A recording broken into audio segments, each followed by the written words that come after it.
Say it clear. Say it right. Say our name. Built this nation with our bodies and brains. You benefit, don't give us credit, say our name. We FBAs, foundational Black Americans. You want us to fight every time you in pain, but when it's time to vote for, silence remains. Yeah. They wanna be us, from the style to the hair, from the lips to the hips, body shaped in our glare. They cross borders, profit off the fight, civil rights paid in blood just to stand in this light. Asia to Africa, you walk through the door, but this land got a history you can't ignore. FBI fought it, still fighting today, made room in the system that kept us away. You praise the same power that never chose you, turn your back on the ones that broke chains just to move you. Say we don't know where we come from, that's wild. North to the south, this land raised my child. Built this nation with our bodies and brains. You benefit, don't give us credit, say our name. Say our name, say our name, say our name. We FBAs, foundation law, Black American. You want us to fight every time you in pain, but when it's time to vote for, silence remains. We were renowned, check the globe for proof. Streetwear in Japan still mirror our roots. K-pop chase the cadence, study how we move. Rap a world language, everybody fluent. From Atlanta blocks to Mumbai lanes, Heinemann kind spitting bars, connected to the flame. That ain't hate, that's impact, that's reach. Culture travel worldwide when the source run deep. They copy the look, they borrow the sound, but skip the respect when we still hold the ground. Love the rhythm, ignore the pain, celebrate the wave, don't say the name. This was home, before permission, before approval. Say our name. Built this nation with our bodies and brains. You benefit, don't give us credit, say our name. Say our name, say our name, say our name. We FBAs, foundation law, Black Americans. You want us to fight every time you in pain, but when it's time to vote for, silence remains. Say our name, say our name, say our name. Say our name. Say our name. Say our name. Say our name. Don't need your respect. Never needed permission. We built everything when we weren't even seen as human. Biting the hand that fed you. Surviving on scraps. FBA stopped begging. We learned to build from scratch. Learn to build from scratch. Learn to build from scratch. Say our name. Say our name.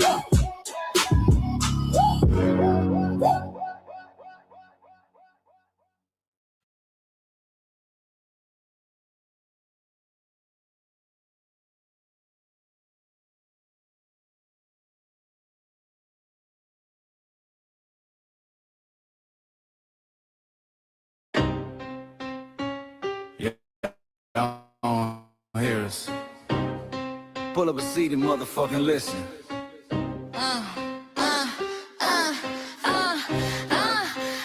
Pull up a seat and motherfucking listen. Pack your bag, time to go home. Talking crazy on our soil where our blood and bones grown. This our grind, we outside on it. While y'all fools on the outside looking, y'all show no respect to Black America, so leave. Hey. Y'all don't get it, so it's time to go home. Get the hell and just fly on. Y'all don't get it, so it's time to go home. Get the hell up out of America, take your business, we can just fly on. You landed on the tarmac, fresh off the boat. Talking about y'all building nothing, man, you choking on the note. My ancestors the reason that this country even breathes. Picked the cotton, built the White House, planted the ancient prologue. We were taught that was a costume and you came hard. We die for our futures and you come here and give our legacy a side eye while throwing shade on the guard. While you benefit from doors we kick down with our last breath. Now you spit on the architects who stand grateful. That's disrespectful, ungrateful, a slap in the face to only people who gave a fuck. So let me show your ungrateful ass to the right place. Pack your bags, time to go home. Talking crazy on our soil where our blood and bones grown. This our ground and we outside on it. Why y'all fools on the outside looking? Y'all show no respect to Black America, so leave. Y'all don't get it, so it's time to go home. Get the hell up out of America, take your duties back, just fly home. Y'all don't get it, so it's time to go home. Get the hell up out of America, take your duties back, just fly home. Passport, the visa, the privilege to be here. Cause my grandma did march for y'all, so disappear from our land. You cosplaying our pain. Think it's a trend you can borrow, but you ain't inherit the ghosts of our sorrow. We eat the foundation, the bedrock, the soil, and the root. You not no branch on our tree, and unproductive people always cosplaying me. Talking about we ain't do nothing. You lost your mind. We built this from nothing, time after time. From the beginning to now, we've been the backbone and muscle. Why you look down on the struggle and cause a whole tussle? The energy sky was disgusting, it's whack. So let's make it clear, there's no turning back. This land is paid for in full. In blood, sweat, and tears, and dreams deferred. You don't get to come into a house we built from the dirt and telling Black America y'all ain't worth nothing. That's a violation. Facts. Pack your bags, time to go home. It's our soil on our soil where our blood and bones grown. Show respect, this our ground. Y'all just tenants on a leash. Or get the step. Show no respect to Black America, so leave. Don't get it, so it's time to go home. Get the hell up out of America, taking your duties so I can just fly home. Don't get it, so it's time to go home. Get the hell up out of America, taking your duties back and just fly home. Yeah, fly little birdies. Fly on back to where you came from. This ain't for you. This cell is sacred. We said what we said. It's time For y'all to go home. So fly a little birdies fly. So fly a little birdies fly. So fly a little birdies fly. Far, far, far away from here. So fly a little birdies fly. So fly a little birdies fly. So fly a little birdies fly. Far, far away from here. So fly a little birdies fly. So fly a little birdies fly. So fly a little birdies fly. Far, far away from here. So fly a little birdies fly. So fly a little birdies fly. So fly a little birdies fly. Far, far away from here. Bye bye, little birds.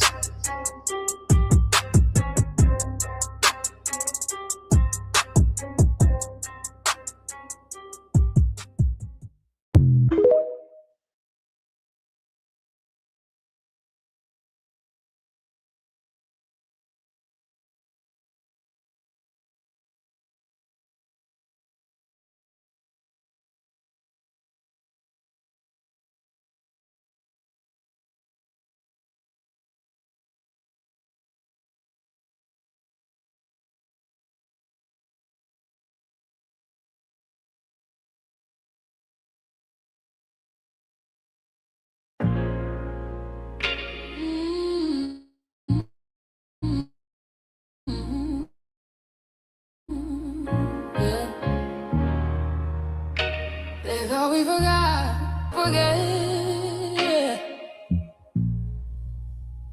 This one's for the rules.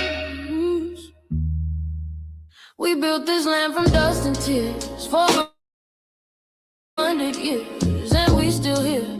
They write new rules, but they don't see every freedom they got came off you and me. We planted seeds, they took the bloom. We lit, they lit the room. Back now, God, the spirits realize all we want is what we earn. That sweat and blood, yeah, that table turn. You can't buy culture, can't fake that fight. This is our day. We FBAs, Americans stand tall. We ain't begging for nothing, we built that all. Born from pain and grace, you can see the truth written in our face. We the soul, the sound, to fight the flame. Foundational Black Americans say our name. They love our rhythm, but they dodge our blues. Use our voice when it's their news. They take our sound, but not our scars. We the backbone, we the stars. Now the veil is gone, the mask is here. We see the game, we know it's here. No more silence, no more lies. We lift that flag and watch it rise. Rise up, rise up. We the ones that made this nation breathe. Our veins are power, our roots are trees. We know world is rhythm and grace. And now we reclaiming our rightful place. Can't copy courage, can't steal pain. You can't inherit so name. Our story ain't done, it's the revival.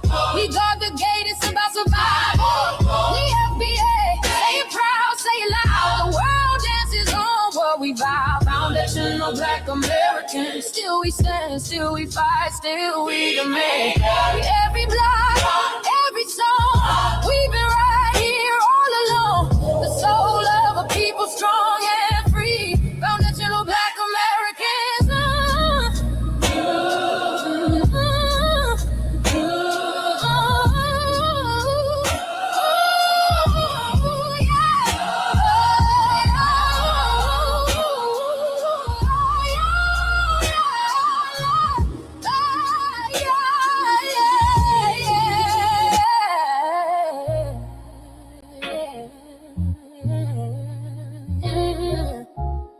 We the first, we the root, we the fire. Still rising, still here.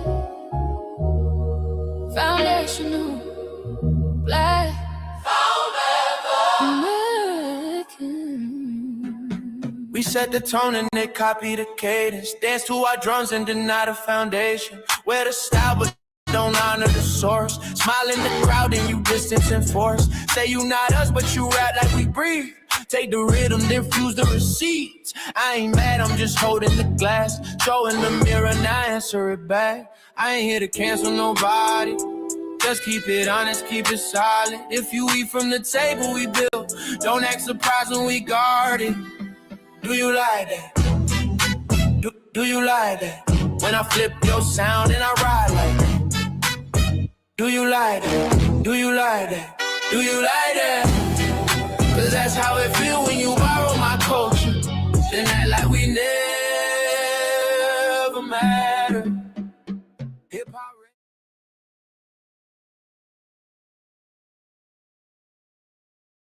Mike Larry.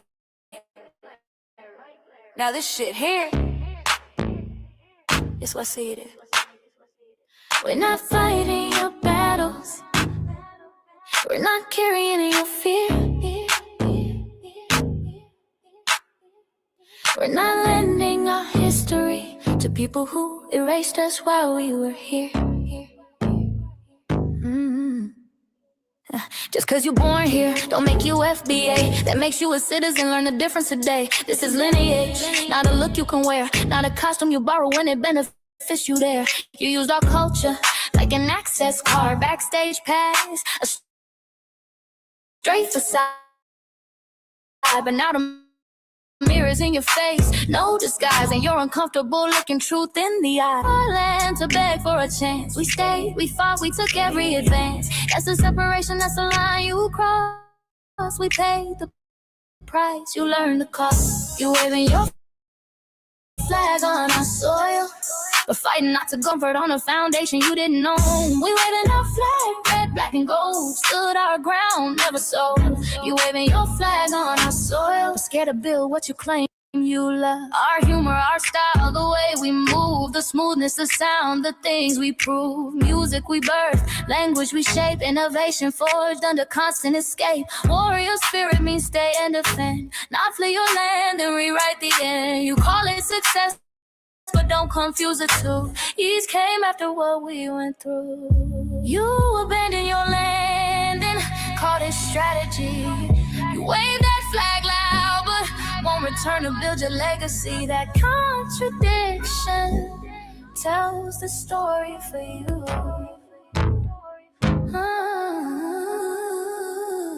You waving your flag on our soil, we're fighting not to go back home. We waving arms where we were forged, every inch earned, every brick known. We can't be deported, and that truth changes everything. We can't be deported, and that truth changes everything. We know who we are, and now we see who you are too. Just because y'all born here doesn't make you FBA at all. It makes you an American citizen. It's biologically impossible to be us because it's a lineage, not some damn costume you can just put on to look cool. You immigrants and immigrant Americans has used our culture as an access card, a backstage pass to our culture. Now y'all have to look in the mirror. Our sense of humor, the aesthetics, mannerisms, the style of dress, the smoothness, the creativity, our genres of music, innovativeness, our slang, our warrior spirit by staying on our homeland and fighting and not fleeing to somebody else's land to beg for a better life and shit on the very people who fought to have us there. That's who we are. And we know who the hell y'all are waving your flag on our soil and fighting to make sure y'all don't go back.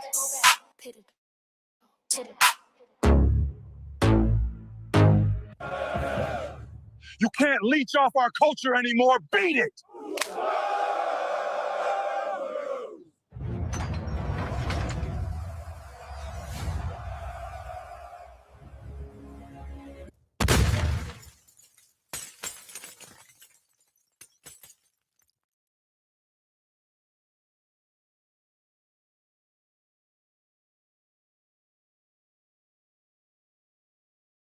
Mike Larry, man. You did it again. We really making history. Let's go. Do that. Flip your sound. How you like that? Do you like that? Do you like that? Say it loud, don't walk it back. Do you like that? Do you like that? You grew up mimicking us, now y'all switch it up. Turn the carbon copy, y'all ain't black, what the fuck? It's funny y'all connecting to our culture like it's Wi-Fi. Surfing on our waves of our culture, no more agua. Stealing my culture for all these years. Look how time flies, all these colonizers in the skies. Y'all still hate us outside. Study dope, drip vampires, suck the blood of our guilt. They copy the flavor, sip the juice, love the results, hate the truth. Who? Do you like that? Do you like that? Do you like that? Flip your sound. How you like that? Do you like that? Democratic shields, talking points, the road they fill. Fish and chips, agent on the mic, judging FBAs, but ain't you half white? Talking like you one of us, we need a proof face. The agent type, the prune face. Like 50 and Jim, it's a cold game. Throwing stones cause we built our own lane. I'm joking, kinda, but I mean smile calm, pressure intact. Y'all proud where y'all from, where they flag, beat they drum. But when it's us, tone switch fast. Same pride, but it's too much. FBA pride, lineage solid, you can't put this on, can't try it on. Built here, stayed and fought, that's the difference. That's the car. Do you like that? Do you like that? Say it clear, don't twist the facts. Do you like that? Yeah. Do you like that? Do you like that? Point made. No edit. No care.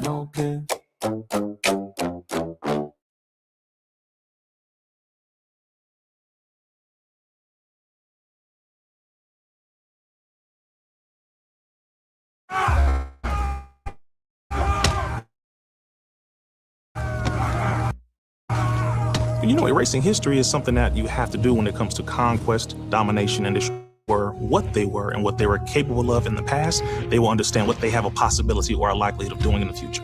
The Foundation of Black Americans, we've always had a culture of resistance. We cultivated a culture of resistance on this land, and we've been resisting ever since we've encountered European domination. But nothing was really popping in Europe until the transatlantic slave trade, and that's where they amassed a lot of wealth.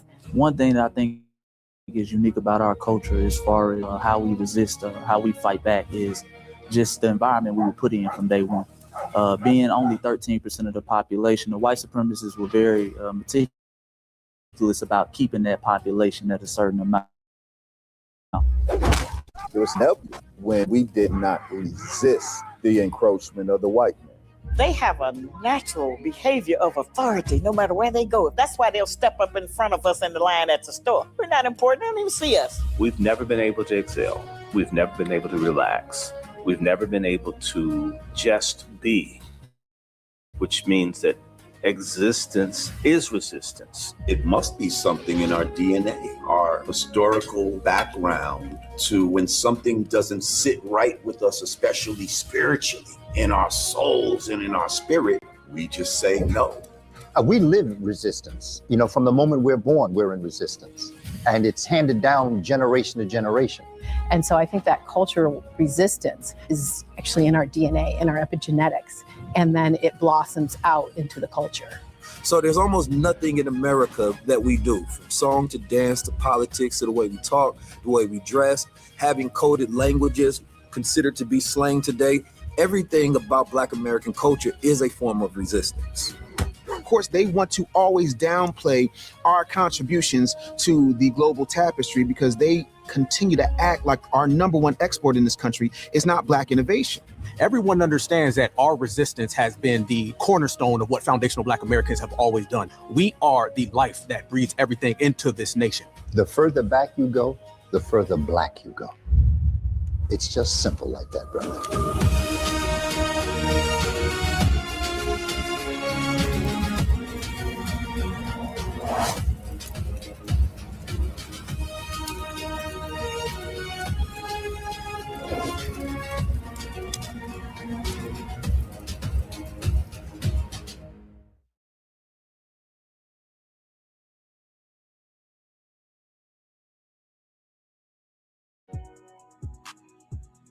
Introducing the B1 Rolodex, the easiest way to search for and support FBA and B1 businesses. Hundreds of entries from the Black grassroots for the Black grassroots. Free to use, free to download, constantly updated. Trouble navigating the document? Try using the map version. Notice a business missing? Use this simple Google form to submit an FBA or B1 business. Also submit anti-Black businesses, which are now being collected in that last tab. Find resources, contact numbers, and much more using the second tab. All the info you need to start practicing group economics today. Go to blacktruthunited.com. That's blacktruthunited.com. Greetings, Black family. Greetings, and thank y'all for tuning in to another episode of the Frontline Black News.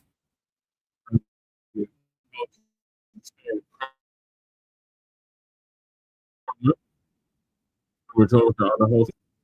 I apologize for running super late because we had a long council meeting about Excel Energy. Let me check and tell you all about it. It's pretty interesting. Yes, she does. And, on this season 6, episode 36, or Trace 6 part 3-part tray of the Frontline Black News, we'll be discussing several topics we didn't get to in part 2, and that is deadly storms tear through Sundown town in Wisconsin, in Illinois. What's that ABK flu? Then we got manhunt underway for suspect in Seattle food festival shooting as new details about incident emerge.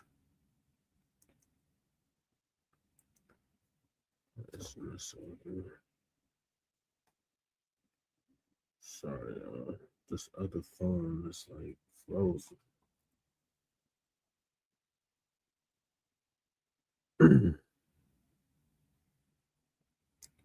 Bear with me. Okay, here we go.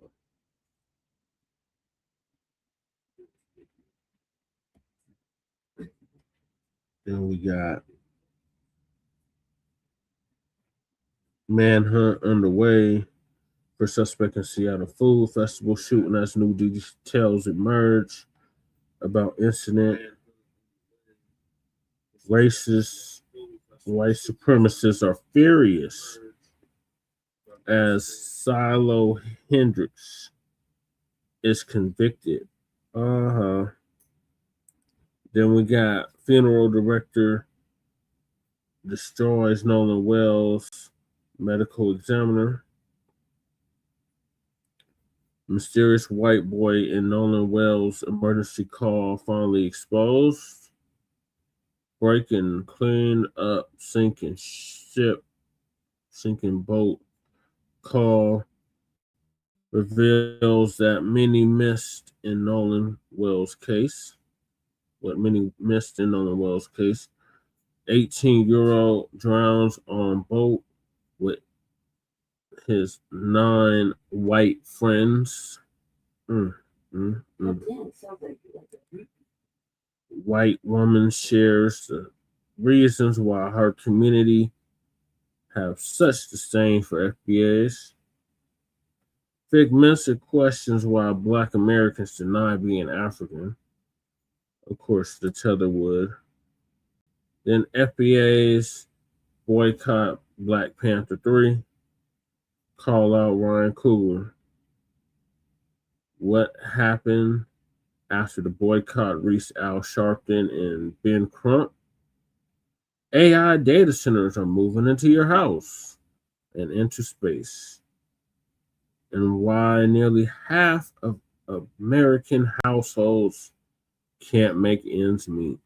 And we are based out of East Denver, North Aurora, Colorado. Get the news from a frontline and Black first perspective.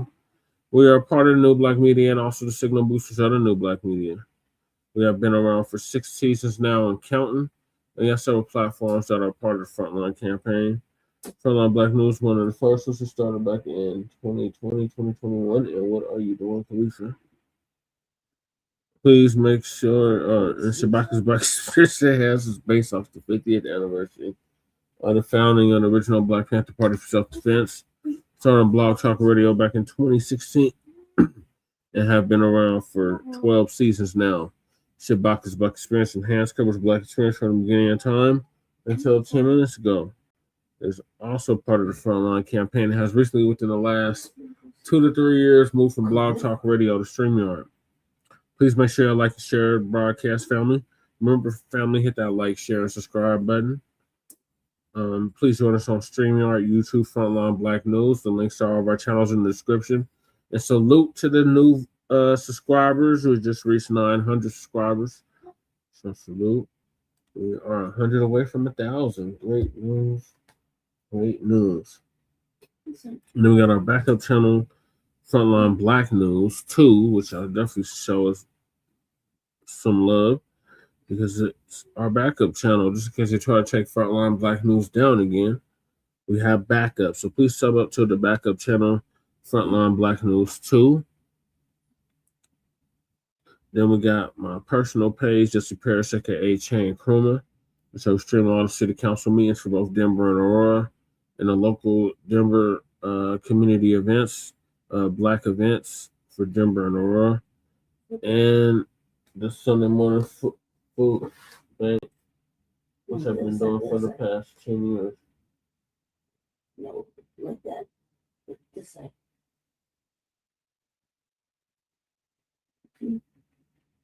Ooh. I don't know what Lady Che does. That's what I'm doing. The introduction. Lady Che, I need to finish the introduction. It's like 30 minutes of intro. Jesus. Why she does that? Okay, then we got Lady Che's backup page, Seduction All 5191. Make sure y'all sub to that so she can start going live on that YouTube channel. She needs 3 more subscribers. And then we got my personal page, or excuse me, her personal page, or her main page, the Revolutionary Agenda, the RBA. Make sure y'all sub up to that. She needs 2 more subscribers to get to 90. And then we got Shabaka's YouTube channel, Jeanette 1. Make sure y'all sub to that. Shabaka needs 6 more subscribers so he can start going live on YouTube. Then we got our cousin, our Lokester out the Bay Area, Jay Militant. Make sure y'all sub to his channel as well. What's Cracking TV with Jay Militant. Then we got Kukizi, our brother out the Manhunt, incoming illegal migrant for the sea. Out the Bell side, Mount Bello to be exact. And he used to do the intro track for Frontline Black News. And now he does the FBA culture reports. So y'all check out our brother at Kukizi 5100 on YouTube. Then we got our brother Breeze Omega, our brother from another mother who was live earlier yesterday. Well, make sure y'all check him out. Breeze Omega on YouTube. That's our brother from Hempstead, Long Island. Originally from Hempstead, Long Island, who's now in Leesburg, Virginia. Oh, I need to charge the computer. Then we got the Church of Black Power, a brother out of Watts, California, who's now in Houston, Texas. Make sure y'all sub to his channel as well. And he just interviewed me on Friday. So make sure y'all check that out. And our brother Church's channel. Then we got Toya Rain Reloaded, who it's been around for a decade plus, and actually put Lisa Cabrera on and came up with series such as We Fought Back series. So check out brother Toya Rain Reloaded on YouTube. He needs like 10 more subscribers before he's at 78,000 subscribers. Make sure y'all check him out. Then we got our brothers Black Alpha Network, Afro Elite, Professor Black Truth, Tariq Nasheed, Jason Black, Sincere Love to God, Beat Zilla, and anybody else, Lisa Cabrera, Vicky Dillard, and anybody else that is part of the New Black Media. Shout out to their channels as well. And last but certainly not least, we got our brother Black Truth United. Came up with the B1 Rolodex, which is a modern day green book for FBA and B1 businesses alike. And the links to his channel, the link to the Rolodex, and the link to the FBA threat database, and the link to submit your business to the Rolodex is also in the description. Then we got the Freedmen Reparations Party merch. Make sure y'all get that. Shout out to Church for putting that together. Then we got Council the Congressional Black Caucus and create a foundational Black American caucus. Long overdue. And the change.org petition link is in the description. And we got Congresswoman Nikema Williams introduce and fully fund the Anti-Black Hate Crimes Act now. The change.org petition that Michael has put together. Make sure y'all sign that if you haven't already. We got Sister Brooks' call to action. Make sure y'all check her out. The link to her call to action, the link to her Eden Melanin, and the link to her backup channel are in the description. Then we got the reparations for the Descendants of American Slavery Act, Slave Act, change.org petition. Make sure y'all sign that. Then we got Lady Chase going for me. Make sure y'all donate to that if you haven't already. Then we got Standing with Joshua Fox, a brother that had put hands and feet over that racist white supremacist Nabisco, Chet the Bussy, Chet the Builder, Dalton Etherly. Make sure y'all donate to our brother Joshua Fox's GoFundMe if you haven't already. Then we got Stop Netflix from releasing damaging docuseries about Michael Jackson. Shout out to Dr. Brandy Short for putting that together. Then we got myself, as you can tell from the background, I'm a candidate on the ballot here in the state of Colorado for the Colorado State House of Representatives for House District 8 in the elections in November. And the link to my website that Lady Che has put together is in the description. Then we got copyright disclaimer on Section 107 of the Copyright Act of 1976. Allowances made for fair use for purposes such as criticism, comment, news reporting, teaching, scholarship, education, and research. And I do not own the rights to the music. And if you don't understand racism, white supremacy, what it is and how it works, everything else that you think you understand will only confuse you in all 9 or 10 areas of human and people activity. And that was by the late, great master teacher, Dr. Mr. Nelly Fuller Jr., who transitioned exactly 95 a year ago, excuse me, at the age of 95, exactly a year ago. And so producejustice.com, that's what he wanted us to do, produce justice, replace this global system of racism and white supremacy with a system of justice, which guarantees that nobody's mistreated and those that need the most constructive help get it in a constructive manner. And then when you, a Black person accosted by any race soldier, you must never fuss, fight, or flee. Comply and defend yourself in court. Also by Mr. Neely Fuller Jr., producejustice.com. And last but certainly not least, we got racism and white supremacy. It's conscious and subconscious behavior to maintain white genetic survival, to prevent white genetic annihilation. And that was by the late, great Dr. Frances Cress Welsing, warrior teacher, warrior scholar, who passed away exactly 10 years ago at the age of 90, or excuse me, at the age of 80. And she would have been 90 as of 2 months ago. Hey, Amaru. Oh, hey, Amaru. Oh, I gotta get Khalifa unstuck. And shout out to our FBA brother Tariq Nasheed for paying for sister's funeral, along with several others. So those are the topics. Make sure y'all hit that like and subscribe button. All right, I'm gonna hop right into it. We gotta get Khalifa out the window. She's stuck in the windowsill. Deadly storms tear through Sundown town in Wisconsin and Illinois. I believe the town was called Appleton. And it's Sundown, or it was a sundown town. So that's that ABK. So I'm gonna play a couple articles, a couple of clips on that. Tom, that's right. One of those workers has now been pulled out. Another one is still trapped down there, and you can see it's. And outside of Chicago, word tonight of workers trapped in a storm drain right now. Maggie Vespa is at the scene, and Maggie, one was just rescued behind you.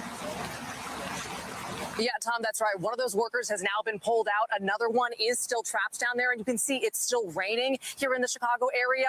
Rescue crews working to reach him frantically as severe weather slams much of the country. Tonight, a monster twister tearing across Wisconsin. Watch as this ominous cloud roars through a neighborhood. This is really bad. This dramatic video capturing the devastation in Menasha. Trees and homes on the main street torn apart. A warning siren still blaring, even with car windows blown out and that building damaged. A similar scene in Appleton. Drone video showing houses simply destroyed. Debris scattered across this residential area and mangled vehicles littered across a highway. It's all part of a violent system that slammed the Midwest today. You can hear powerful winds howling outside this car dealership near Chicago. Those are like golf balls. Large hail slamming the suburbs. Downed trees crashing onto homes and cars. Drivers forced to navigate flash flooding. Storms grounding flights at Midway Airport and Chicago O'Hare, where this video shows water pouring in through the ceiling. It comes as more than 130 million Americans are under heat alerts, and overseas, historic wildfires ravage Western Europe, with more than 300,000 people evacuated from multiple iconic sites across Spain, Italy, and France, including that country's world-famous Bordeaux wine region. Here, you see the flames from the cockpit of a firefighting plane. Around the world, Mother Nature's destructive power on full display. All right, and back here at home, Maggie Vespa joins us again live. Maggie, that rescue happening behind you, the workers were trapped inside that storm drain? Yeah, Tom, that's right. And actually, rescue efforts have now expanded. Firefighters telling us they're working through 3 different storm drains within multiple blocks of here to try to reach him as soon as possible. He's been down there for hours while this rain has been coming down for much of the afternoon. Tom. We thank you for watching. And remember, stay updated on breaking news and top stories on the NBC News app or watch live on our YouTube channel.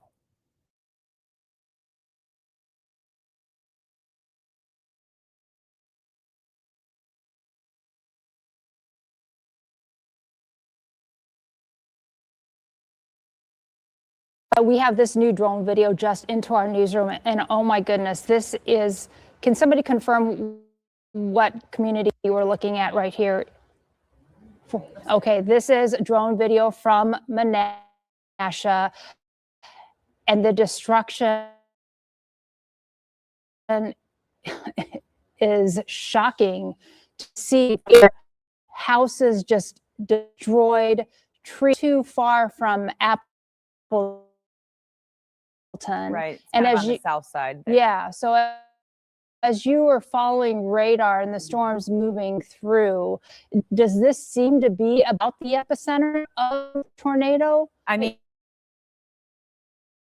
watching was coming through.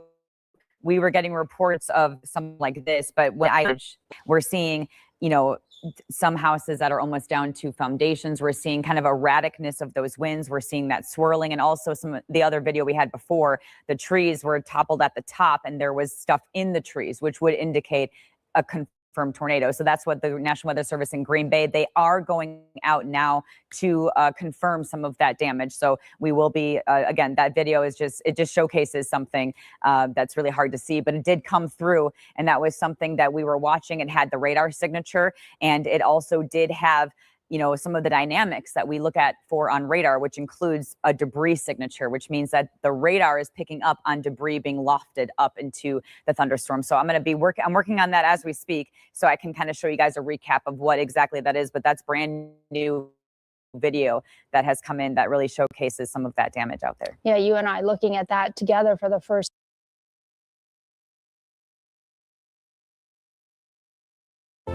Good evening. We begin with breaking news out of Wisconsin, where images are flooding in of the powerful tornado's trail of destruction. It barreled through Winnebago County. That's about 90 miles northwest of Milwaukee, downing trees, ripping roofs off homes, and shutting down power for tens of thousands. It's all part of severe weather alerts for more than 100 million people tonight. Our teams are tracking it all, but we begin with Ian Lee and the latest on that Wisconsin tornado. It's definitely tornado. An extremely dangerous tornado ripped through parts of central Wisconsin today. I gotta take cover in a gas station. The National Weather Service issued a particularly dangerous situation tornado warning. The powerful twister leveled homes in Appleton, leaving entire neighborhoods almost unrecognizable. This is really bad. This is the main street in Menasha. More than 30,000 customers lost power as the storm carved a path from Grand Chute to Lake Winnebago, where it finally dissipated over water. The tornado stayed on the ground for several minutes, tossing the semi-truck onto a highway barrier near Menasha. Officials continue to assess the full extent of the damage. And in Illinois, tornado warnings were issued this afternoon as severe thunderstorms unleashed destructive wind gusts topping 100 miles per hour, sending residents running for cover. We screamed and we ran in the bathroom. Everybody seems to be okay physically, but the damage around here is nothing like I've ever seen before. And the whole roof just came off. It was like somebody just took their hand, went to the gutter, and just peeled it back. The storm is now moving southeast into Michigan, Indiana, and Ohio, bringing that same intensity as well as the potential threat of more tornadoes. Matt. Ian, thank you. Now, for more on those storms and the forecast, let's get right to CBS meteorologist Rob Marciano. Rob, what are the weather models telling you about the critical overnight hours and the scorching heat to come? Well, the heat's going to last a couple days there, Matt, and those storms are going to last a few more hours and then refire tomorrow. We got a severe storm just across the Hudson here that's about to hit the upper Manhattan. One of many warnings that are out right now. We've got a tornado warning in eastern Illinois and several severe thunderstorm warnings across Indiana. So that cluster will be moving through Indianapolis, Dayton, Ohio, Cincinnati, then diminishing after midnight, then refiring during the day tomorrow. The Carolinas, I-95 tomorrow afternoon, tomorrow evening, another mess for travel on the ground and in the air, and very dangerous, damaging winds, large hail, an isolated tornado possible. That part of the system hangs around a couple of days with heavy rain. So please probably see some flash flooding across much of the Northeast, including New England. The heat over the weekend, in some places, all-time records falling in Rapid City, Salt Lake City, and Denver saw records. Tomorrow we'll probably see some records across the midsection of the country. Some dangerous heat expected in places like St. Louis, Kansas City, Memphis. But over the next few hours, the immediate concern are these storms tonight. Matt? Rob, I'm sure you'll keep us updated. Thank you.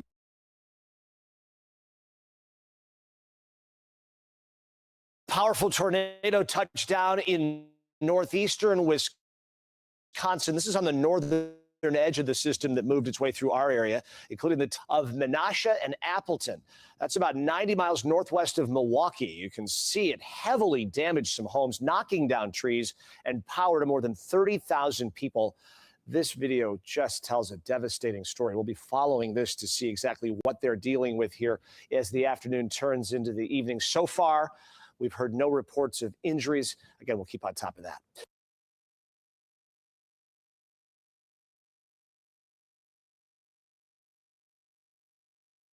We begin with breaking news. Tornado threats and severe storms at this hour.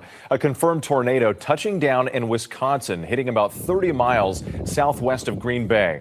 Downed trees and power lines blocking streets. Widespread damage reported in multiple communities. Hundreds of thousands without power. In the Chicago area, blinding rain and winds up to 70 miles per hour. Those dangerous storms now moving from the Midwest to the East Coast. Flood watches already in effect from Philadelphia to New York City.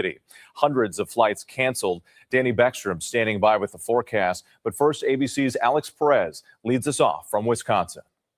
Tonight, highway chaos. Tractor trailers tossed. Widespread destruction as powerful storms slam the Midwest. Debris in the air! AccuWeather storm chasers tracking a tornado warned about a storm slamming a highway near Appleton, Wisconsin. Look at the cars. Multiple cars mangled in sheet metal. I hope they're okay. This camping trailer flipped on its side. This is the main street in Menasha. Southwest of Green Bay, the town of Menasha taking a direct hit. Cars overturned, down power lines throughout this neighborhood.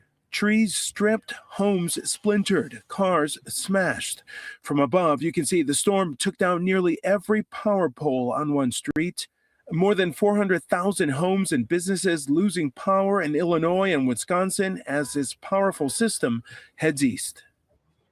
And we are not in the clear here just yet. Parts of the Midwest bracing for another round of severe storms tonight. Whit. All right, Alex Perez, we appreciate it. Let's get right to meteorologist Danny Beckstrom from our New York station WABC. And Danny, millions are bracing for more dangerous conditions overnight. Severe storms are still bringing dangerous conditions to the Midwest tonight before that threat shifts to the East Coast tomorrow. After an already really active afternoon, another round from Wisconsin and Michigan to portions of the Illinois and Ohio River valleys tonight. Severe thunderstorm watches posted for Chicago, Indianapolis, and Cincinnati with damaging wind gusts and isolated tornadoes possible. The concerns then shift east tomorrow. Strong storms in the mid-Atlantic by morning and drenching downpours bringing flood concerns to the I-95 corridor by midday. Flood watches posted in Philly and New York City with this slow-moving storm keeping heavy rain in play Wednesday as well. The other big story is the dangerous heat in the center of the country. Millions under heat alerts. Cities like Memphis seeing heat index values above 110 tomorrow. That heat holds into at least Wednesday. Whit? Okay, still a ways to go here, Danny. Thank you.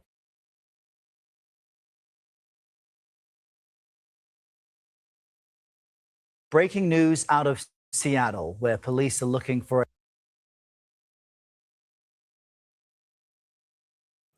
like I said, that's that ABK. Appleton, Wisconsin. I looked it up, and it used to be a sundown town. What are your thoughts, Lady K? The weather? Yeah. I don't want to say it's kind of nice to hear about flooding, but maybe that's cooling down half that other side. I hope crew's all right. Because this happened close to where he's at. Yeah, it's very good. He got a flood running right now. I think this place, it's starting to cool down here. The heat wasn't nearly as hot. Yeah. Starting to cool down. But it's going to heat up. It's like a volley circle of heat. Heat, wind, and water.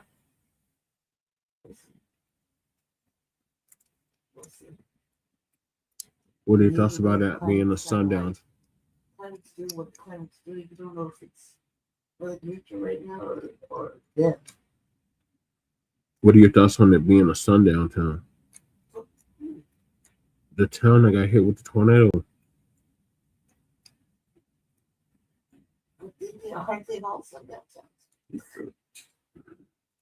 Some are more pronounced than others. This town was historically a sundown town. It's like changing things. Not like the tornadoes good, and the tornadoes good. Change it from being a sundown town to more Black accepting area. So we do shift the races around. Yeah. You know what I mean? It'd be nice if we pick them up and deposit them across the hemisphere. Right. So when I think about it being sundown town, still on the map. That shit got wiped off the map. That whole town got wiped off the map. What's funny? Yeah.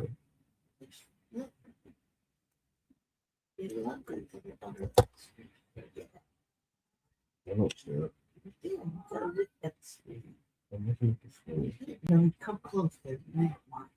No, you know you're blind.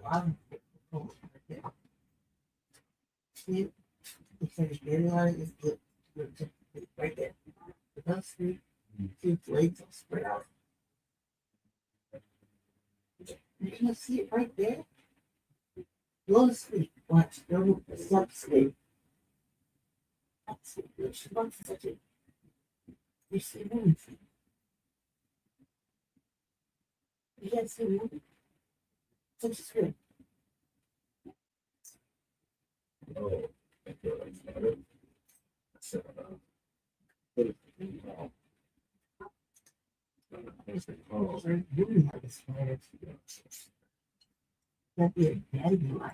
Yeah, it's like something. It's like a piece of a plant. Like pollen or something. No spider. The storm blew it at. Right now. Earlier, there was a storm that came through. All right, is that your phone up the house, lady Cherry? I hope it's pulled off now. Yeah, Appleton got destroyed. Not on that no more. I mean, 80% of the town is destroyed.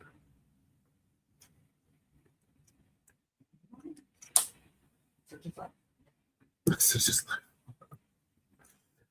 goodbye and good riddance to Sundown town, Appleton, Wisconsin. Shout out to the ancestors for that ABK. All right, so moving along, this past weekend, there was a shooting in Seattle at a food festival. So I got a couple clips lined up about that. A second suspect connected to a deadly shooting at a food festival there.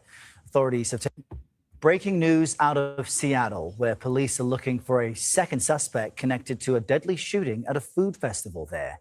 Authorities have taken one person into custody already. The shooting happened last night near Seattle's Space Needle. At least 3 people were killed and 4 others injured. CBS News' Bradley Blackburn has been following this story for us. Bradley, good morning. What happened there? Errol, good morning. It happened just after 6 p.m. when that festival was still underway. Some of the wounded included a 39-year-old woman and a 2-year-old boy. They are in stable condition at the hospital, but this shooting has shocked the city after a festival with decades of history became the scene of horrible violence. Police officers combed the scene of a Seattle food festival overnight, searching for evidence just hours after the event near the city's iconic Space Needle became the site of a mass shooting. It was like brah, and then it was like bop, bop, bop, bop. So I don't know weapons, but I guess it was like probably a semi-automatic, and then it was probably pistols after that. The shots started just after 6 p.m. at the Bite of Seattle, a festival that draws more than 350,000 people every year, including many families. I heard the shots, I seen one person, and then I seen 2 people fall, and then there's so many people after that were being worked on. Victims were rushed to a nearby hospital, including an injured toddler.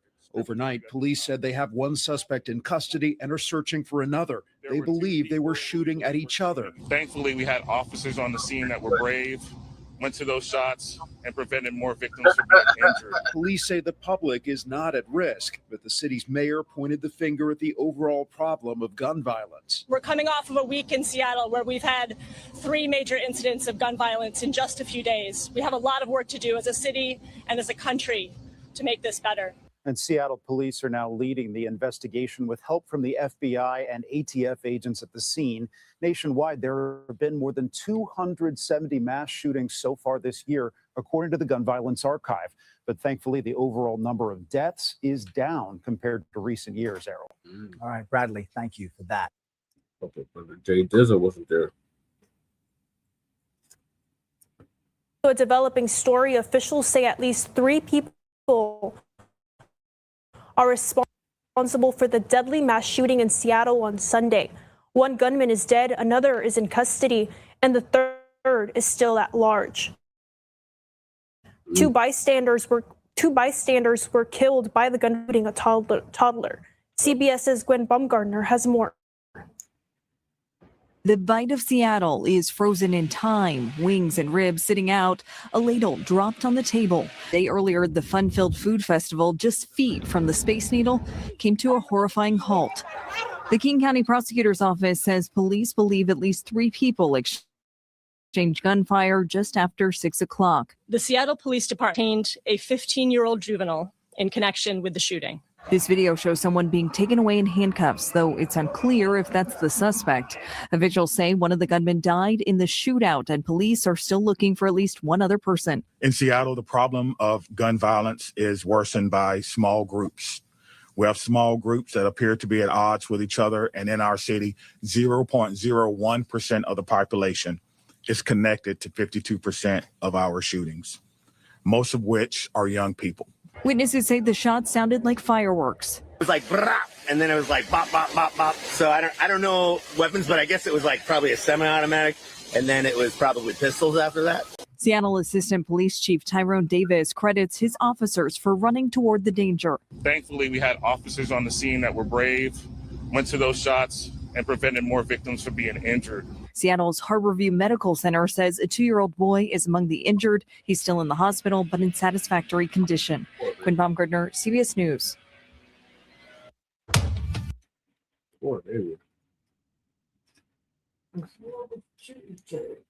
In Seattle tonight, a manhunt is underway for a suspect after police say a possible dispute turned into a mass shooting Sunday. That happened at a summer food festival near the iconic Space Needle. 3 people were killed and a toddler was among the injured. Our Carter Evans is there and has the latest. That's 100K. Shooting? Oh. This live stream captures the moment gunfire erupted at a Seattle food festival on Sunday, sending crowds running for cover. Anyone have a small child tourniquet size? 2 men, ages 19 and 44, died at the scene, and a 56-year-old woman died at a nearby hospital. At least 4 others were wounded, including a toddler with non-life-threatening injuries. So it was like brah, and then it was like bop, bop, bop, bop. Dozens of officers working security for the event rushed toward the shooting. The bullets that were fired were from 2 individuals who appeared to be firing at one another. Police took a 15-year-old into custody. He's currently booked on firearms violations and assault. And according to court documents released late today, police believe there were at least 3 shooters. One of them, they say, died at the scene. We believe this teenager opened fire in the crowd, but details are still under investigation. Investigators are still searching for one of the 3 suspected gunmen and say there's no current threat to the public. It was a pretty crazy event. During the mayhem, T-shirt vendor Jabril Butler ran through the crowd to help his family. So people are running out this way, and you're running back through the crowd. Yeah, I had to. They were my number 1 priority. I was fighting against the current, but end of the day, I had to do it. Vendors have now been allowed here back to the scene of the shooting to begin cleaning up. That 15-year-old suspect was supposed to make his first court appearance today. He's now being held in a juvenile detention center. Matt. Carter Evans, thank you. Yeah. Jesus.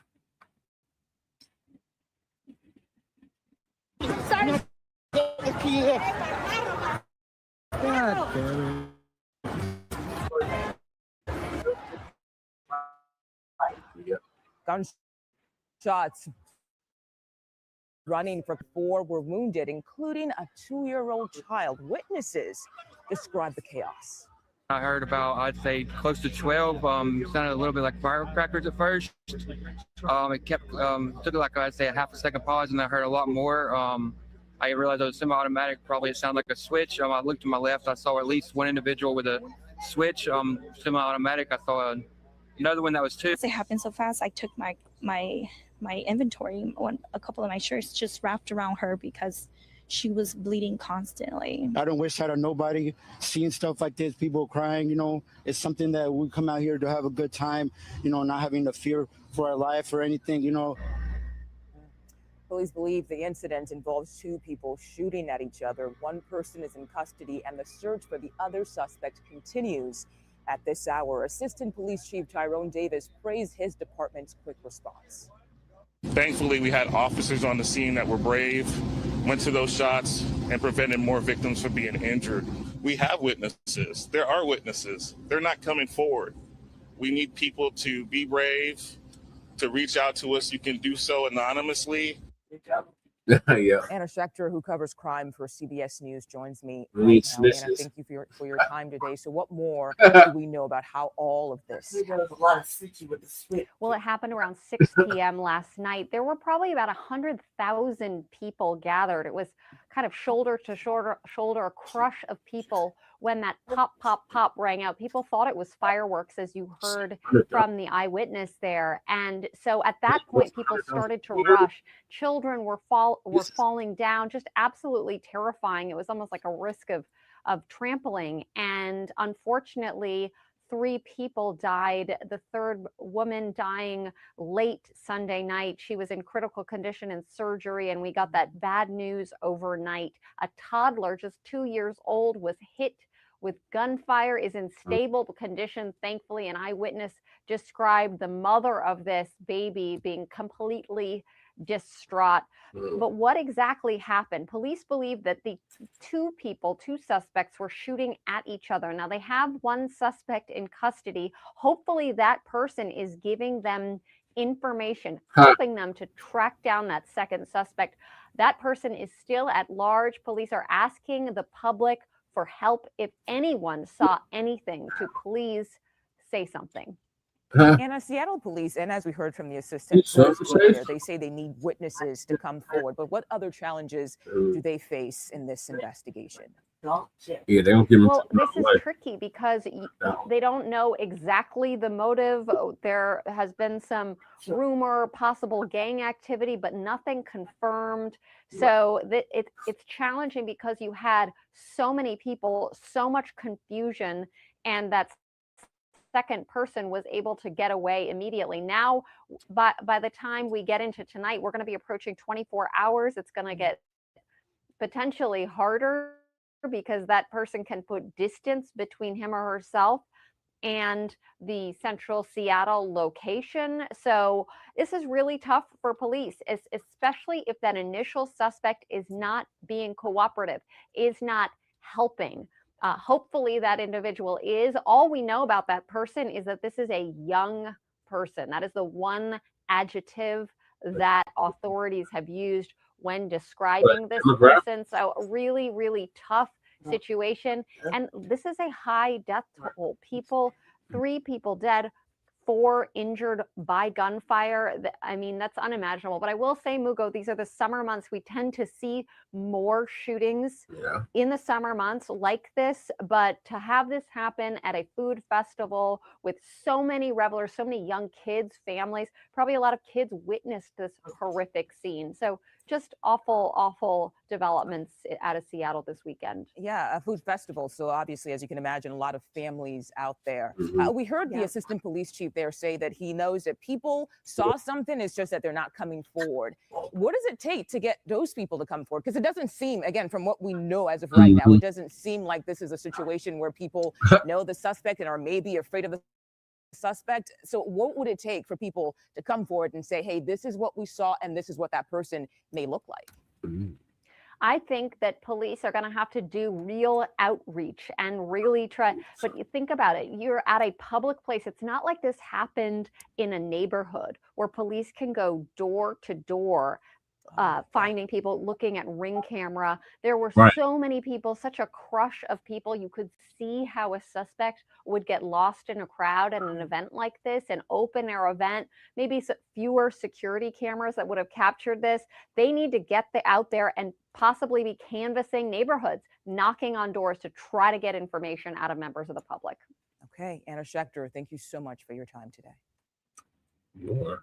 Look at that. Right. So this afternoon, we had officers working our Bite of Seattle event. At 6:01 p.m., gunshots were heard. We had officers in the area, in the immediate area when these gunshots went off. Officers responded and addressed one of the shooters. That person gave up and was taken into custody. There was another person that we believe that was also involved that fled the scene, and officers began an active search for that person.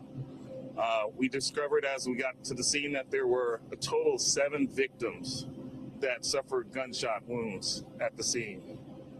Officers immediately began to perform CPR and first aid on several victims. We had a total of 4 victims that were transported by the Seattle Fire Department to Harborview Medical Center. We had another two more victims that remained on the scene and were unfortunately unable to survive their injuries. So that's a total of 7 victims. We had another victim that later showed up at the University of Washington Medical Center with also a gunshot wound. One of the victims at Harborview Medical Center did not survive their injuries. So now we have a total of 3 fatalities out of those 7 victims. This is a tragedy. I'm really sorry that this happened. The Bite of Seattle is a very positive event. We haven't had any issue in recent years.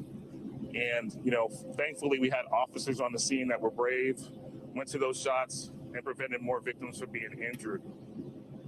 This is going to be an ongoing investigation. We're going to be out here for several hours trying to figure out exactly what happened tonight.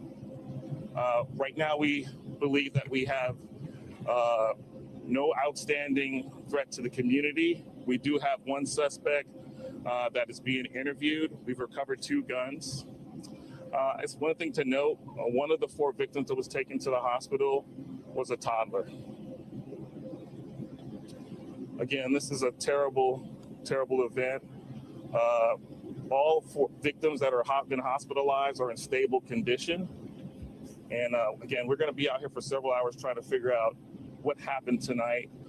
We have a number of agencies that are here to support us with our criminal investigation, and it's ongoing. We're not going to have a lot of information to share at this time, but we will have more information for everyone in the coming hours. So you only have 1 shooter in custody?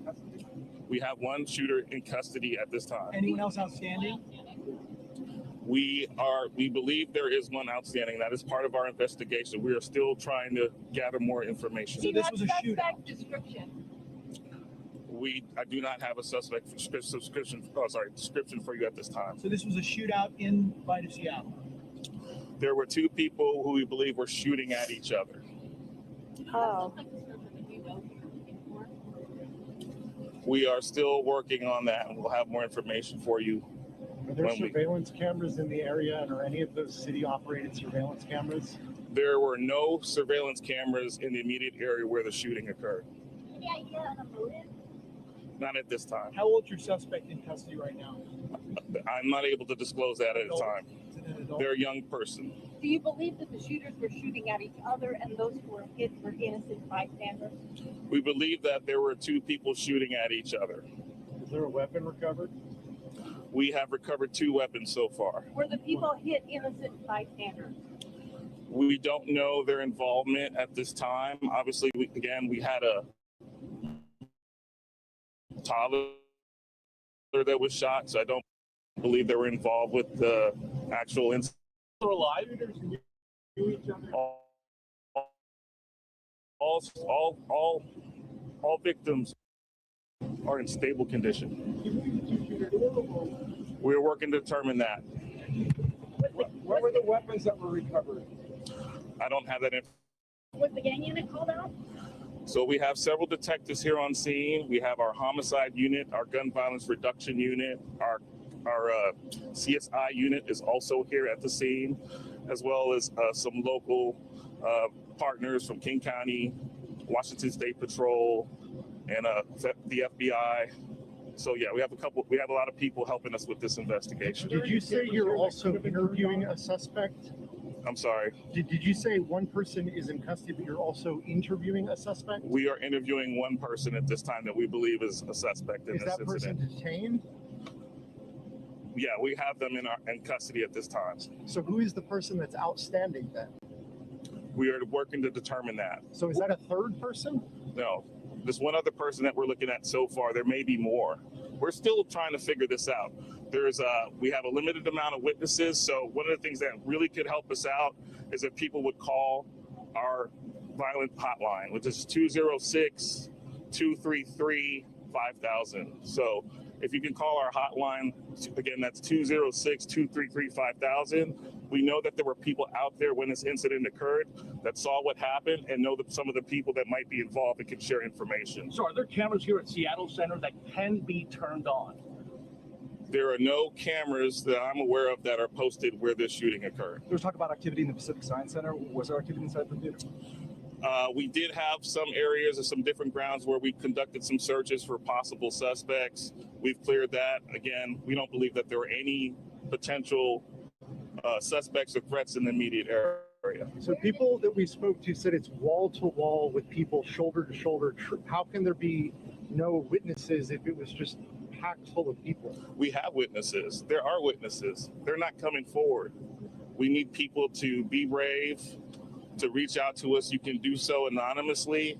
We know that we have people who probably have evidence or have information that they can share with us. So please come forward. You can call our hotline. It's 206-233-5000. We need information. We need help to solve this crime. When is the park going to be open? We are going to be working with the center ground staff to kind of figure that out. There's a lot of, as you can imagine, there were a lot of vendors here. So this is going to be, we have to clear the scene, make everything safe. We thank you for watching. And remember, stay updated on breaking news and top stories on the NBC News app or watch live on our YouTube channel. Some craziness.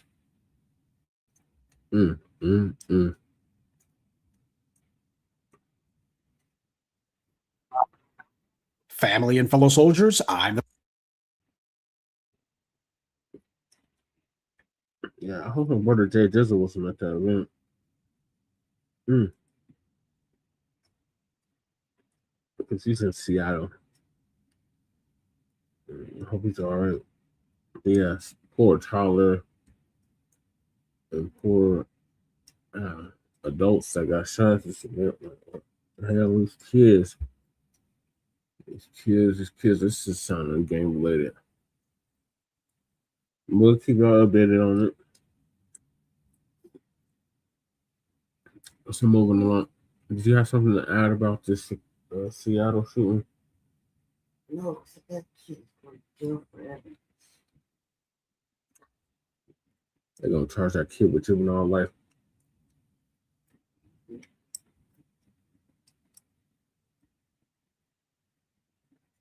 They killed 3 people. They don't try them as an adult. Well,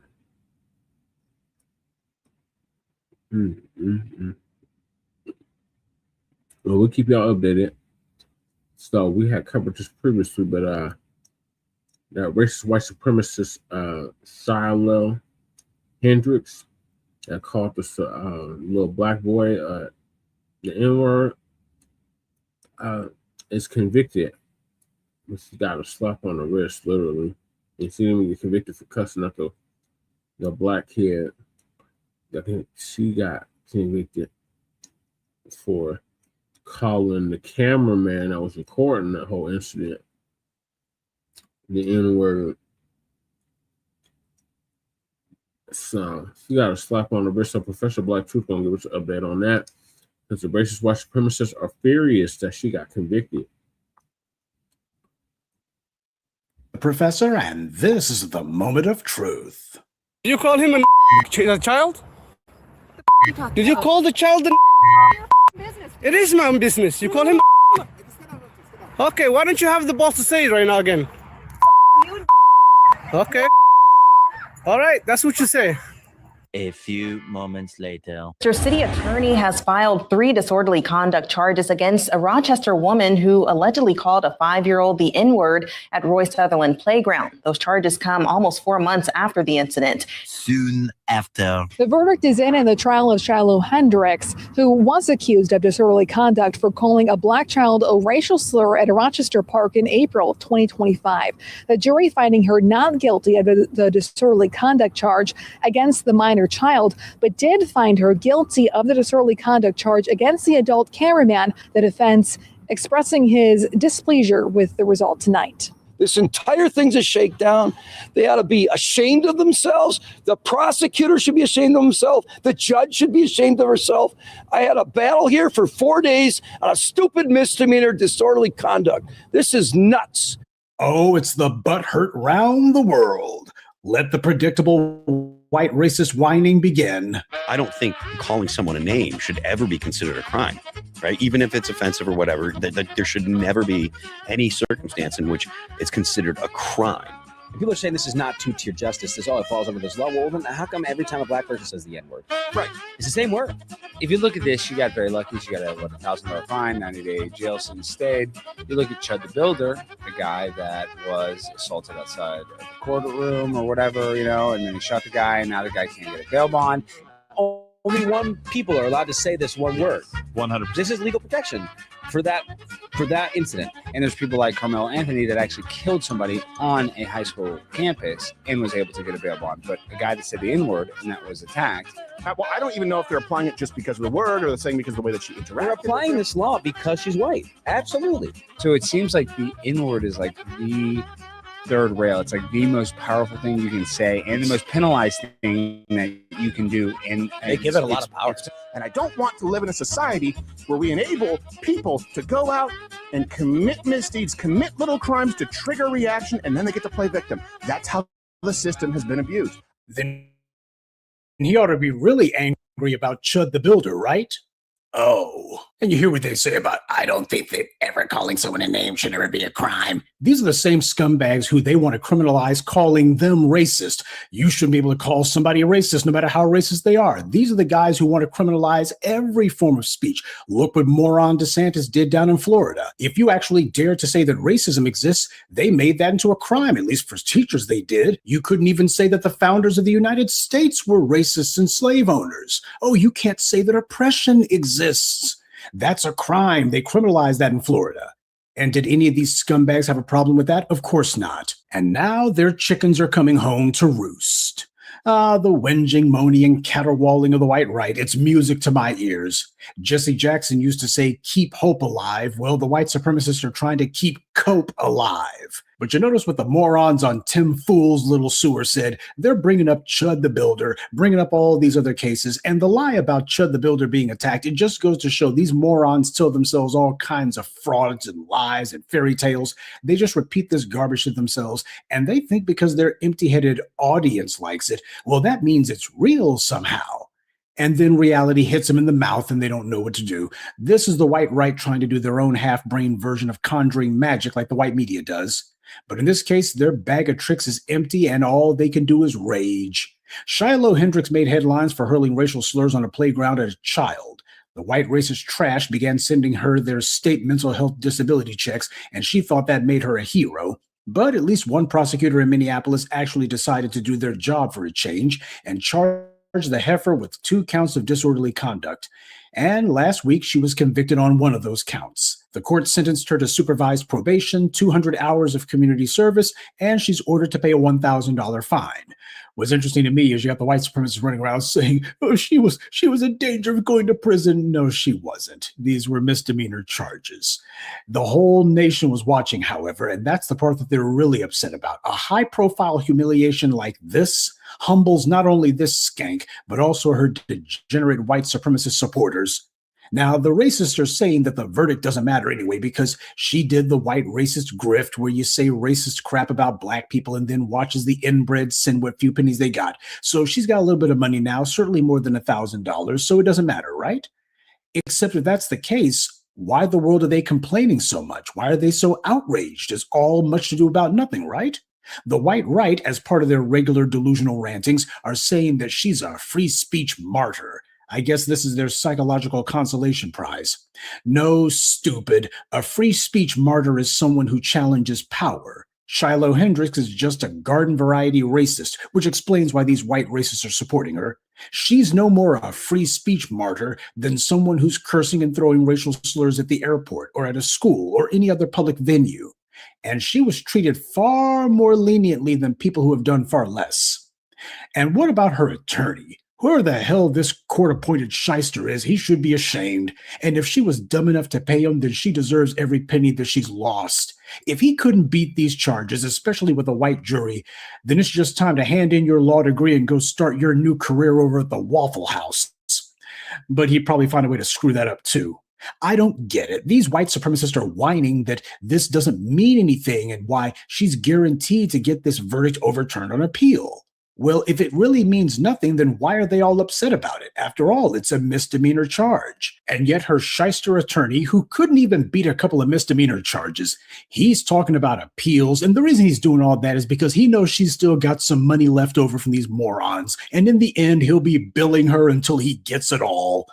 Now, if this heifer had been smart, well, if she was smart, she would never have acted the way she did. But if she did have any remaining brain cells left, she would have simply taken the money from the online racists, then told the DAs that she wanted to enter a very quiet plea deal if the prosecutors would basically just give her a slap on the wrist, just give her a tidy fine, or not even a fine, just go ahead and give her some sort of probation and not have to split the money with a lawyer at all. Because truth be told, this whole thing ended that way anyway. This is exactly what would have happened if she had simply taken a plea deal regardless. Well, it just goes to show that the thug cops over in the Adams County Sheriff's Department, the guys who tried to racially harass Afro Man, they're not the only idiots who thought to themselves that if they went to court, things would go their way. It wasn't worth the money that she lost going to trial, and it certainly won't be worth an appeal either. But as Gordon Gekko said, a fool and his money never should have been together in the first place. This is the cost of white fragility. She was a belligerent fool on a playground, and now she's been humiliated all over again. But her so-called supporters, these morons never learn. They think that they can win battles in the real world with online memes. Copying and pasting racist talking points and downvoting things they don't like, that crap may be cute online, but it means absolutely nothing in the real world. But for these guys, hate speech, that is their definition of free speech. They never mention it at any other time for any other subject.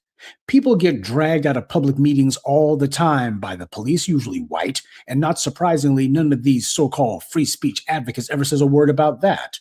Yeah, they're only concerned about free speech if it means insulting or threatening a black person. That's free speech. But why does this verdict scare them? Because that's what this really is. As I've always taught you, whenever you see somebody who's out here getting angry about something, the first question you should ask is, what is this person afraid of? Because most manifestations of anger are rooted in fear. Well, what scares these white supremacists is that it could be them next because they act just like her. White supremacy means supreme, and that means it cannot be touched under any circumstances. Yeah, well, this heifer got touched. These creeps get traumatized whenever racism is punished, especially when anti-black slurs are punished. Remember the case of Corey Pujols, the Dunkin' Donuts manager in Florida who killed a child rapist after the scumbag called him the N-word? The white supremacists hated that he walked, but then again, he should never have been charged in the first place. He was a hero. He stopped a child rapist and he defended his own coworkers and himself, but instead, he had some trumped-up charges brought against him by a crooked prosecutor who wound up having to basically walk away in the end anyway. Now, if the racists want to be angry about someone getting prosecuted, what happened to Corey Pujols is something they should have been up in arms about. Oh, but they like racist slurs against black people, so of course they were claiming that was free speech. It was wrong that he got killed, so now you can kill a white person for saying the N-word. Well, that certainly didn't seem to scare Shiloh Hendrix any, now did it? And then there was the case of Jussie Smollett. Millions of taxpayer dollars wasted, and that on charges that were essentially misdemeanors, and yet the white media nationwide wanted to cover it. A third-rate actor on a second-rate show, and yet the white media was acting like, oh, this is going to be the OJ trial. That's because they already knew that the fix was in. That's the only reason that they were there. None of the white racists who are whining that this racist puke Hendrix was rightly charged and convicted were saying how stupid it was that Jussie Smollett was not only charged, but actually put on trial for an allegedly false police report. I don't know how much money it cost to prosecute Shiloh Hendrix, but I know it was nowhere near the millions of dollars that were wasted on trumped-up charges against Jussie Smollett. That was political, but it was also something that the white racists had no interest in speaking out on. The white supremacists are furious about this, and it's good to see. They should be laughing it off, but they can't because they don't know how to laugh off taking an L. They're furious because they know that if they wind up in the same situation as Hendrix, there's probably not going to be some gang of bigots who float them some GoFundMe money. And you know what else isn't going to happen? Shiloh Hendrix doing this again. If she was really so bold, then she would be spouting racial slurs to the world the second that the verdict was handed down. But she's not. Instead, she's real quiet these days. Real quiet. She's been whipped, chastised, and humiliated. You couldn't pay that piece of dirt to throw any racial slurs now, and that's because she knows better. This is what happens when a white supremacist gets spanked. And yes, before anyone mentions it, I do know that the victims of this crime were Somalians. Yeah, the same people who have always told foundational Black Americans that they are not Black, that they're Somalian. And yet when a white racist calls them slurs, suddenly they become Black. And they also appealed to a legal structure that we fought for and that we did battle to put in place. And I certainly hope that any Black immigrants who came to the U.S. are listening to this. The laws that these Somalians turn to get justice are laws that don't exist in other countries where the Somalians immigrate to. You don't see these laws in places like Germany. You don't see it in Scandinavia. You don't see it in Britain. And there's a good reason for that. These Black immigrants go to these other countries, but they don't fight white power. They instead decide that they're going to play the game of, well, we're just going to try to find a way to fit in. So in other countries, the racists do whatever they want, say whatever they want. And these guys try to pretend to themselves as if it's not as bad as all that. They lie to themselves and say, well, I mean, that kind of thing doesn't happen here that often. Yeah, like we saw at the BAFTAs, right? It doesn't happen often at all, right? Except all the time. And it's just a fact. Foundational Black Americans are built different. We made it where disrespecting us carries a price. Think about that the next time you want to get angry when we call out disrespect from the diaspora. What I feel would have been more appropriate was not probation or paying a fine, would have been jail time to 60 days jail time, to send the message that if you hurt our children in our parks, we're going to hold you accountable. People need to understand the entire reason that the current Rochester NAACP president, Wally Betty, felt very emboldened to say what he said is because we had already made it safe for him to do so. Oh, and on a side note, I think that the Nigerian Wally Betty, you should know that he's running for mayor of Rochester. Well, that must be why he's so eager to get in front of the cameras. And while he's running for mayor, we also get a chance to meet his wonderful, nice family, like the United Colors of Bennington. But the point happens to be this man is using laws that he didn't fight for in a country that he did not found. I hope that he at least remembers that the next time that any Nigerian forms their mouths to say that foundational Black Americans don't work hard or that foundational Black Americans are somehow lacking or deficient. I'm just saying. Because we all noticed that these Somalians weren't spouting the usual, well, I'm a hardworking immigrant and there's no racism in America. You know, it was unkind, but no, these guys are the ones saying we demand justice. What does justice look like? Well, we want these white folks punished. But the white supremacists, they're scared and they're angry and they know that next time this could and probably will be one of them, to which I would tell them, obey the law and nothing will happen. Besides, this Shiloh puke, she got off a lot easier than Von Il Cook did, so count your blessings. Meanwhile, the white supremacists can hold this L again. We've gone from white lies to white cries, but the noise is no less loud or stupid. And to think, a year ago, trash like Matt Walsh were praising Shiloh Hendrix as being the end of white guilt. But, as this verdict showed, it was only the beginning. Good day and be one. I'd like to take a moment to mention some of our contributors: Krishan Span, Cornell Sly, David White, Onan X, and Gavin Andrade. Salute to them and thank you to everyone for listening, liking, and sharing this message. Black empowerment only exists because of you. So the racists can stay mad. We don't give it down. They gave that woman a slap on the wrist. She should have been charged with a hate crime. It's another reason why we're an anti-Black, anti-FBA hate crime bill. All right, so moving along, we on to Nolan Wells again. And they got several I got several clips lined up for that. So the first one is federal funeral director destroys Nolan Wells medical examiner. So Willie D, the Democratic Shield, is going to give us an update on that.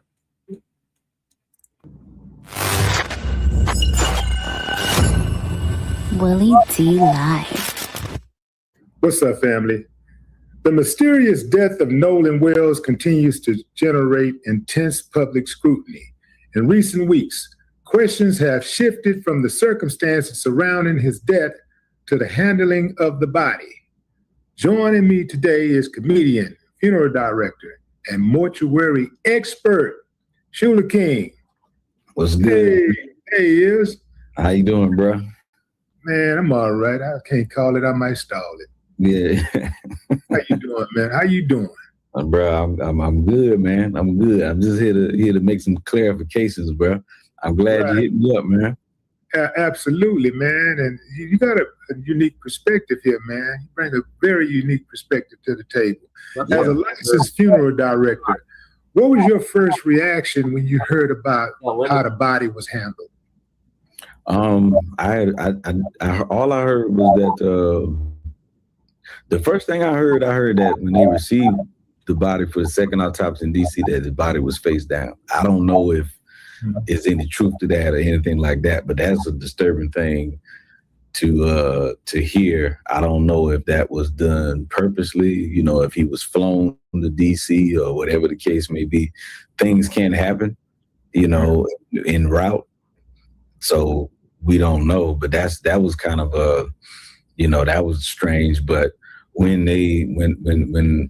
it was understood that the people who are, or the medical examiner that was receiving the body of Nolan Wells for the second examination, when they were saying that they did not have all of his body parts, that was like, okay, that raised the eyebrow to me, because never in my professional history, you know, as a mortician, have I ever received a body post autopsy and they didn't have, you know, all the body parts. The proceedings, what the protocol is this: if a person in the state, usually most states, the rule is if you pass away from a gunshot wound or a car accident, you automatically have to get an autopsy.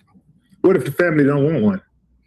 Well, the family then the family does have to say so, to say, you know, we don't want one, or whatever the case may be, and they can kind of veto it. They can kind of, you know, I have seen certain circumstances like that, but under most circumstances, it's like because of, you know, like, let's say if a person passes away from a car accident, or they've been in a car accident and the person ends up deceased, for insurance purposes, you start thinking about these big insurance companies.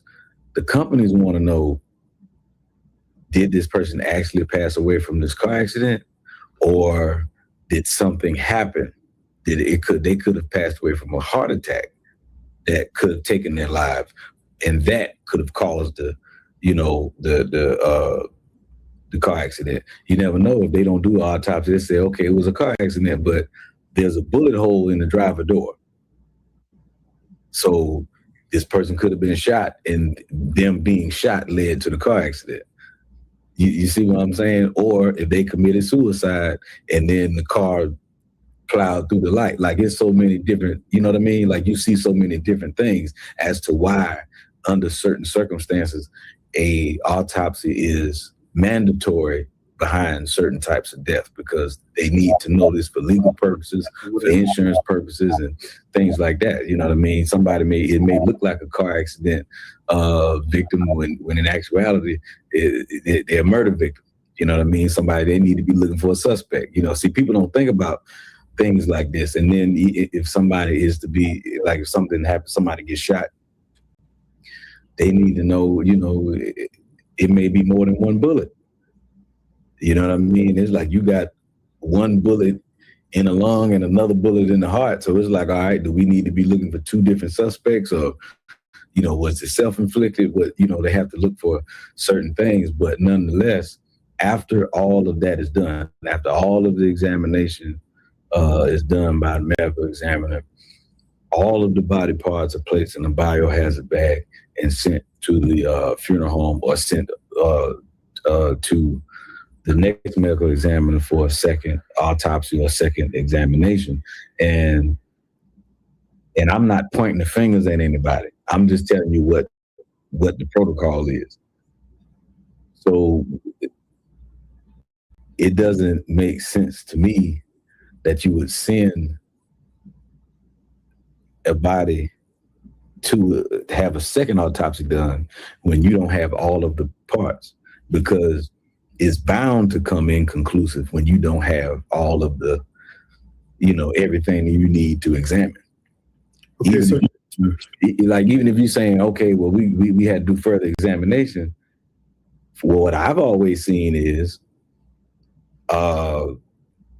when you have to do further, okay, we did one and we have to do further examination. Okay, well, then we have to wait until the examination is 100% complete. Yeah. Then you send him off. That's right. What I've always seen. I'm not saying what's right, what's wrong. I'm saying this is the standard procedure of what I've always seen. So you're saying essentially here that it is highly unusual for an independent examiner to receive a body without all of its tissues and organs. Yeah, that's unusual. I mean, under certain circumstances, it can happen, but very rarely, very extremely rarely do you see that, because it's like, how are you going to come up with how can you can't, like, it's too many holes. Like, how am I going? Of course, the autopsy is going to come up inconclusive because we don't have everything. Right. You know what I mean? So in your opinion, when you have missing organs, it greatly affects the second opinion. Absolutely. And I would go as far as to say this, though, that because the liability of everything is so high, there's a strong chance. Well, I would hope that was not done without the family's consent.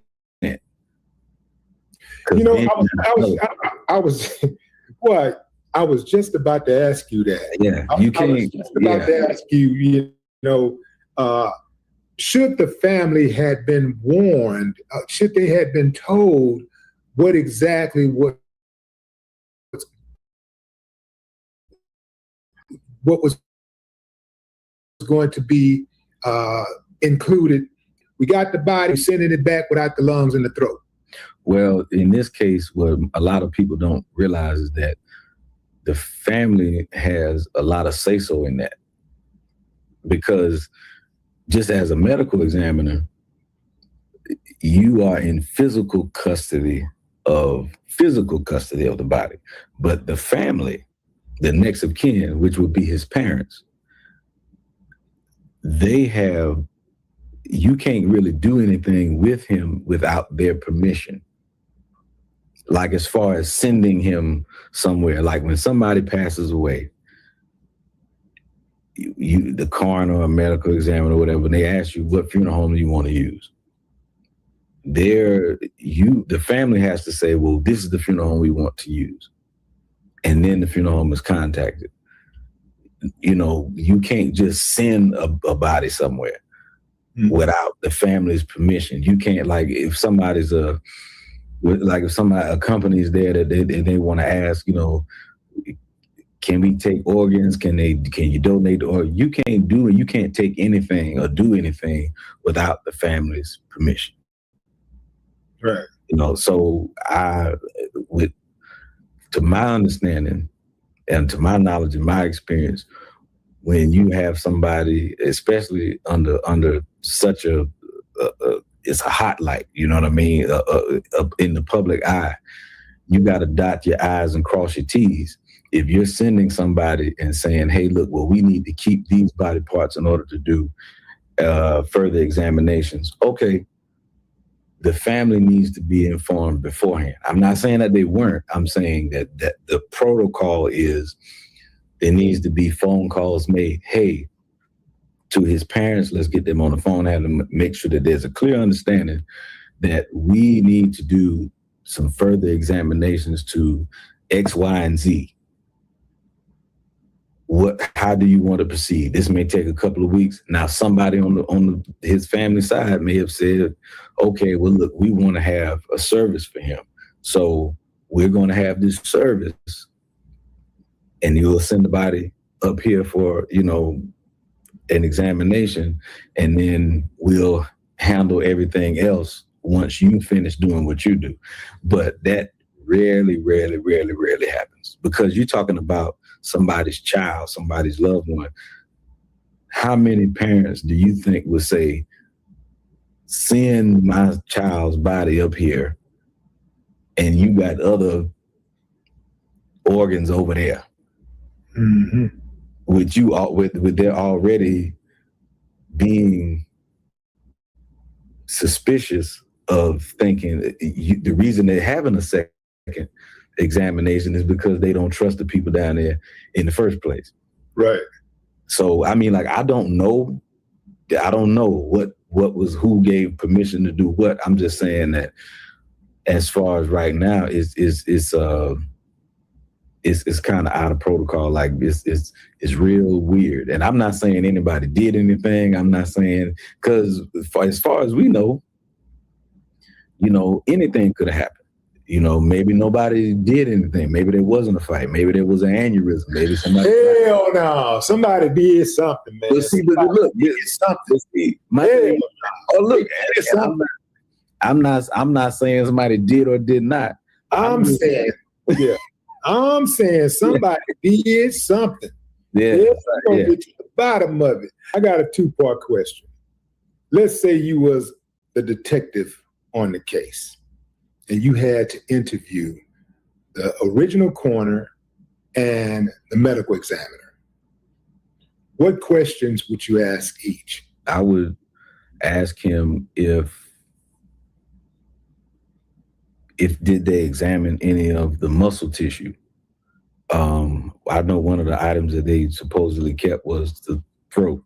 So some people were saying, well, hey, this guy was, they might have choked him or they did it. So with all of that in mind, if you punch somebody or if you strangle somebody and they pass away, you're able to see the bruisings within the muscles. You know what I mean? So I would ask him, did you examine the muscles? Were those muscles damaged?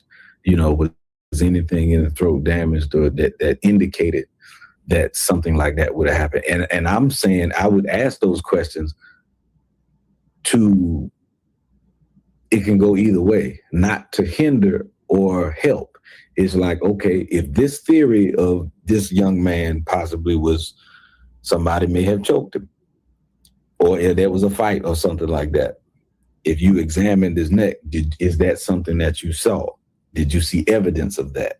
That would be something like, if there was a fight, did you see what about his hands? Did it look like he was fighting? Did it, any bruises on his face and the bruises on the inside of his body? I mean, was there any type of, anything ruptured? Just anything, you know what I mean? A bruise to the temple, anything. Was it anything that looked like, some type of damage that was inflicted on his body? That would have been one of my one of the first things. Oh, and the outside too, you know what I mean, was a chipped tooth, was any skin under the nails. Did it look like it was any type of anything that struggle? Yeah, of any sign of any type of struggle at all? That would have been the first question, you know. And what about to the medical examiner? Well, it would have been basically the same thing. Yeah, right. Okay. Same thing. Like, I mean, to the first and second, like, did you see any sign of any type of struggle? If you have, you know, because if somebody passes away from drowning, let's just say it's drowned, was it water in the lungs when you found them? Because really now in the trial, you got to start dispelling theories. Because if somebody said, well, he may have fell over the boat and drowned, we heard that, right? So if there was no water in his lungs, that means he didn't drown. He couldn't have drowned if there's no water in his lungs. You know. Do you think it's possible for the family to still get the answers they're looking for under these circumstances? It is possible. Yeah. But I don't know. You're trying to keep a clear head, but it just seems like everybody's trying to CMA.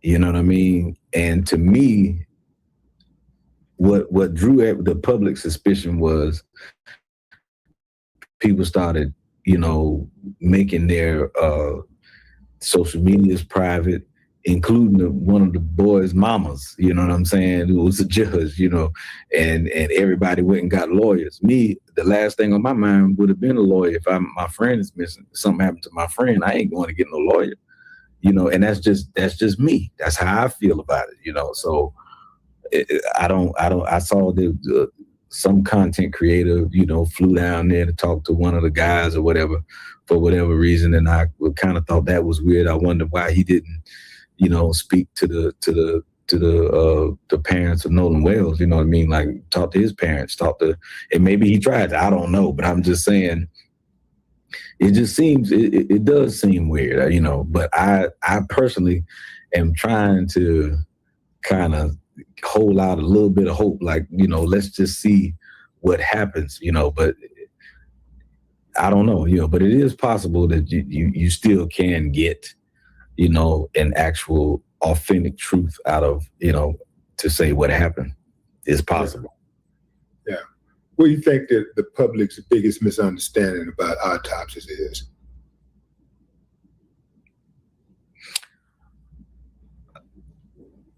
Probably that they throw everything away. You know what I mean? Like, you know, like they don't throw everything away. You know, like I said, when they examine everything, but everything is placed in a biohazard bag and given over, because this is still, you know, in respect, this is still a human being. So we don't just start discarding stuff, and, you know, you can't just do what you want to do. There's strict parameters, you know, of the law that you have to go by as a medical examiner, as a coroner, as a funeral director. There's certain things that you just have to do. So, you know, but I don't know, man. I hate that it happened, but to me, and it's just me, if I was a friend of someone that passed away and I was there, or we were there, I would be as forthcoming as I possibly could. And I wouldn't hide, you know, from the public. I wouldn't, I mean, to me, and that's just me and my thinking, you know, I'm out in public, I've said things that people didn't like, and, you know, people have said things to me, and you know, I've had a couple people try to threaten me about some stuff, and, you know, I hate, but that's cool, because I can get busy. I ain't worrying about that. But at the same time, you know, I wouldn't hide. I would be I would go above and beyond to say, hey man, this is what I know. You know, this is what happened to my knowledge, you know, and that's my friend. You know, I love him, I care about him, I care about his family, I care about, you know, his people. So, you know, and his reputation. So I wouldn't, you know, as a friend, I would be selfless. If you pass away under whatever circumstances, now I'm, you know, more so concerned about defending your honor and making sure your loved ones get what they need, because I'm still here. Well, you know, that's what a friend would do. You dig? That's what a friend would do. There you go, Willie. Yeah. But man, look, I appreciate you coming on the show, man. And giving us that wisdom, man, and dropping that knowledge as you always do, man. Where are you going next, man? Where you at?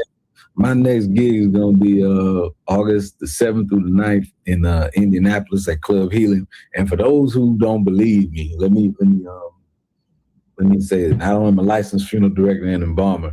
Now, my degree is actually at my parents' house, but I do have because you know people will question your credentials real fast, especially these days. You know, I had to go and grab that. This is a plaque that was given to me when I was I graduated from Gupton Jones Mortuary School in Atlanta, Georgia. It's right there in Decatur. There where my transcripts are there. You know what I'm saying? My school picture and everything is sitting right up there. I think the only reason why people question it, man, because you're a comedian, and we never know when comedians are being funny, just trying to be funny, or they're being truthful, you know. So yeah, I can vouch for that family. He is a licensed funeral director and embalmer in the state of South Carolina and in Georgia and soon to be North Carolina. So, but yeah, man, I just, and like I said, it's not that, and let me be clear too, it's not that under certain situations that a medical examiner would never keep certain body parts, but the only time that I've ever heard of or only situation that would be common is when somebody passed away from an infectious disease. That's what I'm saying. Yeah. And you know, it's infectious or communicable, and you know, this is a public hazard. This is you know, this would be a problem for the public health, because the number one concern, especially as a funeral director, coroner, our number one thing is the public health. What do they do? Say what? What do they do with the body parts when the investigation is totally complete, when the autopsy is totally complete, the case is closed, the family, the law enforcement is okay with the results, the family has accepted the results. What do they do with those body parts then? Those body parts are preserved. I'm trying to say it, you know, the right way. Preserved and placed back with the deceased and placed in disposition, in final disposition, whether that be buried, entombed, cremated, whatever. Well, how do they do that if the body, if somebody is, for example, Nolan Wells. Nolan Wells' body is buried and they still have his body parts. So what do they do with those body parts? How are they going to, like... That's a good question. That's why... Discard, but how do they, you know... So that's a good question. That's why I was saying that it... Say discard, not discard, but discard.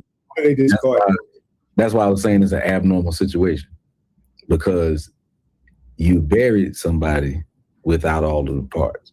Now, when they finish, maybe they will exhume him, which dig him up and place those parts back, you know, with him, or they may do the second examination on those parts, and then the family may decide to cremate him or cremate those parts and say, hey, we'll keep this for ourselves. You know, now that I don't know. That is up to the discretion of the family. Gotcha. You know what I mean? But it's up to them what they would what they would do. But that's why I'm glad you asked that, because that's what I'm saying. It's an abnormal situation. I'm not saying anybody broke the law. I'm saying that this is that rarely happens. You know what I mean? I'm saying somebody broke the law. It ain't anybody, because I'm with you on anybody. Anybody didn't break the law. Somebody broke the law, and we gonna get to the bottom of it. We ain't letting you uncivilized much rest. We gonna get to the bottom of it. We gonna smoke y'all out. Right. Well, now see, the legal side of me trying to say, all right, well, let's just see what happens. But initially, I'm not even gonna lie. I was like, I'm like, somebody done did something wrong. Now I try to, you try to pull it back and try not to jump to conclusion, but I don't know. Another side of me is like, because you watch other people's actions, you know what I mean? It's like, because to me, finding an attorney would be the last thing on my mind if my friend is gone, bro. I don't think anybody is jumping to conclusions. I think everybody walked right on into the conclusion. Ain't nobody got to jump. We walking right on into it. They led us into the conclusion. Like, look, man, anywhere you go in the world, 1 + 1 = 2. Yeah, they do. In the world. Like, so ain't you all of this stuff trying to act. I got you. You're a professional, so you got to keep it professional. No, I ain't got to keep it professional. I can keep it real. I can keep it 100, 1,000, and say without a doubt, banking on my lived experiences. Yeah. If I see this happening, if you move this way, if it look like a duck, it walk like a duck, it crack like a duck, it's a duck. It's a duck. And that's why I'm saying, like, when you start talking about, if you just start asking questions, you know what I mean? And like I said, I don't know exactly what the facts are, but if the things I'm hearing are factual, then it's real crazy, because it's like, why'd y'all have his phone? Why'd y'all have his keys? We need to be sounding the alarm. Like, if I go somewhere with you and then you end up saying, hey, man, I'm going to go off with somebody and I don't see you for hours, well, where you going without your phone? Even if you don't have service. You know what I mean? Like, yeah, service bad over here, but why would you just say, well, I'm just going to leave the phone on the book with everybody else, to where, I can't even in a place where it's a bad signal, you can get a distress call from a phone or something. You know what I mean? Like, I got a compass or something on this daggone thing to help me get where I'm going. Like, because most people don't even know this.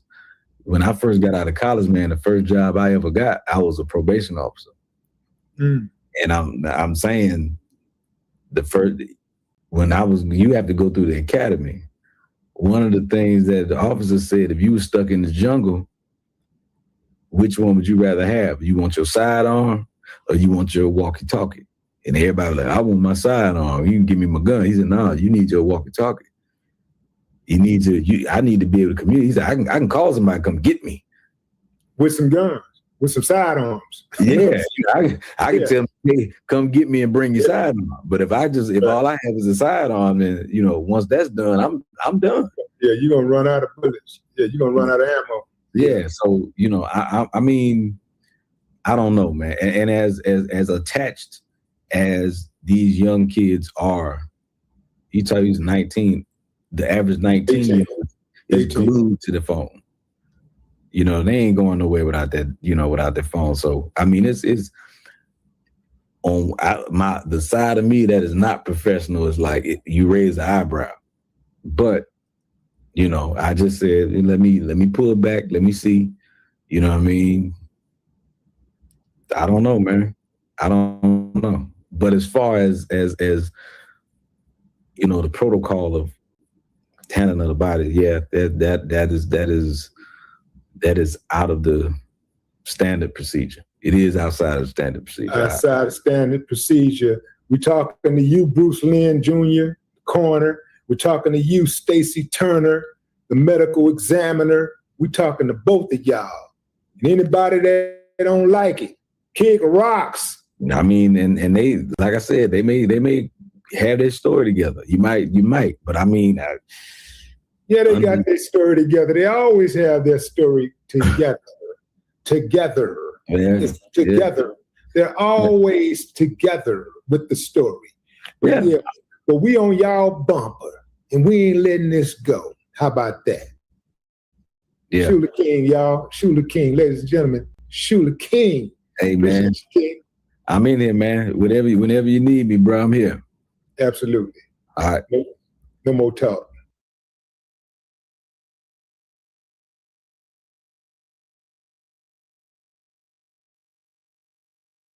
Nolan was on YX22 Triton on the way out. I went with my buddy Bart because we had a lot of friends from college coming down, and Bart, I called Bart that morning. I was like, hey, man, can you take your boat out? And he was like, yeah, well, my dad decided not to go, and I'll take the boat and I'll take you and your friends. Of course. I mean, he's a buddy of mine.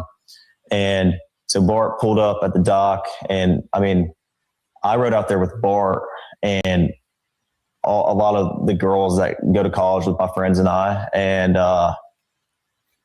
Nolan rode out on the Triton, and then we had a Palm Beach, 18 Palm Beach. There was 4 guys on that. There was like 8 people on the Triton, and then there was 8 or 9 people on the Triton, and then there was the rest of the... Is there anybody on board? How many adults? Better jump in and pull the plug, Bart, while you're going. Better jump in and pull the plug, Bart, while you're going. Hello, can you hear me? Better jump in and pull the plug, Bart, while you're going. All right. Peace and blessings. Peace and blessings. All praises to the Most High. As the scripture says, all things hidden will be revealed, and everything that's done in secret will be exposed on the mountaintop. And that's what we have been doing here at Taylor House Publishing. You heard the Too Smart for School, Warren Hudson, on the interview first with Officer Ruckus, talking about his buddy Bart. Bart this and Bart that. Bart helped us on the boat. My buddy Bart was this. Bart. A lot of girls rolled out there with me and my buddy Bart. Now, also on that distress call, you hear him said, okay, what are you doing, Bart? Jump in and pull the plug. Allegedly. That's what we hear. So everyone has been asking, who is this Bart? And I received the email today from a young lady who was from that area and, are familiar with this group of kids. And she actually sent me some information, once again, with that picture that you now see on the screen. This is the alleged Bart Edmiston Jr. And if you see in that photo, and actually, I can actually take you directly to the website where we got that photo, and you see it right here. Bart Edmiston Jr., 6 feet, weight 190, Ocean Springs, Mississippi. And this is Jones Senior College. Jones College. You see it says previous school Jones College. And he is an alleged punter of all things, regarded as the top punter in the conference. Okay, special teams player of the year. Let's go, Bart. Made his first 7 field goals of the season. Okay. Bart with the strong leg. Hobbies include being on the water, fishing, and hunting. Hidden talent that he's really good at driving a stick shift. Okay, we're going to leave that to be determined. But you see it here, it says previous school Jones College. So if you dig a little bit further, you would see him at Jones College, the Jones College Canes. And here he is, I guess that's Bart with the big punting the ball, Bart Edmiston Jr., guarded as the top punter again, class, weight 190, height 6'0", sophomore from where? Ocean Springs. So we can only assume that this is the Bart whom he's talking about is home from college. Okay, let's go to another school here. Let's go to this one. You see this one here. It says Bart Edmiston. Looks like he's got a little mustache, and you see he's a punter. Hometown, Ocean Springs, Michigan.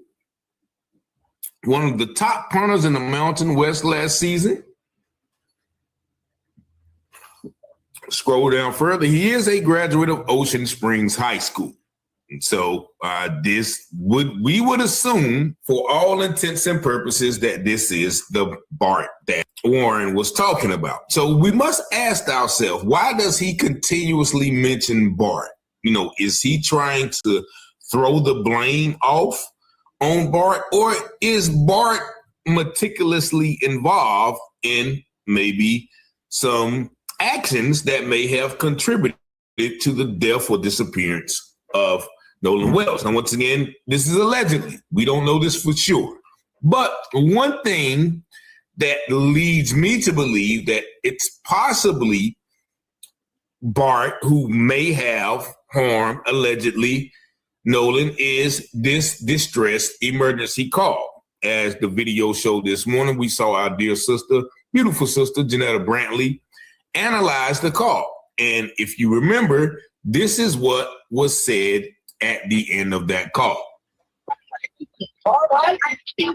Hey, we're at the west tip of Horn, and our bilge pump stopped working. We're sinking. Can you all please come? We have a membership.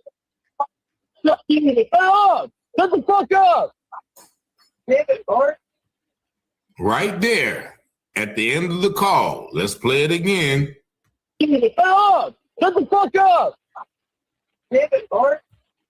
You clearly hear someone say, "Damn it, Bart." One more time. Shut the fuck up! So if you watched the earlier video where she broke down all of the conversations, it's people saying, "Oh my God, you killed him." And then they're talking about covering up. And then somebody said, "Is he really dead?" And then they said, "Oh my God, he's really dead. You know, you killed him." Then somebody starts yelling, saying, "Get the F up, get the F up." And then somebody says, "Damn it, Bart." So now if somebody's saying, okay, you killed him, and they're panicking, trying to get him up, and then they realize that he's really dead. And so whoever killed him would be the one that you would be like, damn it, man. You know, like, and that's what they said. Now, once again, this is just allegedly, this is my opinion of what happened if this is the Bart that was on the boat, because I know, once again, we're trying to find the truth. But definitely, once again, this is the Bart Edmiston. So we must ask ourselves, well, where is he at?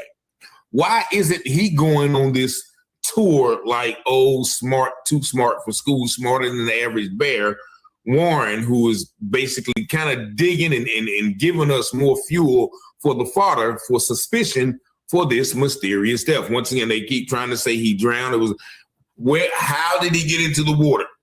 At which point do he just walk away from the island and everybody on the island and just do a scuba dive in the water and drown? That's what nobody has yet to address. And that's what we'll continue to ask.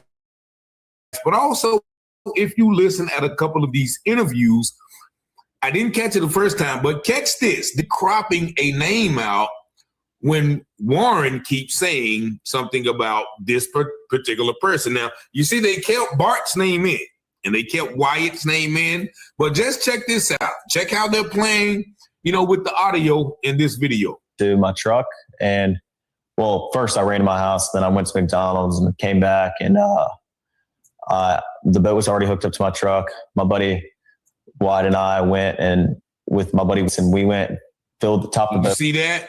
He said, my buddy Wyatt and I went, and then with my buddies, and it skipped that name. Let's check it again. Hooked up to my truck, and well, first I ran to my house, then I went to McDonald's and came back, and the boat was already hooked up to my truck. My buddy Wyatt and I went, and with my buddy, and we went, filled the top of the boat. See that? Now, once again, because I edit videos, I noticed that. Check it one more time. The boat was already hooked up to my truck. My buddy Wyatt and I went and with my buddy, and we went. Okay, so clear as day, we hear him cutting out a name. Who is that name? I want to see. They have no problem with saying Wyatt. They have no problem with saying Bart, probably because they knew Bart's name was on the call and they knew Wyatt's name was on the call. You know, both of those names can be heard, according to our professional engineer, on the call. So therefore, okay, we can't hide that if they're going to release the call. So we have to say their names in the interview. What is that name he left out? Let's go to another part of the interview, and you're going to see the same thing on the different interview. You're on the boat now. The water is getting up to the point where the boat may be disabled to where you couldn't get it out from Horn Island. So what happens after that? Wyatt jumps to the water, tries to throw a rear anchor, and my buddy Meyer, you're sitting there. You see it? They skipped that one. Wyatt and my buddy, and then that. Wyatt jumps to the water, tries to throw a rear anchor, and my buddy Meyer, you're sitting. You see that quick edit? They left out another name. Who was that name? Wyatt jumps to the water, tries to throw a rear anchor, and my buddy Meyer. All right, so we can stop it right there because once again, we see that these things are edited and they are leaving out certain parts of the story, which, I mean, this is obvious, but nevertheless, we now know who this mysterious Bart character is. And once again, we'll put him on the screen. This is Bart Edmondson Jr. And he is a major player, but he is not parading around. You know, even Wyatt, I think, made a Facebook post, or his brother made a Facebook post. And now we have this guy, Warren Hudson, who's just making a complete shenanigan of himself going around with these interviews. But we're going to do some more digging, see who this Bart guy is. Definitely looks like the Bart from Ocean Springs who's home from college, who is a punter. His father was a punter, they said. So he comes from a long line of punters in the Mississippi state. And so we're going to keep an eye on this. Once again, there's a lot of information coming out. And, you know, we're going to stay vigilant.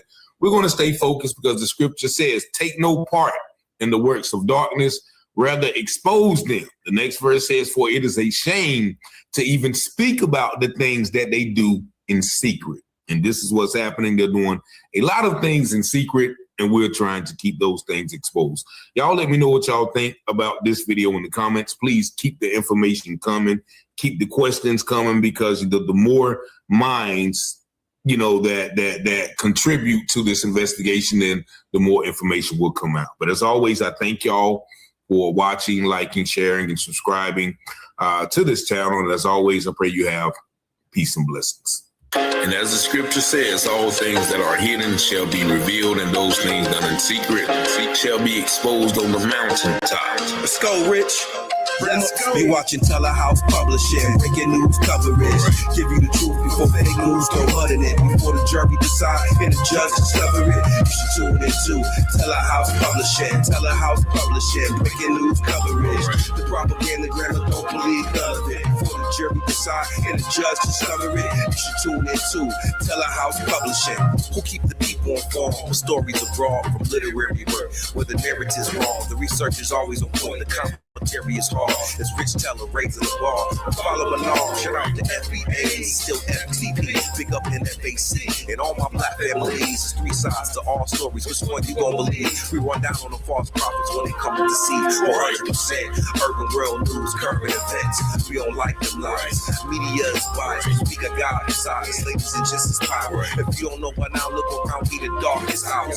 Cops squeezing hammers. They don't understand us. We stop and freeze with our hands and kill us all like cancer. Don't speculate before the facts on the case. Telehouse set them straight. My brother Richard investigates. You watching Telehouse Publishing, breaking news coverage. Give you the truth before fake news go mud in it. Before the jury decide and the judge discover it. You should tune into Telehouse Publishing. Telehouse Publishing, breaking news coverage.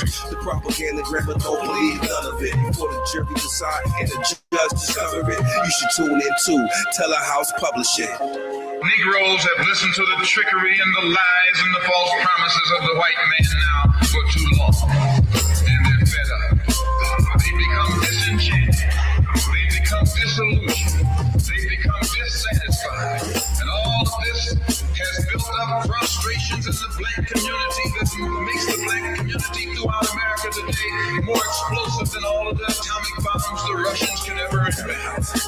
Telehouse publishing, telehouse, telehouse publishing, telehouse, telehouse publishing, telehouse, telehouse publishing, telehouse, telehouse publishing, telehouse, telehouse publishing.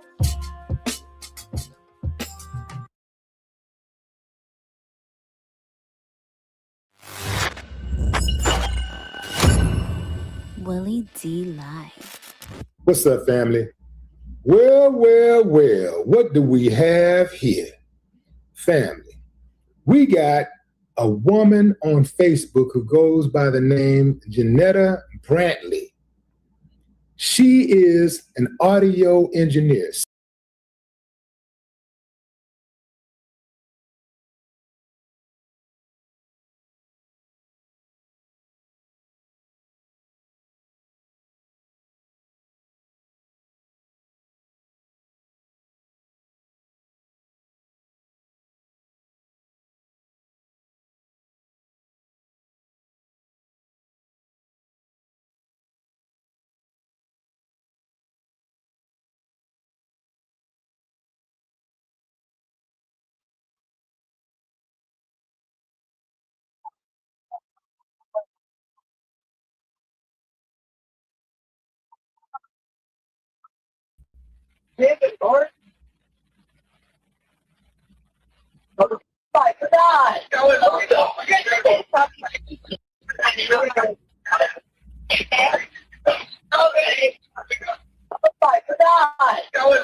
Hey, we're at the west tip of Horn, and our bilge pump stopped working. We're sinking. Can y'all please come? We have a membership.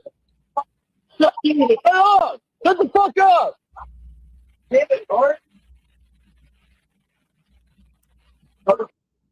Y'all hear that, fam? Did y'all catch that? Let me tell you what I heard. Can we cover it up? Yeah, I thought all about that. Another person go, oh. Another person said, you killed him. He's already dead. Is he dead?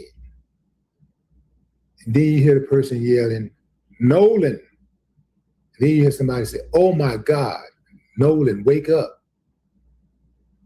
Then you hear somebody scream, Wyatt. And then they say, wake up. Get the F up. And then you hear very clearly, damn it, Bart. And then No-No's really dead now. Come on, fam. Come on. Why is it that the internet, the public, seems to be more interested in this case, in solving this case, than law enforcement? This is the work that law enforcement should be doing. This woman took it upon herself to go into the studio, use her money, her time to enhance the audio to get down to the truth in the Nolan Wells mystery. And it's as clear as that. We already heard some parts when somebody said, is he dead and all that stuff. So now we know Nolan was dead on that boat. He was dead on the so-called sinking boat. Nolan was dead. We know now for a fact. The audio is enhanced with no AI. You ain't got to take my word for it. I'll let Janetta speak for herself. Before I play this, I want to quickly explain what I did, what you're looking at on the screen, and why I chose to approach this audio the way that I did. As a professional audio engineer with experience in dialogue editing, dialogue cleanup, sound design, and post-production, I decided to work on that CTO call using traditional audio processing techniques rather than relying on any AI voice separation or AI enhancement. My goal was pretty much to preserve as much of the original recording as possible while making the quieter dialogue and background audio easier to hear. So I basically used techniques such as subtractive EQ, compression, gain adjustments, noise reduction, frequency isolation, and other traditional processing methods. So what I did was I separated Vicky, the CTO dispatcher, from Warren and the audio originating from the boat so that I can concentrate more closely on what was happening behind and around Warren, pretty much on the boat. And I specifically chose not to rely on AI because aggressive AI enhancements and voice isolation tools can sometimes introduce artifacts and distort the speech or create ambiguity around the sounds that were originally present. And for something this serious, I wanted my processing to remain as conservative as possible. You'll also notice time code and dialogue written on the side of the screen and pop up during each segment. That dialogue represents what I personally hear as an audio engineer while processing and repeatedly reviewing these sections. I'm pretty much providing it as a listening reference, not as a declaration that my interpretation is the only possible interpretation. And that's important.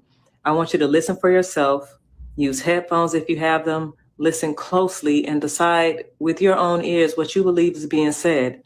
You can also return to the original unprocessed recording and compare directly with what you're hearing here. You'll also notice that my time code may not match the regular timestamp on the original uploaded video. And that's because I'm working inside a professional post-production timeline, a digital audio workstation, basically using SMPTE time code, which in film that's displayed in hours, minutes, seconds, and frames. Film and TV timelines are completely different from timestamps that you see when you're watching regular videos or when you're watching a movie and you hit pause. So basically the time code on the screen is there to identify the precise location within my working session, not to represent the elapsed timestamp displayed by the original video player. And I hope that makes sense. For this first video, I'm sharing only approximately 37 seconds of the call. I originally intended to continue much further, but once I separated the dispatcher from the boat and started concentrating exclusively on the background dialogue, what I believed I was hearing became extremely difficult for me to process emotionally, and I needed to take a mental break. But I wanted to release this portion because some of the details that stood out most to me occur very early in the call, like right at the top of the call. And so I'm gonna let the audio play, read my transcription if you want to reference, but don't allow it to determine what you hear. I want you to listen first, listen again, compare it with the original recording, and then judge it with your own ears.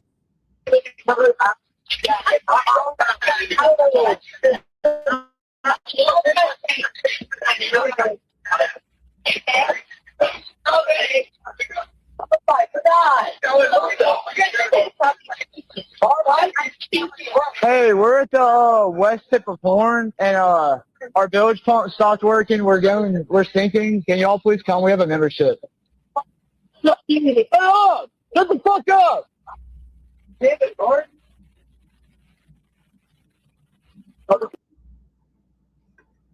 Damn it, Bart. Now, Bart, they said, was supposed to be out of town or something like that. Now, remember, let's go back to this interview. Let's go back to this interview right here of this guy. Remember this guy right here? That's Warren Hudson. Warren Hudson is the self-proclaimed best friend of Nolan. This is why the parents were so adamant about hearing from Warren, because he was close. I don't know if he was a best friend, because I don't know a best friend. I've never had a best friend whose house I've never been to. You know, if I had a best friend, you know, I had been to his house. Like when I think about best friends, like I never had a best friend whose house I'd never been to. But by his own admission, he had never been to Nolan's house, but they've been best friends since middle school. Go figure. I think he may even have said elementary, right?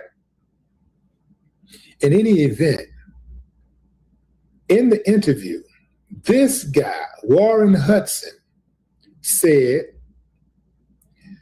my buddy. You remember he kept saying my buddy. He wouldn't say the name of the friend. Everybody else's names he called out. But he didn't say the name. He kept saying my buddy as if he was trying to protect somebody.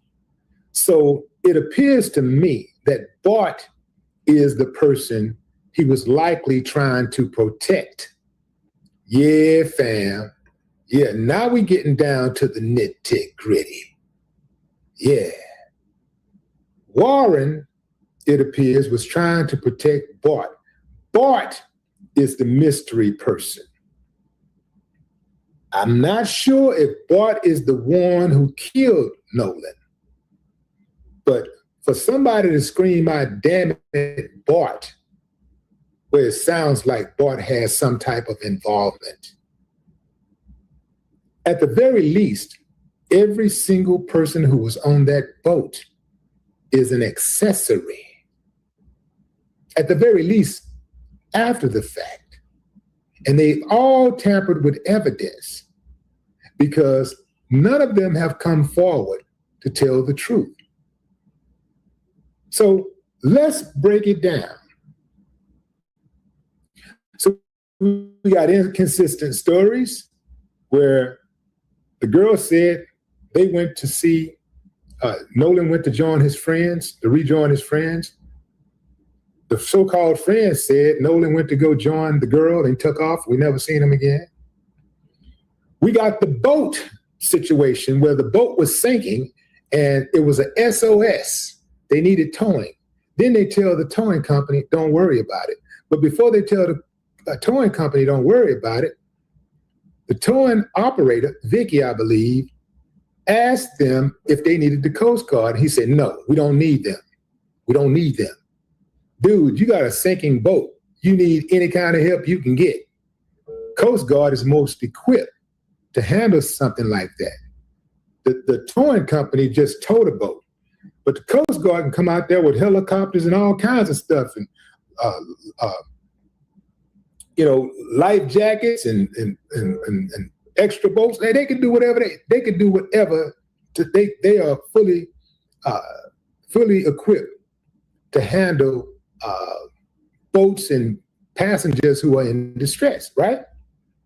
He said, no, we don't need them. I know if I'm on a sinking boat and they say, do you need the Coast Guard? Hell yeah, I need the Coast Guard. I need the Coast Guard. I need you. I need the Coast Guard. I need somebody said security guard. I need the security guard, the Coast Guard, any damn guard. I need everything. I'm sinking. But they said, no. We don't need that. So you got that situation. Then you got the phones, which is one of the biggest pieces of the puzzle. You got the phones where they held his phone knowing that he was missing. They held the phone from the parents. When the phone was discovered, the phone was erased. Everything on the phone is deleted. Then you got the keys that they held on to. Instead of taking the keys to the parents, they're holding on to the keys. Then you got the fact that that Nolan is missing. Instead of them out there searching for their buddy, once they find out he's missing, they go to bed. They sleeping. They chilling. They kicking it. Then you have this guy doing an interview with zero emotions. The texture of his voice was even killed the entire time. No up, no down, just matter of factly. Then you got the fact that none of them attended the funeral. Then you got the fact that they all scrubbed their social media accounts. They went dark. It's so many inconsistencies in these stories. Then you got the fact that you got members of law enforcement and other officials who might, official agencies who might be part of a major cover-up.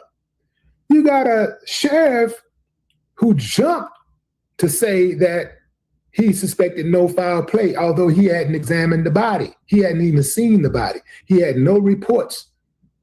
He had no official reports. He hadn't spoken to any detectives or anything. But he decided that, we don't suspect foul play. You got a governor who said, I haven't been following the case, but we don't suspect foul play. Then the governor goes after, instead of the governor going after the answers, going after the people who are suspected, or at least saying we're going to get justice for the family, who's ever responsible will be brought to justice. He goes, we don't suspect foul play. And by the way, being Crump and Al Sharpton, y'all need to get out of our state because y'all out here sowing racial division. As if Mississippi needs help racially dividing. Yeah. Then you got a coroner who handled the body improperly. Then you got a medical examiner who sends the body off to DC to be examined by an independent examiner without the lungs or his throat. Key organs that are needed in cases of drowning. You got to examine those. She sent the body without it. Family. Then you got the FBI who comes in and say, instead of them saying, yeah, we're getting close to cracking the case, they're investigating people who are looking for answers. They're investigating people who are calling out racism. Family. Remember, did I tell y'all this is Mississippi? Remember? I said it early on, because I know how they get down. Whew. That audio is damning. That audio. Janetta.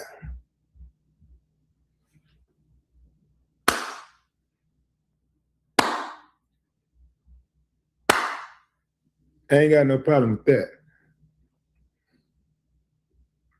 No more talk.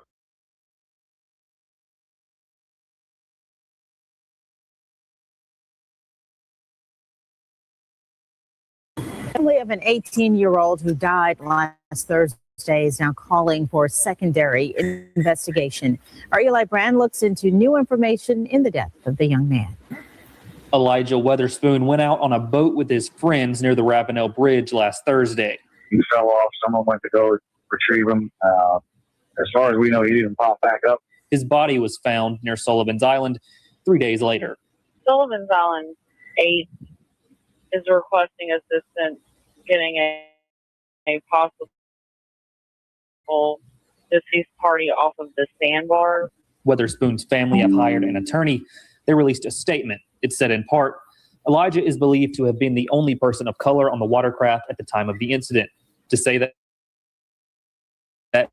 investigation. Well, we had 9 people on the boat.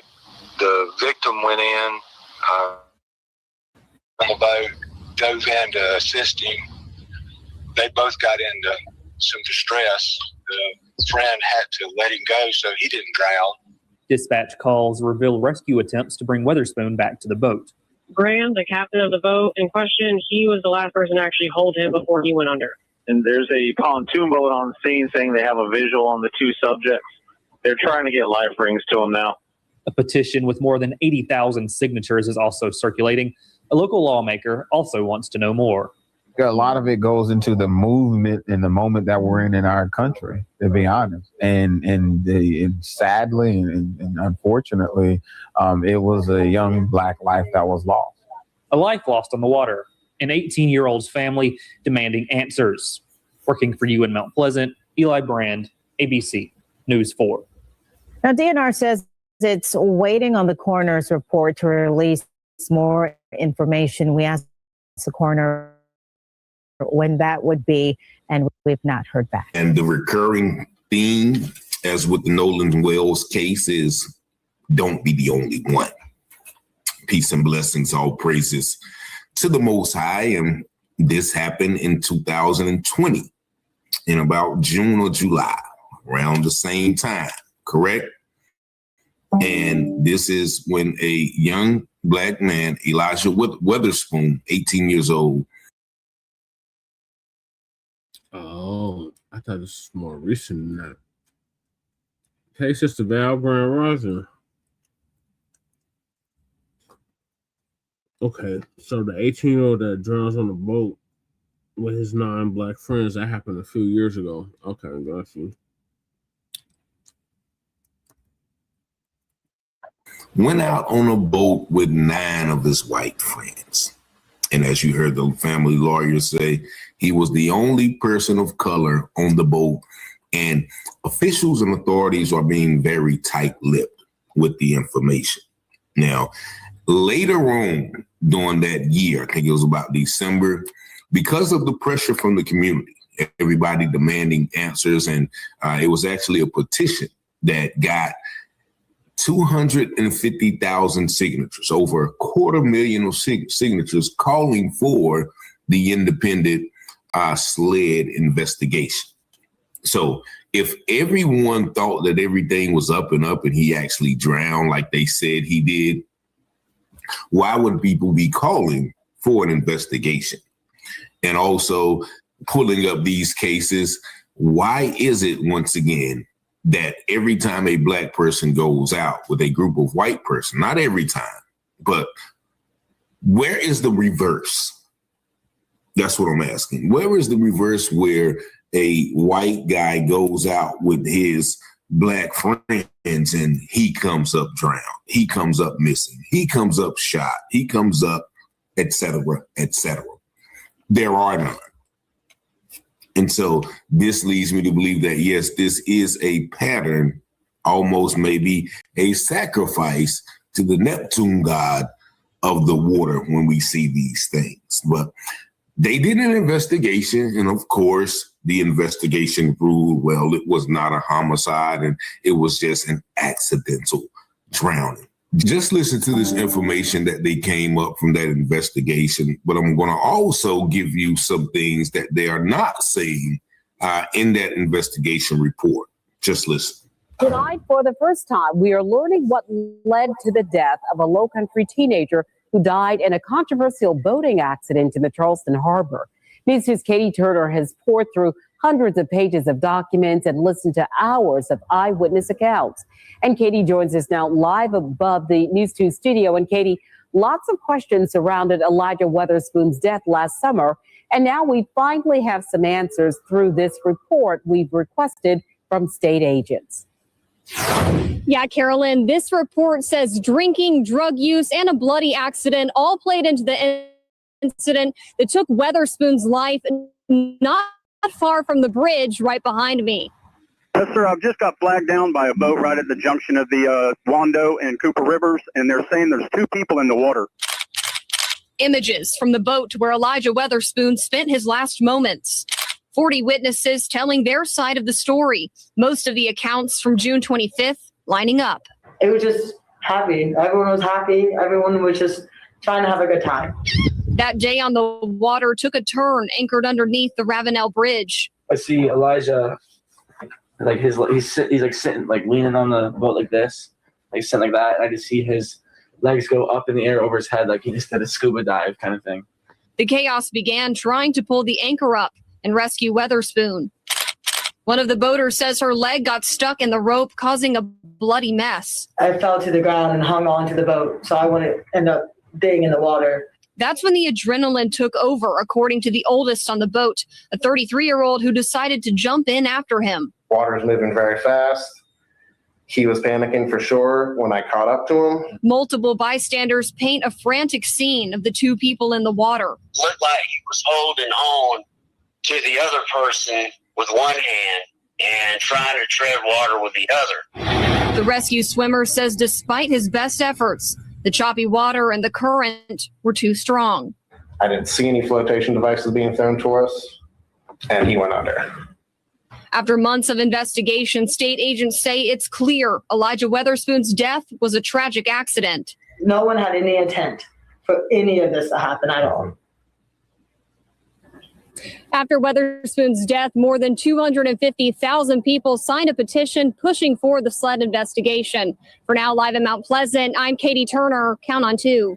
And if you listen to everyone giving a testimony, you hear that all of them are white. And you heard as well the reporter say, well, most of the accounts line up. Okay, what do you mean by most of them? You know, because 21 out of 40 can be most of them, but that doesn't still mean that there's things not to be questioned. And then you hear the other guy talking. So Elijah was just sitting there, and all of a sudden his legs go up in the air like he was doing a scuba dive. So he just falls into the water anonymously. Now, also you see those flashes of pictures. Those flashes of pictures they have alcohol, they got pills, they got a knife, they got a hatchet.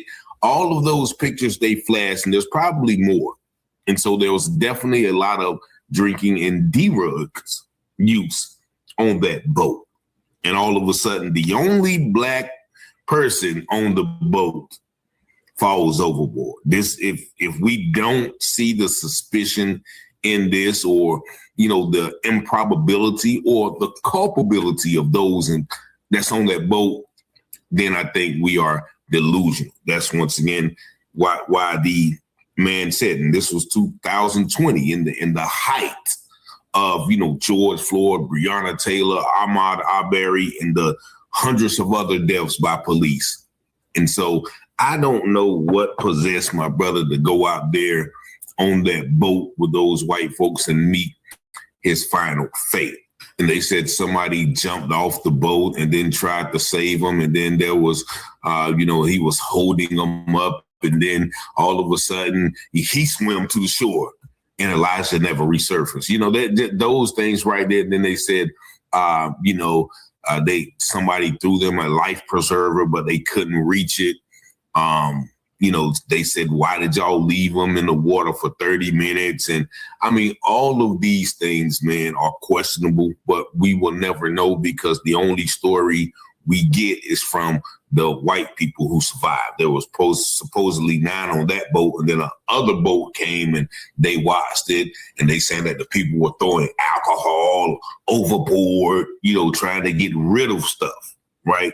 They were trying to get rid of stuff. And the only testimony that we have is of the white survivors. As my Jamaican brothers would say, dead man tell no tales. And that is what we have. Dead man tell no tales. In the case of Nolan Wells, case of Elijah Witherspoon, in the case of Daniel Ewing, in the case of Angelique Cunningham, in the case of all of the other people who are just mysteriously drowning and getting shot on these trips with white people. Y'all let me know what y'all think about this video in the comments. Y'all see the number 919-587-7782. Thank y'all for liking, watching, sharing, and subscribing to the channel. And as always, I pray you have peace and blessings. And as the scripture says, all things that are hidden shall be revealed, and those things done in secret shall be exposed on the mountaintop. Let's go, Rich. Let's go. Be watching Telehouse Publishing, breaking news coverage. Give you the truth before the fake news go hunting it. Before the jury decide and the judge discover it. You should tune in to Telehouse Publishing. Telehouse Publishing, breaking news coverage. The propaganda grammar, don't believe none of it. Before the jury decide and the judge discover it. You should tune in to Telehouse Publishing. Who keep the people informed? The stories abroad from literary work, where the narrative's wrong. The research is always on point. The commentary is hard. It's Rich Teller raising the bar. Follow along. Shout out to FBAs, still FTP. Pick up NFAC. And all my black families. It's 3 sides to all stories. Which one you gon' believe? We run down on the false prophets when they come to deceive. 100% urban world news, current events. We don't like them lies. Media is biased. We got God beside us. Ladies and gents is power. If you don't know by now, look around. We the darkest hours. Cops squeezing hammers because they don't understand us. We stop and freeze with our hands and kill us off like cancer. Stop speculating for the facts on the case. Tell a house, set them straight from the Richard Vasquez. You got your telehouse publishing, breaking news coverage. Give you the truth before fake news go muddy it. Before the jury decide and the judge discover it. You should tune in to telehouse publishing, telehouse publishing, breaking news coverage. The propaganda grabber don't believe none of it. Before the jury decide and the judge discover it. You should tune in to telehouse publishing. Negroes have listened to the trickery and the lies and the false promises of the white man now for too long. And they're fed up. They become disenchanted. They become disillusioned. They become dissatisfied. And all of this has built up frustrations in the black community that makes the black community throughout America today more explosive than all of the atomic bombs the Russians can ever invent.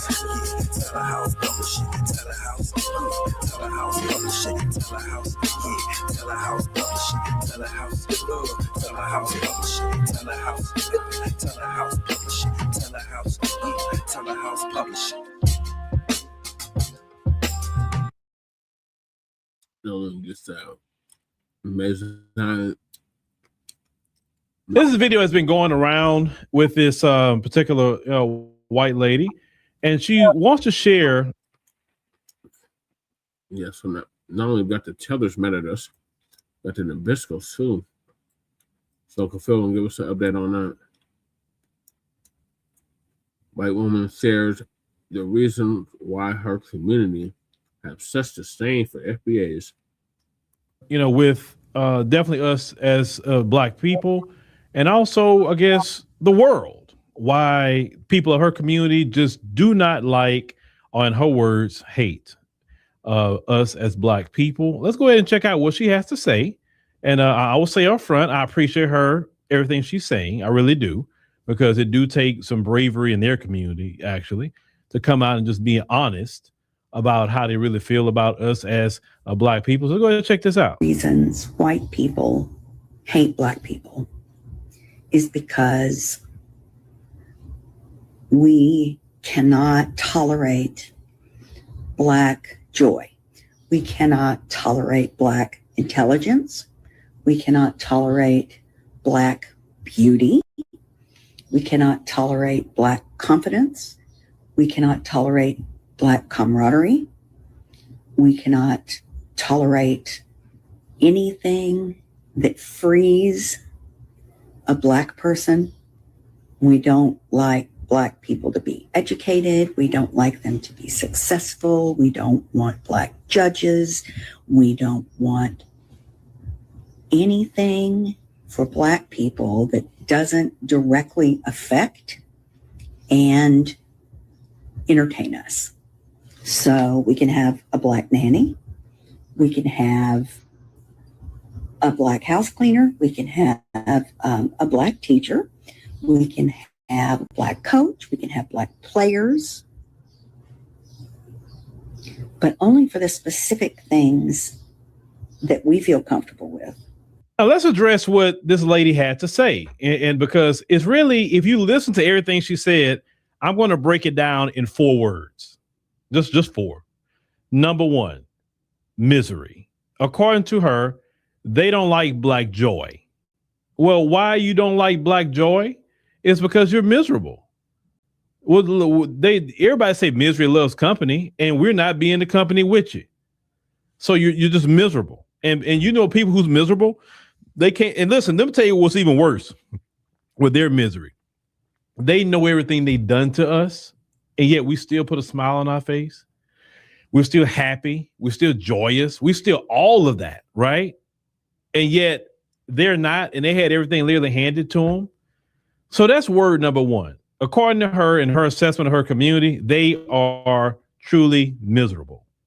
Number 2, they feel inferior to black people. They have an inferiority complex. This is what she's saying. Think about it. They don't like black intelligence. Why? Because truly feel they cannot match black intelligence. They don't like black beauty. This is what she's saying. Because they don't match up to the black woman or the black man, which makes you feel inferior to black people, right? So the first 2 things is misery and an inferiority complex to black people, which fuels hatred. Now, also, I will add jealousy. Jealousy also comes in the mix as well, especially a lot of times with the women, because a lot of their women is so jealous of black women, they can't stand when a black woman gets any kind of attention or whatever, because they really want to be the main character, but they're not. All right. So let's move to what she says is basically approved things that black people can do and they okay with. One, she mentioned entertain. So you could sing, you could dance, you could be intimate with them, right? You can do any kind of entertainment with they feel is entertainment, and they're okay with that. That is the role that you should be to them to make them feel happy and comfortable. But remember, these are a group of people that, according to her, that are miserable and have an inferiority complex, which in turn creates jealousy within them for us as black people. Then she mentioned the next thing they're cool with black people is service. You can serve them. You can serve them as nannies, as she said, teachers. You can serve them in any kind of menial task, but you cannot be in any kind of position of authority, which she mentioned, judge, president, senator, whatever, because most of those people is going to tap into their inferiority complex, right? Because in order to get those positions, you have to have some sort of education, experience, etc., right? And they don't want, they feel inferior to black people who have some sort of education or whatever, right? So that's why they don't like to see you in any kind of positions of power, because you directly mess with their inferiority complex.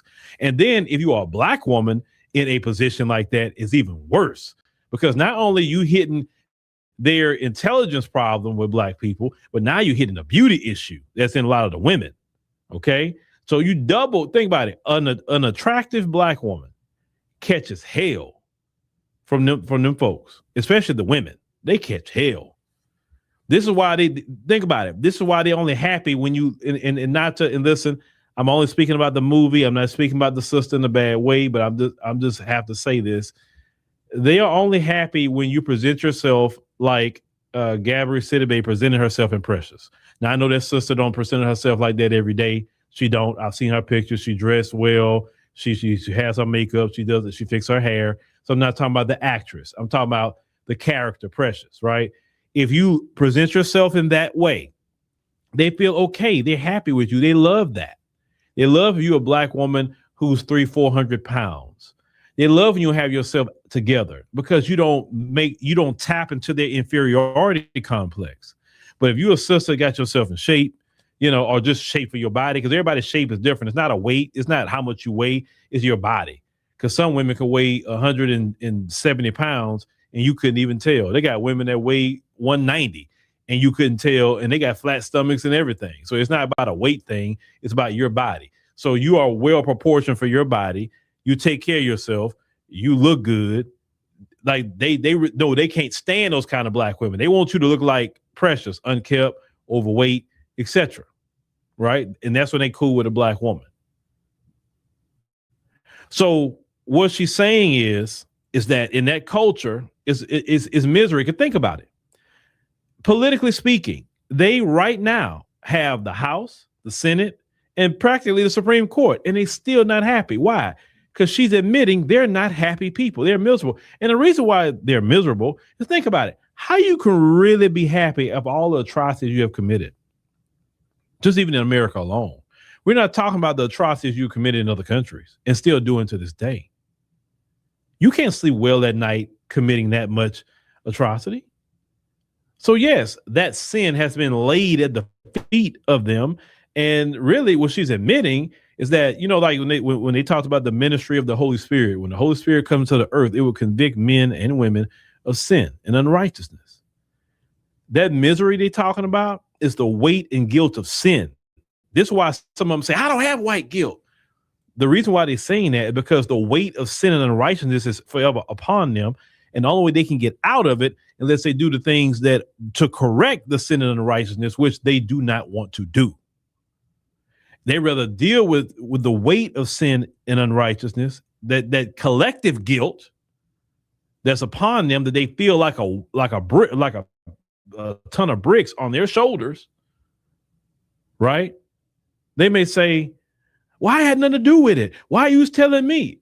Why? Nobody said you did anything. But that's guilt talking. That's the weight of sin and unrighteousness talking. It's not us telling you anything. No black person today would say any person within their community owned a slave. I mean, come on, none of us that ignorant. But what we are saying is that you inherited the wages of blood. You inherited the wages of our death. You have inherited the stolen money. You inherited stolen land that you still have to this day, but you don't want to hear about it. See, this is the thing. You can't just talk about them in the past. Oh, they was the one doing this to black people and the slavery. No. You inherited everything that those people did, and you continue the system that they built to this day. And that's what makes you guilty.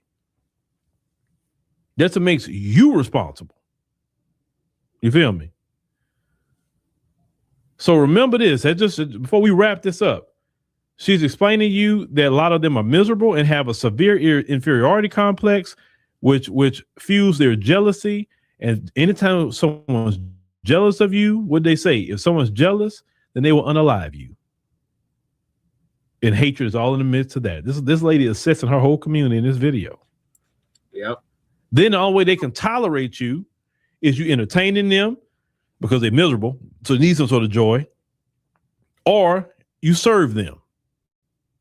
That's the only thing you can do. Which me, I can kill that. I ain't trying to do none of that. But shout out to her for doing this. She gave a good read on her community. Now, black people, when you're dealing with her particular community, you understand where they're coming from. Misery and a severe inferiority complex, which breeds jealousy and hatred. Now you know the essence of anti-black racism. She's explained it to you. Yeah. The diagnosis is very clear. Did we do anything to them that caused their misery? No, they did it to themselves. Right. Did we do anything to make them have a severe inferiority complex? No, that's on them. How you feel about yourself is on you. It ain't on us. But brothers and sisters, we got to understand what we're dealing with here. And since we understand what we're dealing with, then we just move and act accordingly. Now, we don't have our life all caught up or whatever behind what they do, but it's good to know how they move. And then now you deal with them in an area of a position of power. This is why, and more and more, this is why the Honorable Elijah Muhammad said what he said when he was alive. Listen, one thing I know about miserable people is nothing you really can do for them. They have to fix themselves. When someone has an inferiority complex, there's nothing you can do for them people. They need to go deal with their own issues. And I'm not here to try to fix you. I'm not no therapist, and I'm not God either. I'm trying to work on myself, and surely work on the issues with my community. I'm not trying to work on the issues in nobody else's community. But, and I'm not saying every person in her community feel that way about black people. Not saying that either. They'll be ignorant. There are some individuals in her community as good people. I've met some of them in my lifetime. But unfortunately, they're not the majority. Take with this information what you will, brothers and sisters. But just make sure you apply it and understand it. Right. I saw Cameron saying he's not an African and Africa stinks. I'm not African. Same went to Africa, told me people. All right, so moving along to this podcast, Mensa. Questions why Black Americans deny being African. State. Now, obviously, this is ridiculously disrespectful and ignorant, but I love Killer. So let's approach this empirically. Why don't we do a history of the name Cameron Giles? Giles is a medieval French name, originally used by the followers of a one Saint Giles, a nigga that looked like this. Not exactly a striking resemblance, even if you put him in a pink fur. On the other hand, there were plenty of slaveholders named Giles. Written records trace the human beings they enslaved to Africa, oftentimes referring to them as Coromantese if they was from modern-day Ghana, Mandingos if they were from the Sahel, Igbos if they were from modern-day Nigeria. But clearly, the name Giles was passed down from someone who enslaved Africans. Now, if modern science places human beings at 300,000 years old and the oldest archaeological evidence of Homo sapiens is in Africa, Morocco, South Africa, Ethiopia, then I struggle to understand how 500 years here erases 299,500 years in Africa. Culturally, you resonate with America. Fine, that's a nationality. You may have European or indigenous blood, but your ancestral origin is overwhelmingly African. Take a DNA test. You tell me what it says. I can see Killer being like Cherokee, but you can have a lot of Nigeria in there, my guy. Don't get mad at me because I love Cam. But like Africa stinks, come on. I mean, it stinks everywhere, nigga. My dogs are shit in my backyard. Now my backyard stinks. They're pocket watching. That's another thing with the Democrat flunky and the tether class. They do a lot of pocket watching. I'm over here in Japan right now, and I've been posting pictures. And boy, the tether class, well, they've been so mad because I'm over here. You know, when I travel, I be rocking my FBA shirts. Boy, the tethers were so mad. Look at this nigga, this grift. It's a grifter. You took the FBA money and went on a vacation. Look at, he got the FBA money and went on vacation like a grifter. You know how much of a scammer that you gotta be. You know how much of a damn con artist and scam artist you gotta be. You gotta make up a non-existent fund FBA money. What the fuck is FBA money? You can tell a scamming tether. They done made up their whole fabricated fund of money, FBA money. Like they done made up some pretend centralized communal FBA money and act like it's paying for personal travel. That's how much of a scam mindset these people have. They got to invent a mythical con because they can't psychologically process the reality of fully independent, multi-platform media, foundational Black Americans, who can generate organic wealth. That's foreign to them. Because, you know, we travel. I've seen a few FBAs out here. We travel just vacation and not just on some economic refugee shit. See, when you build tangible institutions and you consistently produce shit like I do, you understand? We generate legitimate self-sustaining capital. Tether's got to sit here and act like the FBA fund, the FBA money is. They have to try to invalidate the very blueprint of our business savvy. They hate the fact that we can do things without running scams like them. To them, everything, there has to be some kind of mythological scam to everything a Black person does to them, because that's their mentality. It's always this psychological fear and a projection of their own scamming mindset. You understand? Because see, they operate from this survival mindset where their leadership is defined by begging, siphoning, scamming all the time. Every time they go somewhere, they got to scam off somebody. Whenever they travel somewhere, it's always a scam somewhere. Because they lack a history of self-funded institution building. You understand? Everything they get is charity. It's other people's benevolence. It's some scam. They can never really organize anything to build up from the ground up. So they try to project their own parasitic mentality on the foundational Black Americans. You understand? See, they hate the fact that our delineation, that establishes boundaries that they can't cross, exploit, or co-opt. Yeah. And we as foundational Black Americans, we got the capital to travel. See, there's an anti-Black American resentment that a lot of these people have. Like, we're never supposed to enjoy the fruits of our labor. See, when individuals from other groups, when they have businesses, they produce media, they curate cultural spaces, if they take an international trip, that's just seen as standard executive leisure. You understand? When foundational Black Americans, when we vacation, when we travel, the tether is always trying to imply a crime has been committed, because that's what they do. They always got to police what we do and project their little scams on what we do. They want us confined to a state of perpetual struggle and trauma so they can look down at us and feel superior. See, the image of us they want is us being in the hood so they can come over and feel better about They're fleeing damn disposition. You see? See, these tethers, they suffer from severe economic illiteracy. They pretend they don't understand how monetization and digital distribution and brand protection and independent operation networks works. We as foundational Black Americans, we can get on code enough to build independent wealth and resources. We can do that. That's why we're the only first world Black people on the planet. And it wasn't because of no damn benevolence from the dominant society. They like to pretend that white people, they like to pretend that foundational Black Americans have resources because of generous white people. That ain't it at all. These people did everything they could to stop us from having resources. Foundational Black Americans had to get it out the mud. All the FBAs here, y'all, what white people gave you anything? Any of you foundational Black Americans who got anything, you got nice homes, nice cars, you had to grind for that shit. In spite of everything that was done.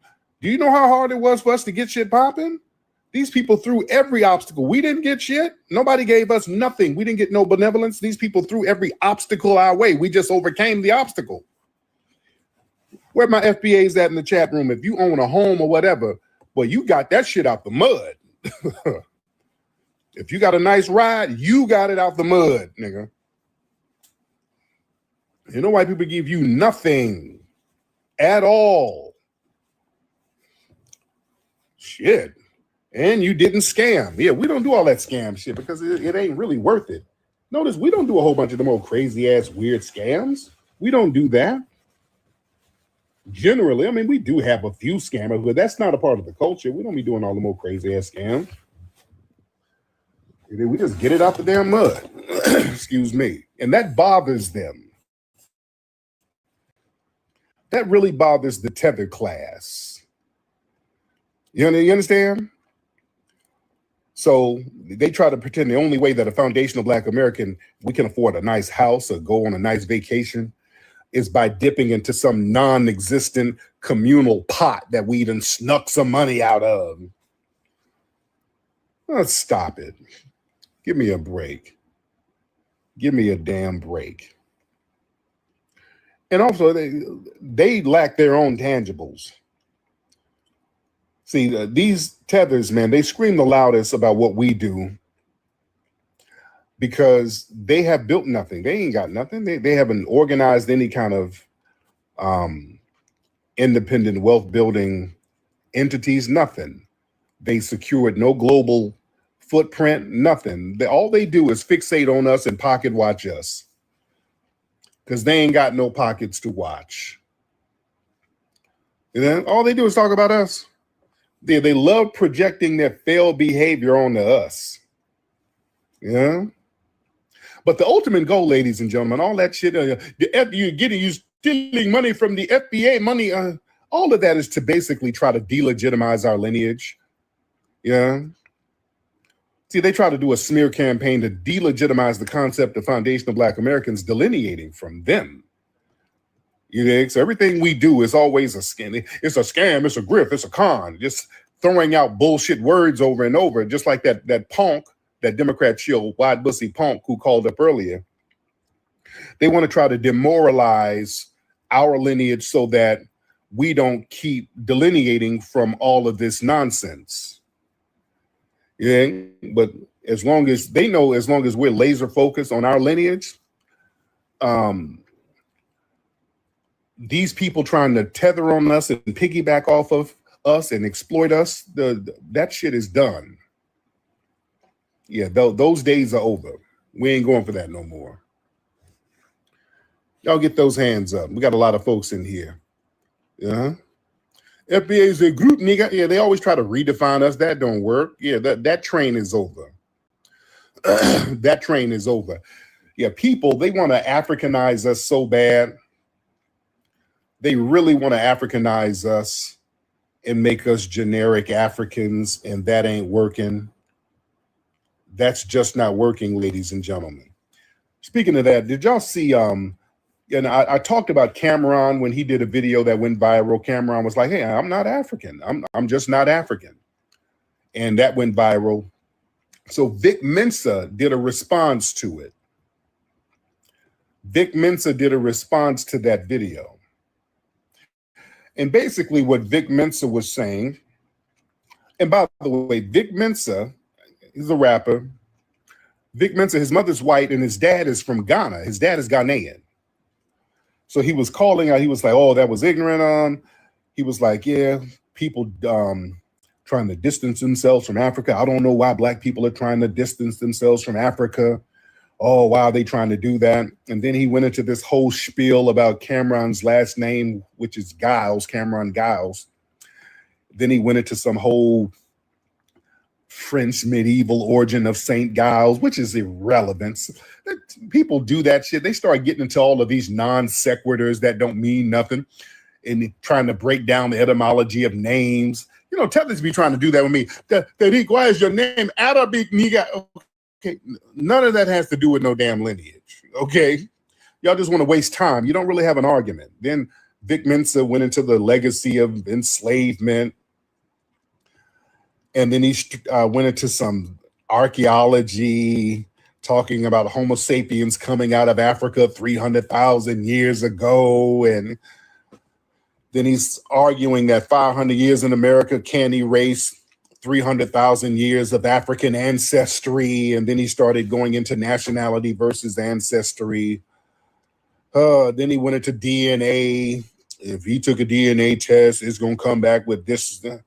Man, good grief. Good freaking grief, man. The tether fatigue is real. Tether babble. Listen. Tethers, listen. Vic Mensa, he's African. He has African uncles, aunts, cousins. He has direct lineage in Africa. All right.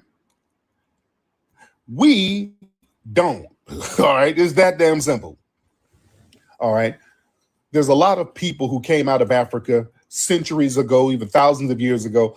Yeah, we're not generic Africans. All right. We had an ethnogenesis.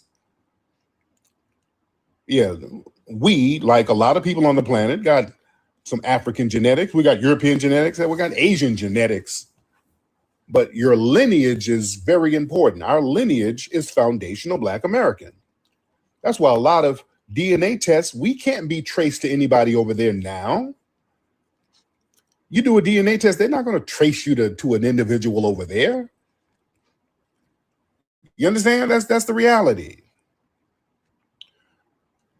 And trying to conflate the lived reality of a first-generation immigrant, which is Vic Mensa, with the reality of a lineage that's been separated for the continent for centuries, that's just intellectually dishonest.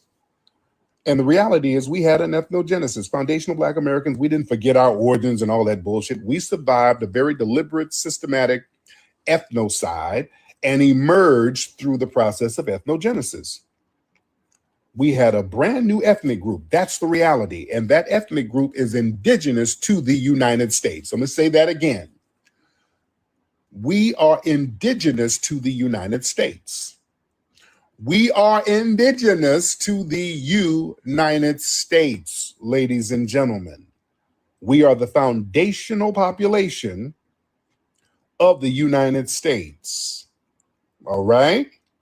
We forged a distinct language, culture, spiritual practice, identity, culinary skills, all of that right here on American soil. Foundational Black Americans, that's not a denial of genetics. That's an accurate classification of an ethnicity forged on this soil. Good grief. It's real simple.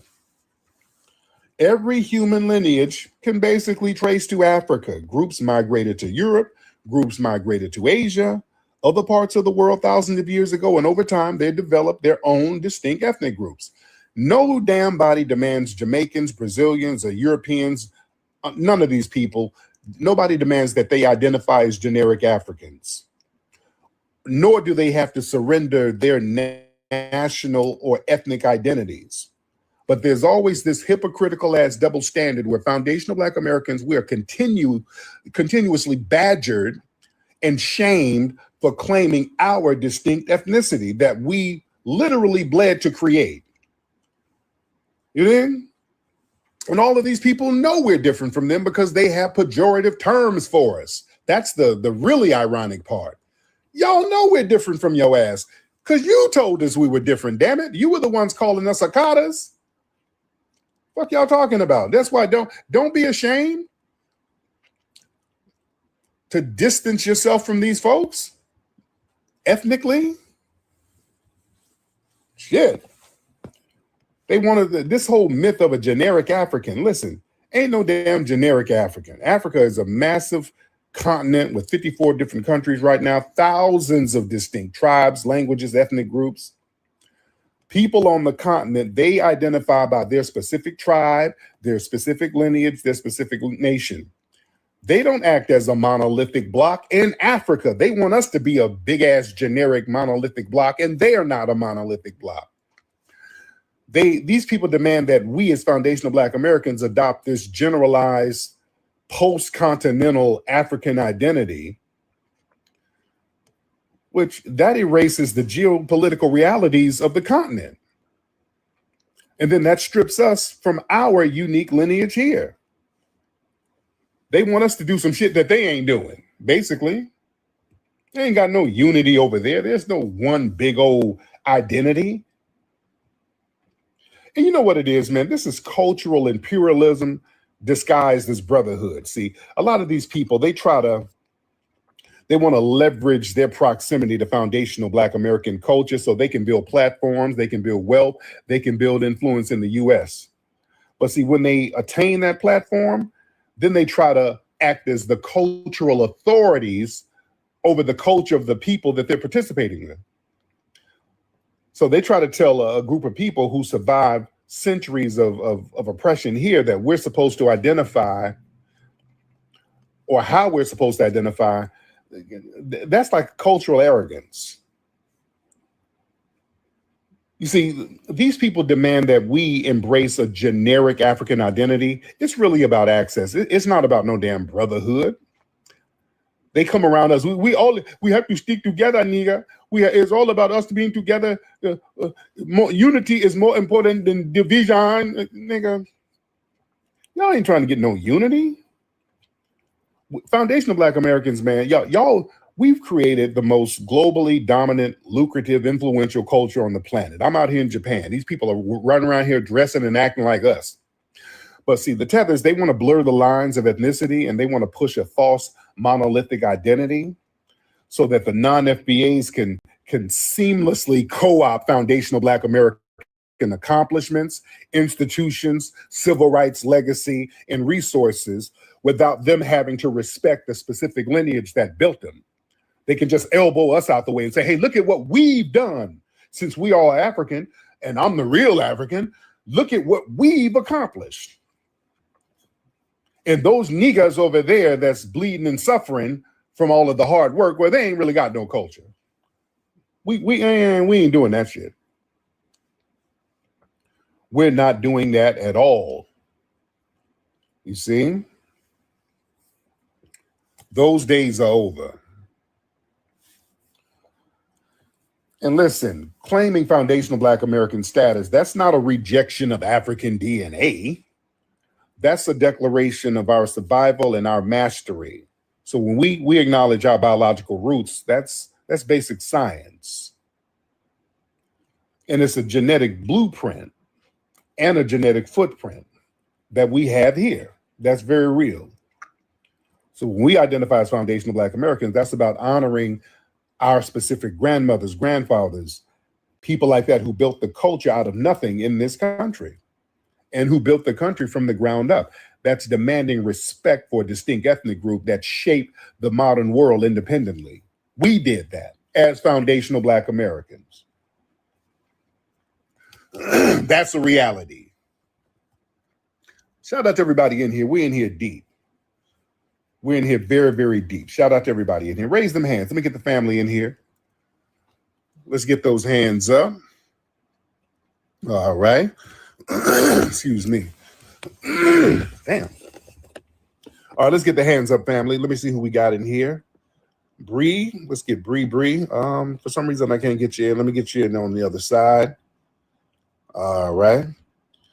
Yeah, they don't like us having constructive conversations like this. All right. Let me 3 answer. One. Who is this? Y'all raise the hands. And y'all share the space, everybody. Share the space. Everybody share the space. So I'm blessing Japan with my prayer. Yeah. I'm bringing some of that FBA energy out here to Japan. So I'm out here standing on that FBA business, ladies and gentlemen. The food is great out here in Japan, man. The food is absolutely great out here. Absolutely phenomenal. Muhammad, hop on in, Muhammad. I'm going to just start getting random people up. Muhammad, hop on in. Muhammad, hop on in, sir. Doing right. Hey, Muhammad, how you doing, fam? Doing all right. What's on your mind, bro? Montgomery. I had just left another live and I was checking it out over there. And I watched as certain people came up onto the panel, and the topic was, how is it that the word black is all of a sudden now become confused, except for when it's used in a negative term. Right. And like we have a way of knowing who we are, because it's almost like it's centered in our being, like a beacon. Like you can tell what's real and what's fake. And we have our ways of doing that. And I don't care what city you come from, what neighborhood you come from. Everybody know there's a Pookie or Popcorn or somebody. We know there's all these different peoples in every neighborhood because our family members came up with different things, you know what I'm saying, that made us all have somebody that was like that. So we have like a shared culture, even though we've never even been to a particular city. We've been there. Every hood is the hood, and for us to have like almost a second sense of who we are, a tether could never catch that. And a lot of times when they try to latch on, cosplay and do things like that, they don't understand when their actions are so disingenuous, and it's like we see it, we call it out. Part of who we are is that call out effect. We want what's fresh, we want what's real, all of that. So the fake shit, we catch it just like that, and a lot of times, people don't understand what's authentically ours. Like the guy came up and I started laughing. He's, oh, you done fucked up now. You done let me up here. And I was like, who the hell? What the hell? And then it was real interesting. I watched that, and it's like, why do people think that we're so gullible, or that we have no self-knowledge, where when we determine to do something, delineation was met with immediate response, like, yeah, it's done. It's overnight. Anything else that we push, it's like, yeah, it's done. It's overnight. That's how we rock. That's what we do. People don't know how we spread it to each other, etc. But we know what's ready for us, and we know what we're supposed to do because everybody's already of the like-mindedness. So, like, people from the outside to try to infiltrate us and to make us think that they're like us, they always use a negative connotation. They use things that they think would make us sound like, they're us. And they think it's endearing to us. You know what I'm saying? Like, yes, nigga, you're a motherfucker. So and such and such. Okay. That's what you think that we are. See, when we say what we say, we do it in certain contexts. We don't do it every time like that, like the way you're doing it. But I think I see how you view us, So a lot of the stuff that centers around the term blackness, I grew up with telling other people, man, you black, because we were identifying based off of looks and color pigmentation and stuff like that. And we said, oh, that's some of our people right there. And we tried to treat people as if they was our own people, but resoundingly, they kept saying they not black. So since they not like us, then you not like us, black. Yeah, now everybody. Thank you so much, brother. I had to land your plane, but it's going on and on. Thank you so much, brother. Twin. Professor Flex, what's going on, brother? I'm good, Twin. How you doing, brother? Once again, it's a pleasure speaking to you again. Man, these tethers, they love, blaming the division on you and making it seem like you're the leader, like we don't have a mind of our own. I want to ask the tellers a question. Walk with me. Was Tariq there when they directed the movie Sugar Hill? And for the family, we understand that scene. We saw that infamous scene in Sugar Hill. Let me go back even further. When Malcolm X went to the African Union, was Tariq there? And he went to the African Union to ask for help. And in other terms, that those Africans told Malcolm X to kick rocks. Let me go even further. Was Tariq around when Marcus Garvey was trying to get Pan-Africanism popping, even though he was found out to be a scammer, but he couldn't even get it popping in his own country. See, he had to come here. So when they talk about this, all of a sudden this division, I want to ask the question: when was there ever unity? Because how you spell unity, there's a you and I in unity. So when has there ever been a you and I? But Flex, man, it's a pleasure speaking to you. I'm gonna park my Uber on that. Peace. Respect, brother. Yeah, listen, that whole listen, Tethers ain't no damn leader and all that. That when Tethers start talking that leadership, that's a deliberate insult to the lineage. I want y'all to understand that that's an insult to 49 million foundational Black Americans. They're saying that to be insulting. They know good and well that ain't no leader of a lineage. That's them deliberately trying to be insulting, to try to reduce our lineage, to delegitimize our lineage, because they can't latch on to it. To our lineation. See, they can latch on to everything else. They've latched on to the civil rights movement. They've latched on to the term African American. They've latched on to Black. They can latch on to everything that we do. But this, when we say foundational Black American, that's the one thing they can't latch on to. So because they can't latch on to it, they try to delegitimize it. But the thing about Tethers, you don't have clout. You don't have the clout to delegitimize anything. So all you can do is basically sit in little spaces and whine incessantly. And that's the thing that's frustrating them, because they're realizing that they don't have the charisma and the clout to move the culture like that, because you can do it in your own homeland. So basically, it's a whole bunch of just whining and nitpicking and just nagging us all damn day, because this delineation is whoop that ass. And let me tell you something. Yeah, we didn't divide shit.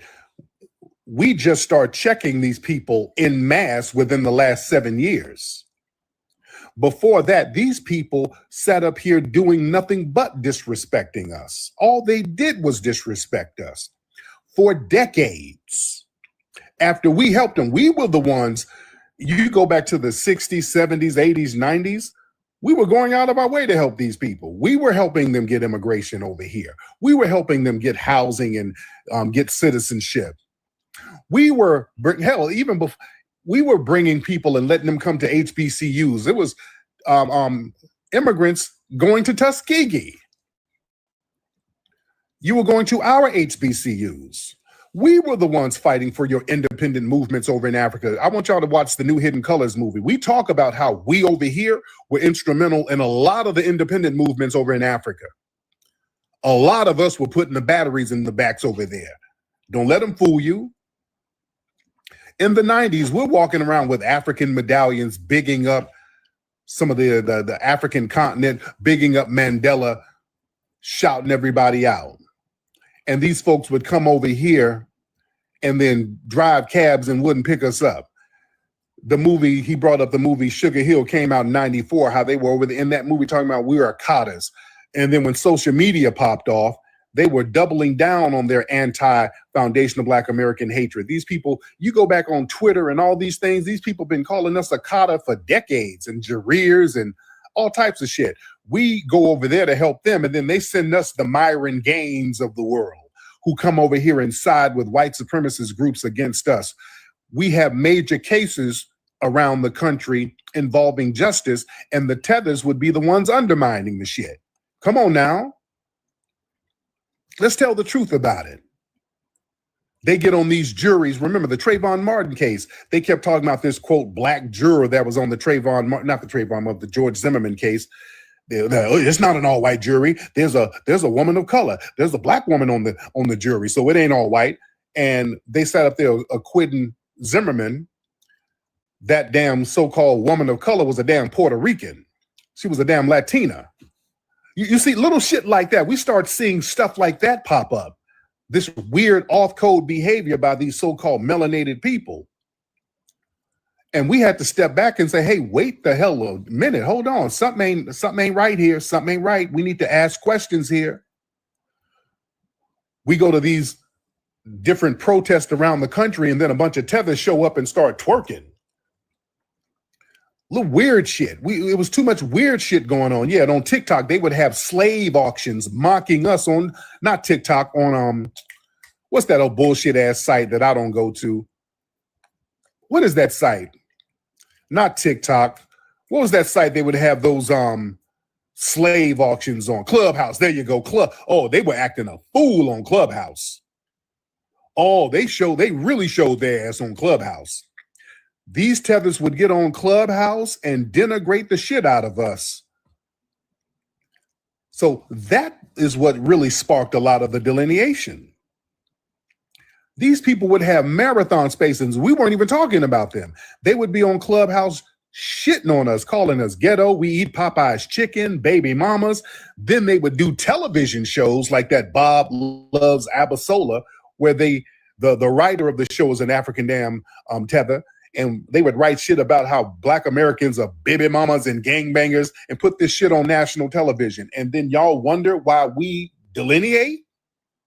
Fuck out of here. Yeah, we're delineating. We still got this punk in here. Old punk.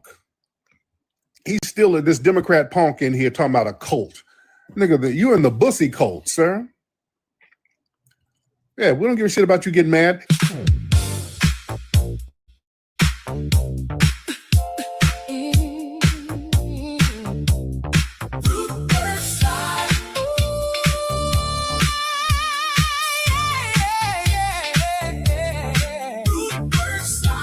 To the left, to the right, my baby.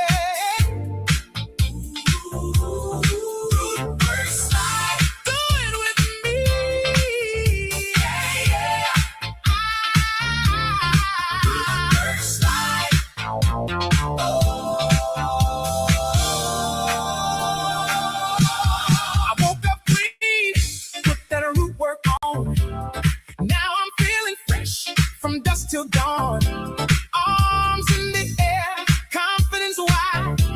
I hit the floor and do the root work slide. No funk on me, I'm smooth with pride.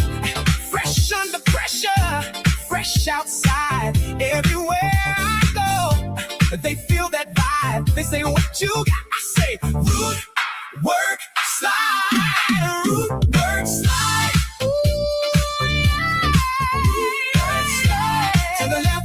To the right. Lord. All right, what are your thoughts, lady champ? Probably no black American actors considered for the new Black Panther. What's your thoughts on Vic Mensa? Oh, God. That's what the last video was about. What? Vic Mensa,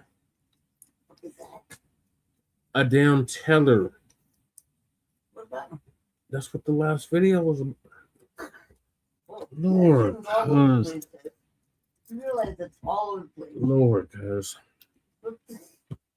It's all over the place. You talk about somebody like pocket watch your pants. Is that what we're talking about? No, Lady Trey. What was it about? It was about what he said about him being mad that we're not identifying as African. God, never mind. Let's move on to the next topic. No, like, I don't understand why would we? That's not what we're doing. Why would we? What do you mean? Why would we? Why would we? Why would we? What? We were identifying as African American for a minute. Go on now. So what the fuck? Did he not get the memo? No, he didn't get the memo. Okay, so It's the tether. he's lost. Like, so Lord, Bernie. Oh, I'm gonna watch the next I episode. don't understand. You trying to say that everybody treats back to Africa? Yeah. I think so. Fucking what? That's old news. That's not true, right? I don't understand, cuz I don't get it. Never What mind. are Let you it go. saying? I'm moving on to the next topic. No. I'm moving on to Look, you're sleepy, cuz. No, you're sleepy. You're like all over the damn show, place. actually. Then But go what back to we're watching the saying show is- then, please. We're not recognizing the African American. We don't trade all to respect Africa. I got it. The role. So the new Black Panther has been revealed as English actor David Johnson, right?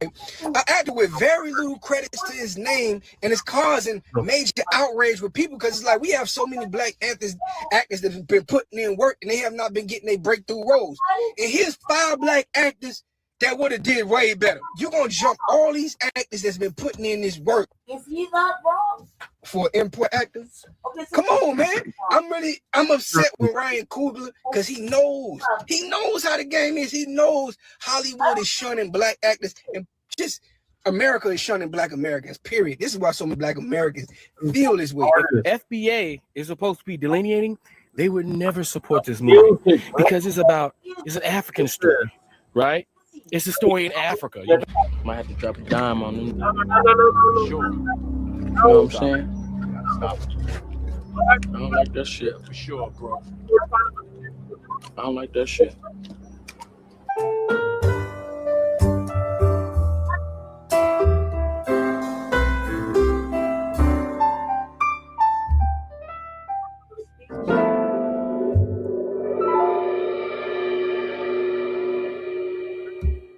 Jesus. All right, y'all, we back with another video, man. Y'all know how we do. Oh. Always pushing health, wealth, and a better understanding self. Oh, Brandy, So check this out. In this video, we going over the new Black Panther 3 movie has been announced.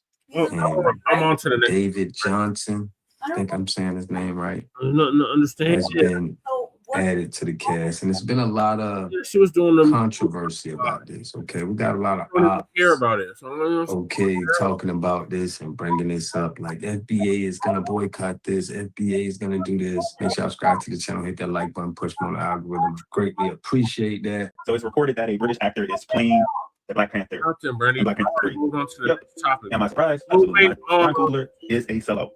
Ryan Coogler been sold out. I knew he was a sellout after the second Black Panther. When I went to the movies to go see Sinners, I definitely knew he was a sellout. That scene where they're all dancing in the barnyard, and then they started showing like Africans dancing. That's when I knew that this man right down here was a sellout. He been a sellout, y'all. He does not care anymore. He referred to himself as FBA in an interview. Me being a foundational Black American, you know, my family has been here, you know, for over 400 years, essentially. And yet, he casted a British African actor, guys. Ryan Coogler referred to himself as FBA, Foundational Black American. That means he pays attention to what Black Americans are saying on these internets. He pays attention to the grassroots movement. He pays attention to us not wanting Africans and Caribbeans casted in our roles for our movies. Ryan Coogler knows that. Ryan Coogler does not care. Ryan Coogler is a sellout. He only cares about profit. He casted a Nigerian woman in Sinners and had her speaking in African Yoruba language, pretending as if she was speaking in Gelagichi or Hoodoo culture. He had her doing Hoodoo practices. That is a closed practice to Black Americans. That is a Black American practice that is closed.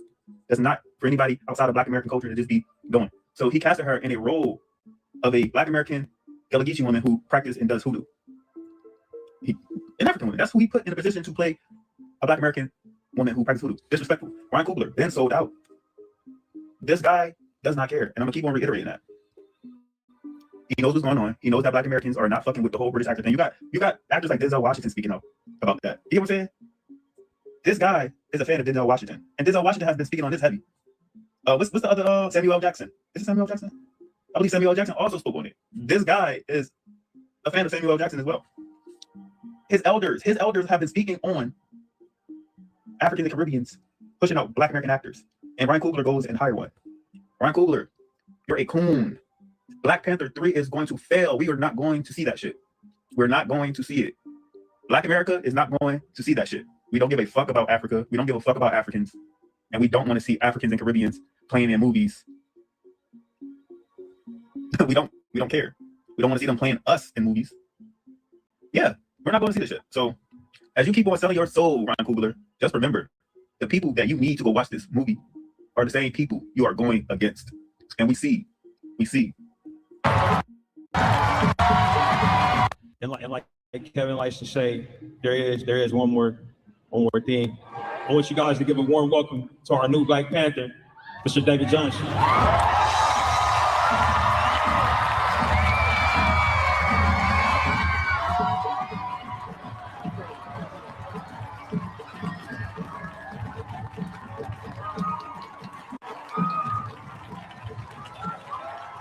How the FBAs are feeling about this movie, and is Ryan Coogler off code, and should he even be canceled? Okay, we got some FBA brother that's speaking real passionate about how he feel that Ryan Coogler crossed over. Now, just to put out the facts, Ryan Coogler's movie Sinners was distributed by Warner Brothers, but the rights revert back to him. So it was kind of like his project, right? But when we look at the Black Panther, this is Marvel, Walt Disney. So this is definitely the higher ups pushing something on the people. And he's like the director with no rights going back to him. So we know how Walt Disney do, all right? They always got to put their touch of, discrediting the indigenous people on the land. And that's what they do. So the big question is Ryan Coogler off code? Is he just going along, getting along, and not really standing on the FBA business? I want to know what y'all think about this in the comment section. But in my Discord, y'all sent me a video of this Afro breath stamp, okay? He's saying how, well, you know what? I'm going to let the video play, and we're going to get back to it. Let's get it. Yo, I can't wait till Black Panther 3 come out. Now we got our T'Challa. I can't wait, because let me tell you what it's going to tell. It's going to show African Americans, right, supporting the movie. And it's going to show that this group online called FBA don't exist. Because here's the thing. If FBA is supposed to be delineating, they would never support this movie. Because it's an African story, right? It's a story in Africa. They don't like Africans. And the actor playing T'Challa Jr. is also not an African American, right? So they're not going to support that. Oh, no. Let's see the power of delineation when this movie come out. And so when we see the box office and we see all the Black folks talking about the movie is going to do horrible. And the real reason why I don't like the whole name that they're using with the Black Panther, let me make this clear. Because we came out with the Black Panther as our political group, a political party. Now, white supremacists is trying to dilute the name of what the Black Panther actually stood for and not giving the youth and the people the real Black Panthers and what they stood for and what they did.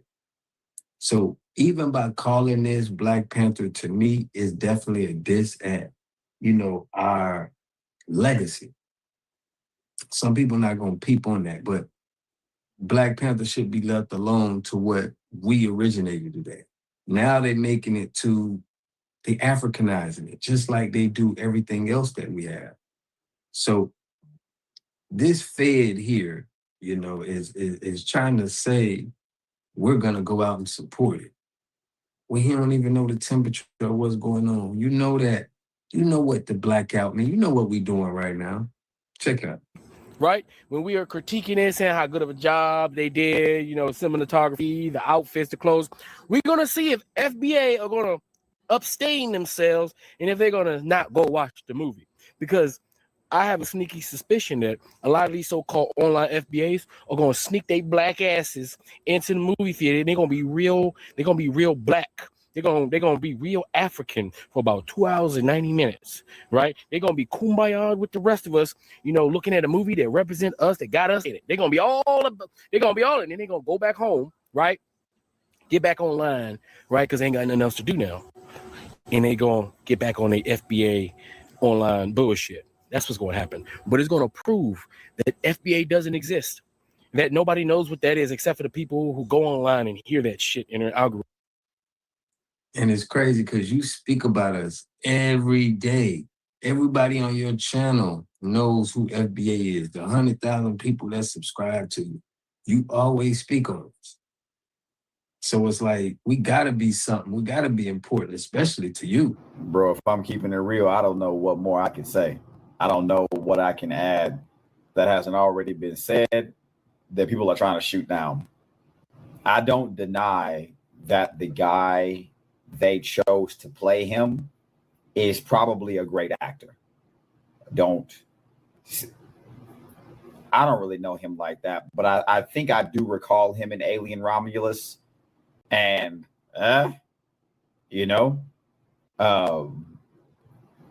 maybe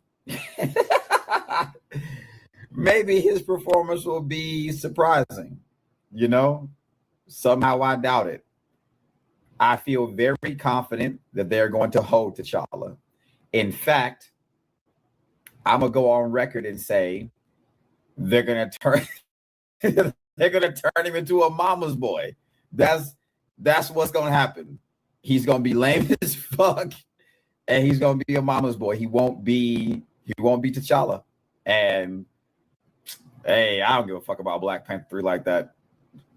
I don't. This short, ugly British African David Johnson that Hollywood has been trying to force on us for the past few years is going to be the new Black Panther. I hate this. Will not be watching it. Number one, because I am so tired of British Africans taking Black roles in Hollywood. I am tired of it. There are so many beautiful, smart, intelligent, talented Black American actors and actresses who get stuck in Tyler Perry land in Tubi world, okay? While we somehow have to import Africans from over in, the UK and all of this stuff to come and take the A-list roles that are for Blacks in Hollywood. It feels like Black American erasure. It feels like Hollywood is constantly trying to erase Black Americans.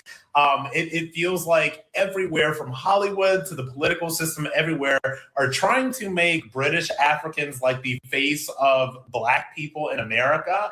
And my full-blooded, foundational Black American self is tired of it. Literally will not be seeing Black Panther. That dude has a face like a foot, and I will not be watching it. Let's talk. FBAs and Black Americans. Finally, Africans are admitting that Black Americans are not African.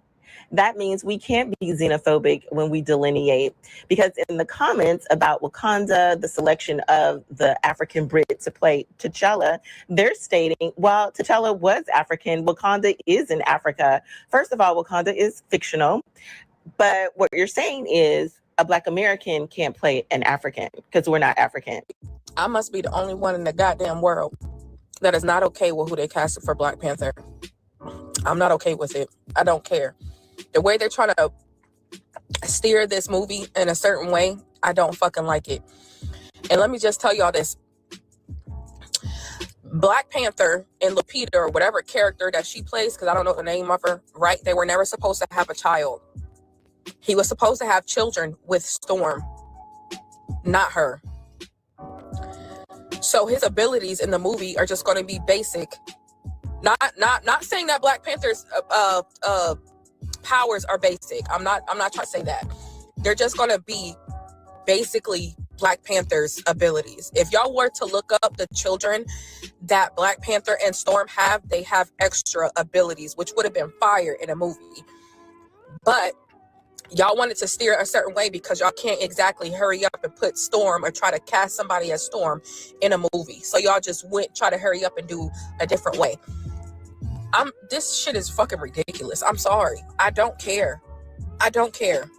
What they should have did, and this is my take, okay, this is just my opinion, right? All of this is just my opinion.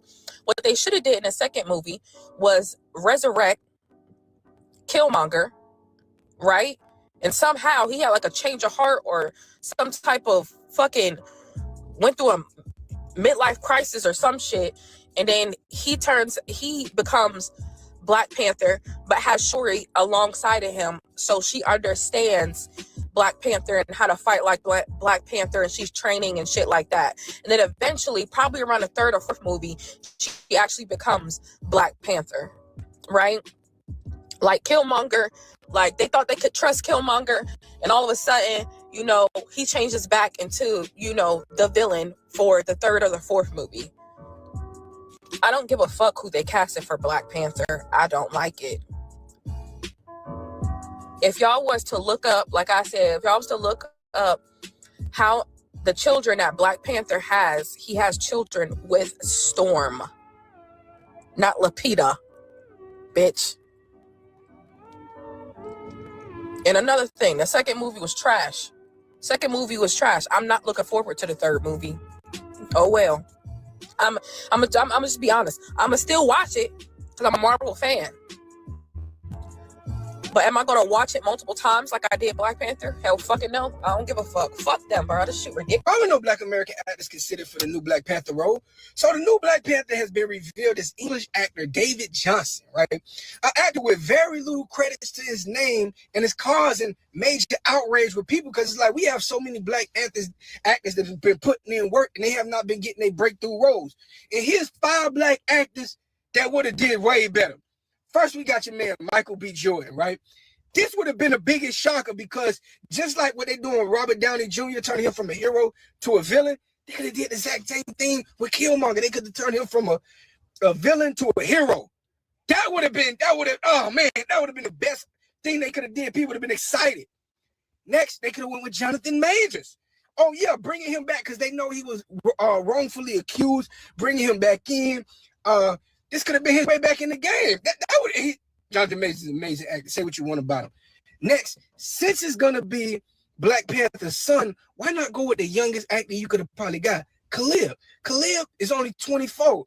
Jong Sung is like 33, 30. He's in his 30s. Why not go with a younger person that would have actually been Black Panther's son? You feel me? You could have also went with Calvin, another guy that's been putting in work for years, just waiting for a breakthrough. You could have went with Jerome, another actor that's been waiting for his turn for breakthrough roles. You know what I'm saying? So you're going to jump all these actors that's been putting in this work for an import actor? Come on, man. I'm upset with Ryan Coogler because he knows how the game is. He knows Hollywood is shunning Black actors and just America is shunning Black Americans, period. This is why so many Black Americans feel this way, because we know just in everyday life, work, careers, people are being shunned because they are Black American. They trying to put the African above us and the Caribbean above us. So yeah, these could have worked right here, and these guys not only just deserve it, they worked hard for it. All right, so I want to know what y'all think about this in the comment section. Y'all know we are definitely on Black American actors representing us, but this is a Hollywood thing. It's how the higher ups is using Africa, trying to Africanize everything that we touch. Hey, I want to know what y'all think about this in the comment section. I'll catch y'all in the next video. Peace and love. A community must have 3 things to have a community in it. You must have a wholly independent economic structure that can provide goods, service, products, and things for your own people, and jobs and tax bases for your own people. You should at least control 4 basic things. You should be trying to control water, food, medicine, and energy to be able to survive and compete. Here we got Mr. Pollock. He had a cornfield. He took advantage of a free water test from us, and this is what we found in this water. We found sulfur, we found hardness, and we solved these problems with an easy fix of 2 tanks. So get your free water test today. Stay blessed. Click the link below. We are producing our own films. We're already doing that. I think that this character obviously had a problem with this actor, so you might need to beat it like to make the contract concrete. Probably have to just fix it. But I don't know, man. Like, I mean, this is straight to the comic book of what's really happening and the character, whatever it is. But the actor, yeah, you gotta be quite like, especially after that shit that happened on Godfrey's program. You know, Okay. that didn't really wasn't a really good look for British African actors. I mean, they was coming off really ugly, and it's true. But it's true. However, I really have a however. I think it's true. If there was other options, what was his reasoning behind that? They just gonna say, fuck the movie, blah blah blah. Did he do an interview? Did anybody know? It's just speculation. I mean, they only announced the character or the actor like a few days ago. So like, was there any more to it? It's just fuck that, fuck this, and like, you know what I mean? Versus like the, I mean, they were trying to replace they were trying to replace Panther for in the second movie. They could do it despite sister tickle. You know, there was another option. They were probably tossing it at the second time. You know what I mean? I mean, like, you know, the warriors on the fucking mountains, pick any of them. But I'm just saying, I can see what the upset is about. I don't know what this actor's name is, but they say he looked like a fucking foot or something, like he's ugly. Aside from being British, I did send you the link, Shabaka. then you know why that's pretty good with the FBA films. So yeah, like I wouldn't like totally crucified, right? Be giving us winners like shit's fuck. What for Bill Davis, right? Since what? Just for Bill's sake, right? Yeah. Yeah, so when he can't see me as crucified over this, because he picked the wrong actor. Yeah, big much, man. So I'm sticking to the original storyline.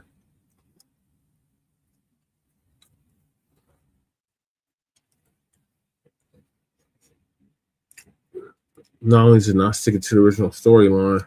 What's number 2? What's number 3? You do that now. You go according to that, then go according to the comments.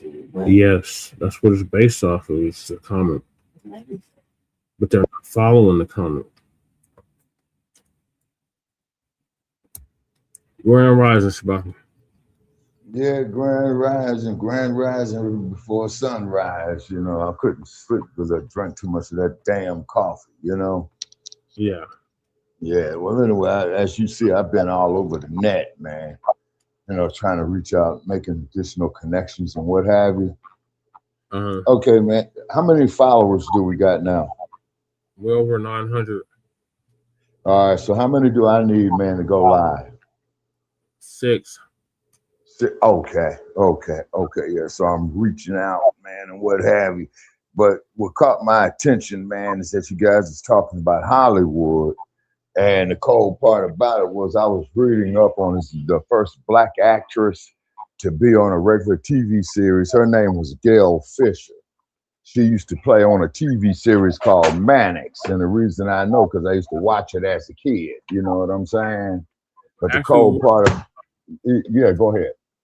We were talking about the new Black Panther movie and how FBA are protesting the movie because, first of all, it's not living up to the comic book.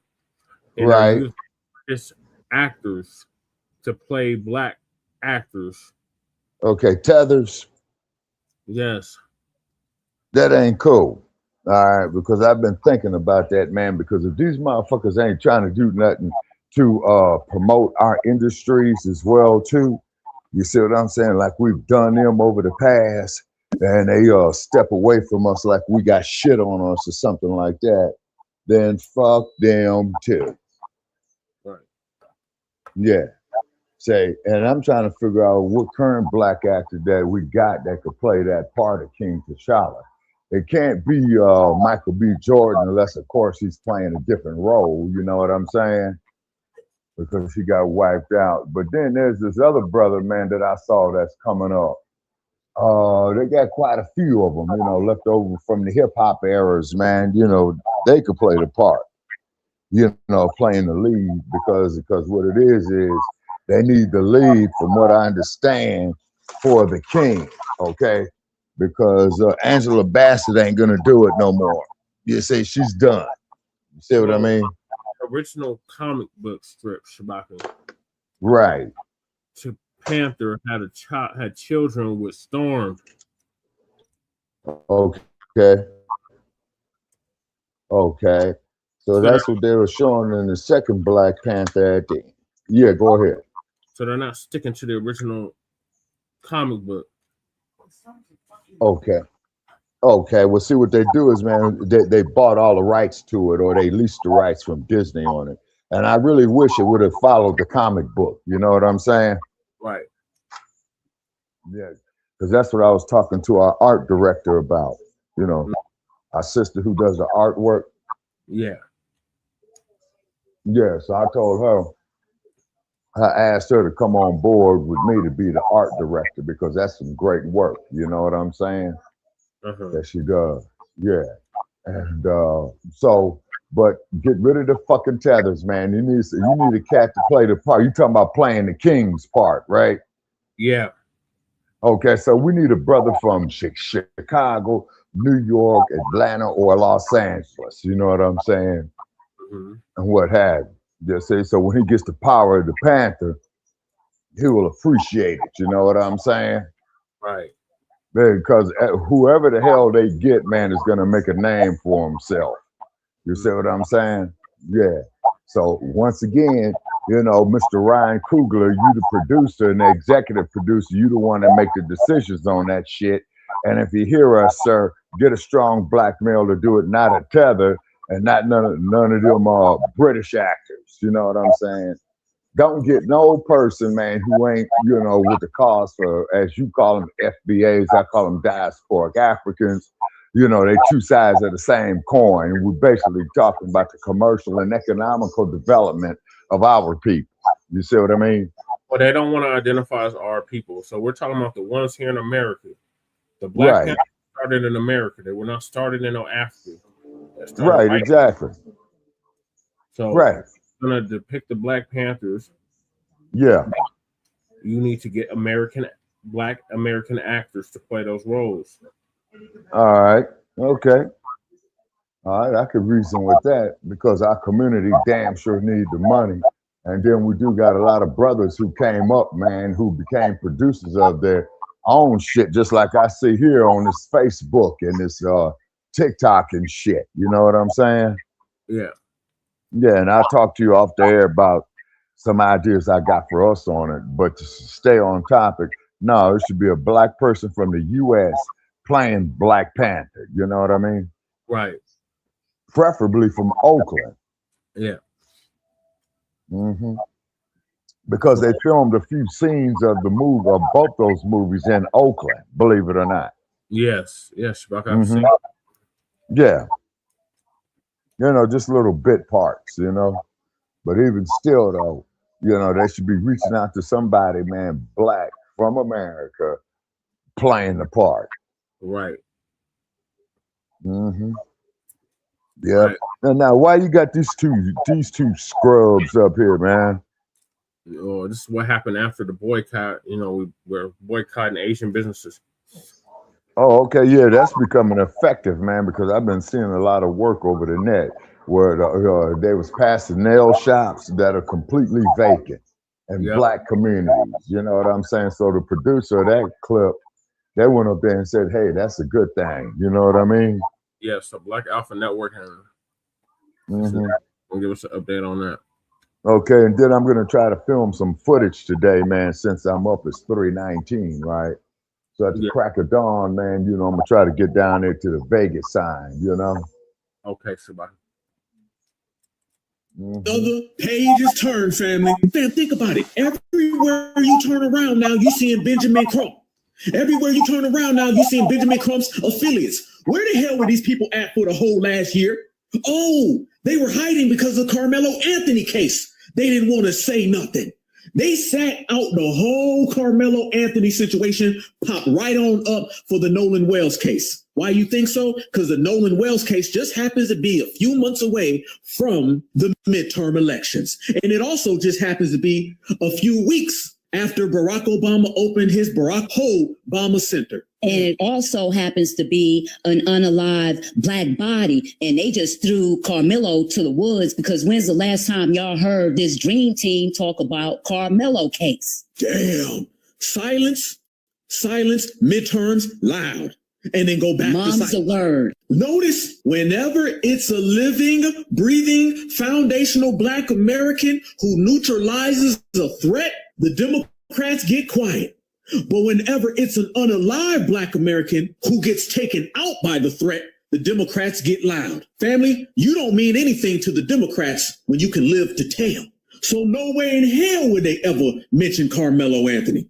But they'll mention Nolan Wells real fast because they could say, hey man, he ain't got nothing to say. We'll say it for him. And now, sister, you seen Jamal Bryant popped up on the scene? And they were at the Obama Center. What in the hell does Obama got to do with this? Other than Barack Obama just happens to be on a midterm campaign and he's playing basketball. Yep. Never seen him without a basketball. That's how he come to us. I seen them do a whole poll. The liberals coming out now after that little appearance. And you're like, who would want to see Barack a president again? So listen. Oh, they're okay. Here we go, family.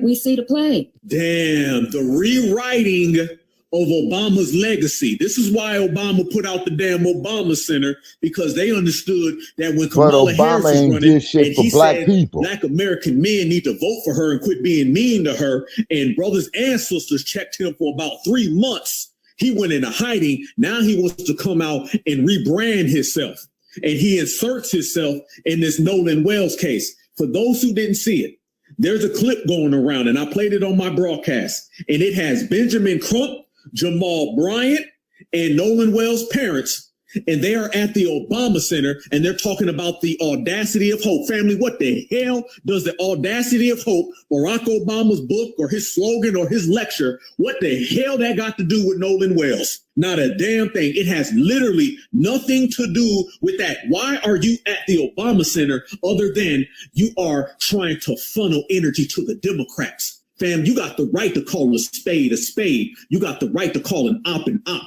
Foundational black Americans, understand, if you see something that don't look right and don't sit right with your soul, no matter who it is, especially if it's got Democratic agenda on it, your job is to call it out and F feelings, because we seen what feelings do. Feelings get you Barack Obama and Eric Holder, two damn tethers, telling us that they gonna let George Zimmerman go. And we need to forget about race, and things done got better. These people are very, very hostile to black Americans, and they're very, very afraid when us same black Americans G-check them. Dominique Alexander now is popping out with Benjamin Crump. Benjamin Crump and Dominique Alexander have been having a Democratic Shield love affair, a Democratic Shield entanglement. They've been friends and buddy old pals the same time and the whole time, because Dominique Alexander is Ben Crump's protege. That's his understudy. Yes, the Daniel Irving situation, which, by the way, is another person who mysteriously drowned around supremacists. Dominique Alexander and Ben Crump are both on that story. Ain't that crazy? So you have Nolan Wells, who mysteriously drowned. Ben Crump pops up on that. Then you have Daniel Irving, a person who drowned. And now you got Dominique Alexander and Ben Crump popping up on that one. Ain't it crazy, y'all? They hid their whole relationship the whole damn time. And remember, Dominique Alexander is the guy that we have on good authority that picked that lawyer that threw that case for Carmelo Anthony. Charleston White said that. Now, Charleston White is a full-time op, and so is the cowboy hat lady. But both of them are on record saying that Dominique Alexander is the guy who picked the damn lawyer.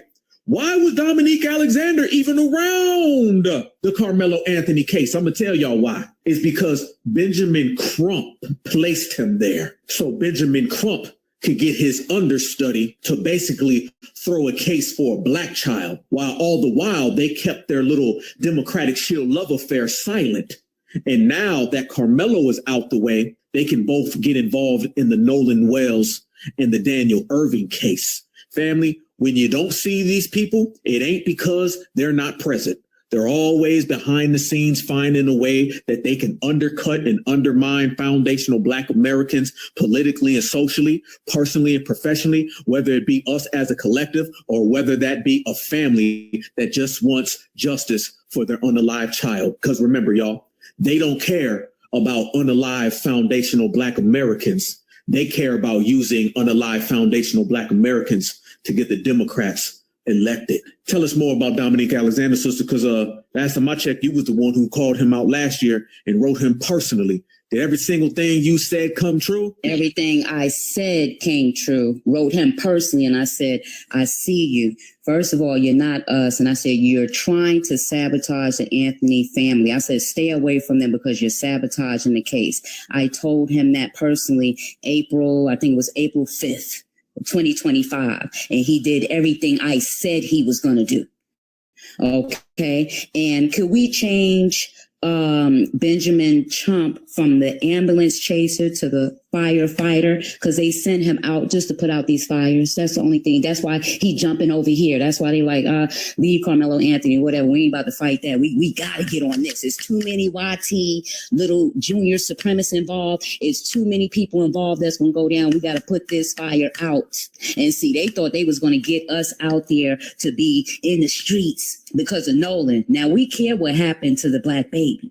But we know how to separate that, parents that don't really want justice. So when I see y'all out here with these videos talking about, oh, y'all should be ashamed of yourself, y'all asking her lineage and she grieving, she don't act like she grieving, because if anything, we want more justice than the parents do. I'ma say it. Okay, Benjamin Crump thought he was going to get us out there so he can black and brown us. But when they see they couldn't do that, now all of a sudden the Pacific Islanders, they giving her awards and all types of nonsense. Now they embracing her when they saying, nah, we ain't coming out there. Yeah, we could still care for the child and without believing what's going on with mom. Because you ain't acting like no grieving mom. You acting like a Erica Kirk. Before his services, you was addressing your boo bears online. What the hell you caring about your TikTok for? These people obviously know your story is headlines. Everybody know what you're going through. You ain't got to come address your boo bears. And this is an open case, so why would you be going on there? Because they're using her to galvanize people, because they're going to use her to galvanize Democratic voters. And those are the ones, they're making videos saying that we should leave her alone about her lineage and we should be out there regardless because it's a Black child. Now, y'all not doing that to us. Nope. Y'all don't tell us how to move. We want justice for the baby, but you ain't gonna tell us how to move because these parents that don't really want justice, they spit in our face and tell us to sit down, go somewhere, stop doing this and that. You ain't addressing the YT people sending you unalive threats, but you addressing us wanting to know your lineage while you online lying to me, I'm a Black woman, I'm a Black woman, but that's what you want to address? Yeah, you ain't upset enough for me. You sound just like Tamir Rice's mother right here. Straight up. And let me ask you this, sister, because I'm going to keep it all the way live. Now, everybody out there is seeing that out of nowhere, you starting to see the Asian community claiming her. How come the Asian community didn't say nothing about Cyrus Belton and Rick Childs and this whole boycott? Then I got to ask, how come she is talking about us questioning her lineage, but she ain't questioned why the Asian community, which is a part of her lineage, ain't ever said nothing? Oh, yeah, because guess what? I bet you if we go down her timeline, we won't see her speaking out on that. This woman gives me Kamala Harris vibes. Can we go there, family? This is Kamala Harris right here. The same community that Kamala Harris is from. The same community that got all them flyers showing Kamala Harris, claiming her. Remember when Kamala Harris gets around us and she says, you better thank the union member. Or she says, I ain't doing nothing for y'all. No.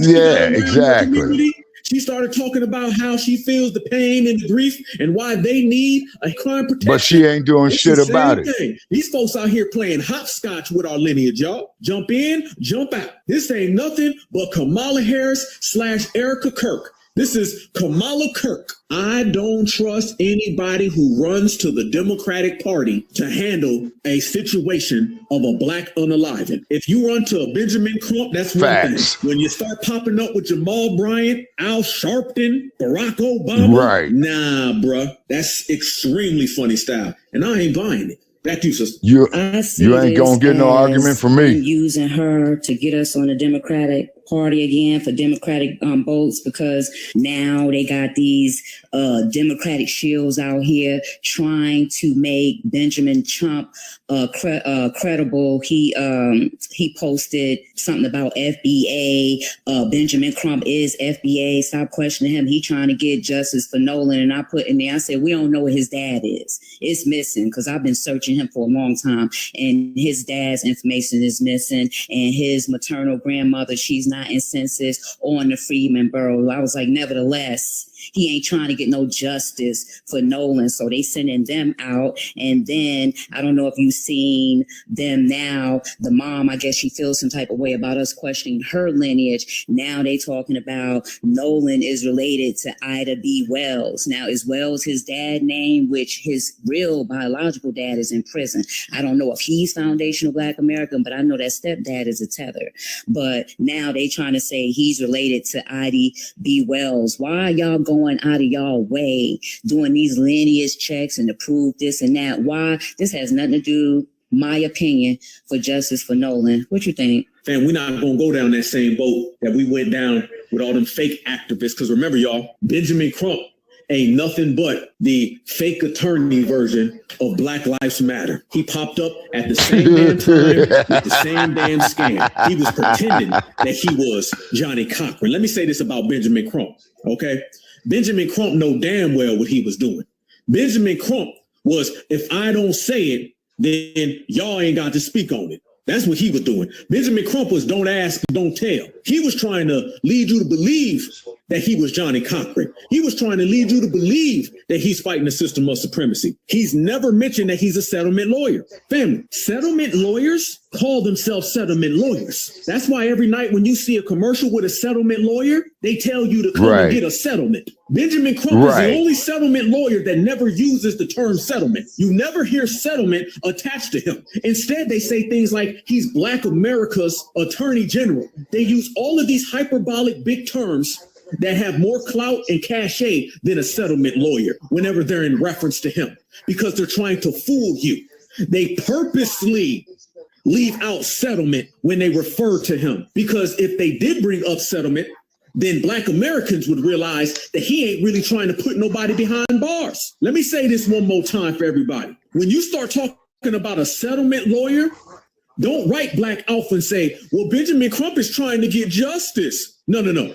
A settlement lawyer is not trying to get justice for a foundational Black American getting unalived. A settlement lawyer is trying to get compensation for a foundational Black American getting unalived.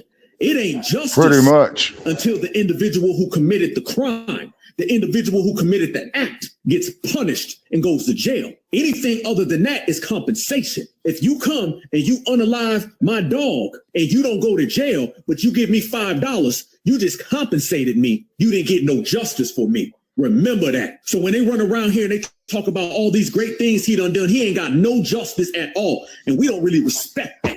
And what people don't understand is that when you get a damn settlement, the settlement itself allows the culprit to go away freely. So miss me with that. Remember, y'all, when Derek Chauvin was convicted, go look. Benjamin Crump and Al Sharpton ran out the courtroom with their hands in the air, and they professed that they did it. And it wasn't them. It wasn't them. They weren't even involved in the case. Go look at it, family. Benjamin Crump and Al Sharpton held a press conference, and they ran out the room with their hands in the air and talking about, we finally got justice. What do you mean we? You weren't even a part of the case. You're a settlement lawyer. You have a civil suit. That was a criminal suit, but they took responsibility for it. That's why I'm telling everybody, they've been playing the game like they're the main ones who are putting it on the line, and they're not. He's a settlement lawyer, and settlement means the culprit don't go to jail. Point blank. That's a part of the damn settlement. And we pay for the settlement anyway with taxpayer dollars. Fam, this is a big ass scheme to get foundational Black Americans to run to this man. And I believe he's taking 80% of the cut straight up. Because you know he doing it pro bono, so he taking, and most of these people, they don't be in no position, because how many people in a position they can drop money on an attorney, and he knows that he taking it pro bono, and he taking most of that damn settlement. Straight up, and that's why he's a multi-millionaire. Go get on his website like I showed on my broadcast. On his website, he literally tells you he's a slip and fall attorney. You know what that means, family? You know what that means? That says if you walk into the door and you hit the flow, call 922-5600. That's what he is, family. He's a settlement lawyer. He a slip and fall lawyer who's been masquerading as some type of attorney general for Black America. Did y'all see that, family? Did you see that mockery? Did you see the mockery? And didn't you know it was going to be a mockery, family, as soon as you seen this man pop up? Okay, Milk Dud Crump. Family, this is exactly why FBA and the grassroots don't rock with this clown. Straight up and down. This man goes out there and he babbles all the way through the autopsy report, can barely talk. Family, you could have got a child out of preschool. You could have walked to the nearest preschool, got a child out of their seat, brought them to the damn press conference, and they could have read it better than that. You want to talk about looking low class and non-professional? What the hell was that? This man was mispronouncing every damn thing. If sounded like could, should sounded like what sounded like hey sounded like they, and I don't know what the hell this man was trying to convey. Right. Bars. All right. Thank you, Black Alpha Network, and nice, natural for that. All right, what's your thoughts, Lady Che?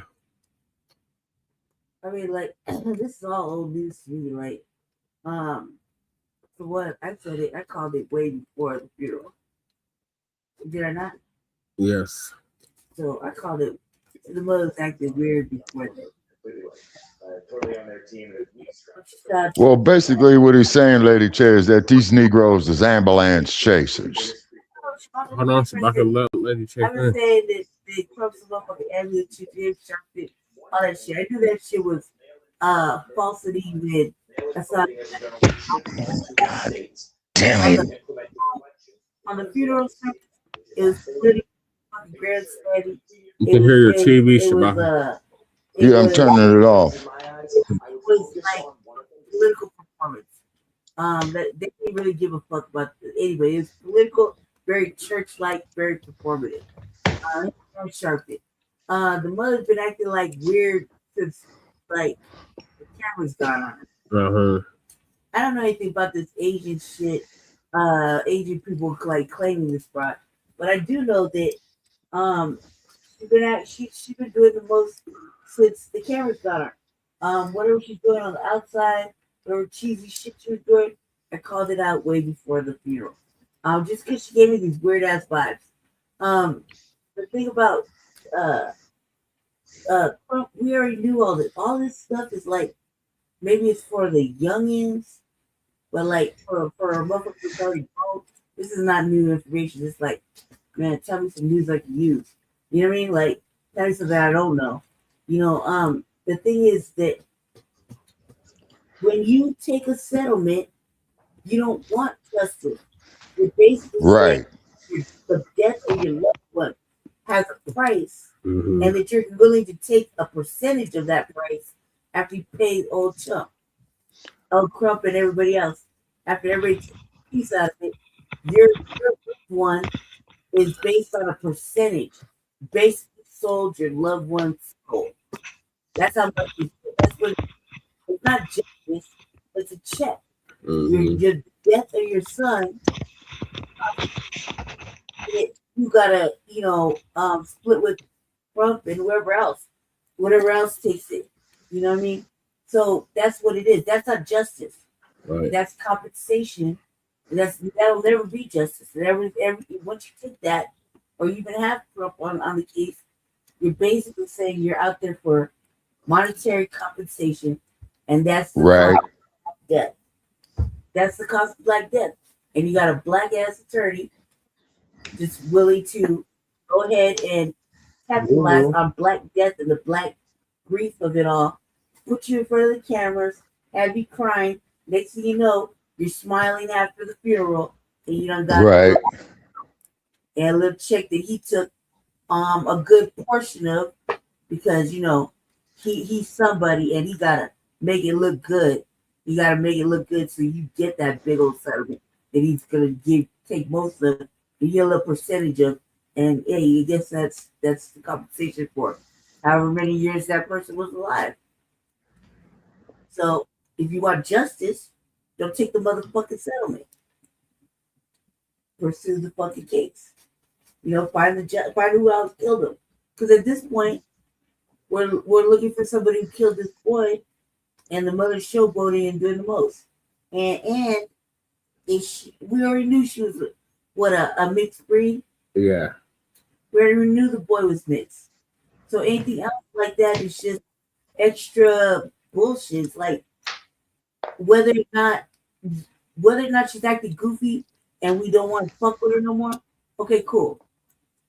Whether she's over there with the Asian community, that's really neither here nor there. She basically showed us what it is. You know what I mean? Basically showed how much she really values the life of her son by putting a price on it. And a heavy price, because not only was the funeral paid for, but then you got everybody tossing in money for tips and clips, you know, to find out who killed or what happened to her son. Plus, GoFundMe or Gets a Go to raise money. Right. That's pretty nice. And still, there's still a settlement out there, and there's still no justice. And all it makes it look is like real stupid and ugly for us wanting to at least give her the benefit of the doubt that she basically shit up in a way. Right or wrong? Right. I think. So that's all I have to say about that. I think that's I think Crump, when they did the funeral, that right there was church and like extra church. Like it was extra. It was a lot. Out for them to be very performative and out Sharpton and like, you know, basically discussing the case during a funeral under Roly Poly's network. Yeah. You know what I mean? And you know, basically me and Jesse over there talking shit in the chat. Mm-hmm. I think we're the only ones talking shit in the chat. Oh, yeah. You know what I mean? So it's not a good look. It's ugly. It's very ugly, family. I agree with you, Lady Che. Oh, and he's right. It is ugly. Like Elf was right about old girl Candace Matthews and all that. Yeah. How they tried to put on the RBA. You know, how they basically showed up a year and 3 days late after Carmelo Anthony. They showed up there. You know, Crump shows up. That baby shows up. Like Candace Matthews shows up. You know what I mean? It's just too much. And really, in reality, so justice being had a lot of showboating and, you know, public like gaslighting, I think. You know what I mean? Yeah. Nobody's found a killer yet. Right?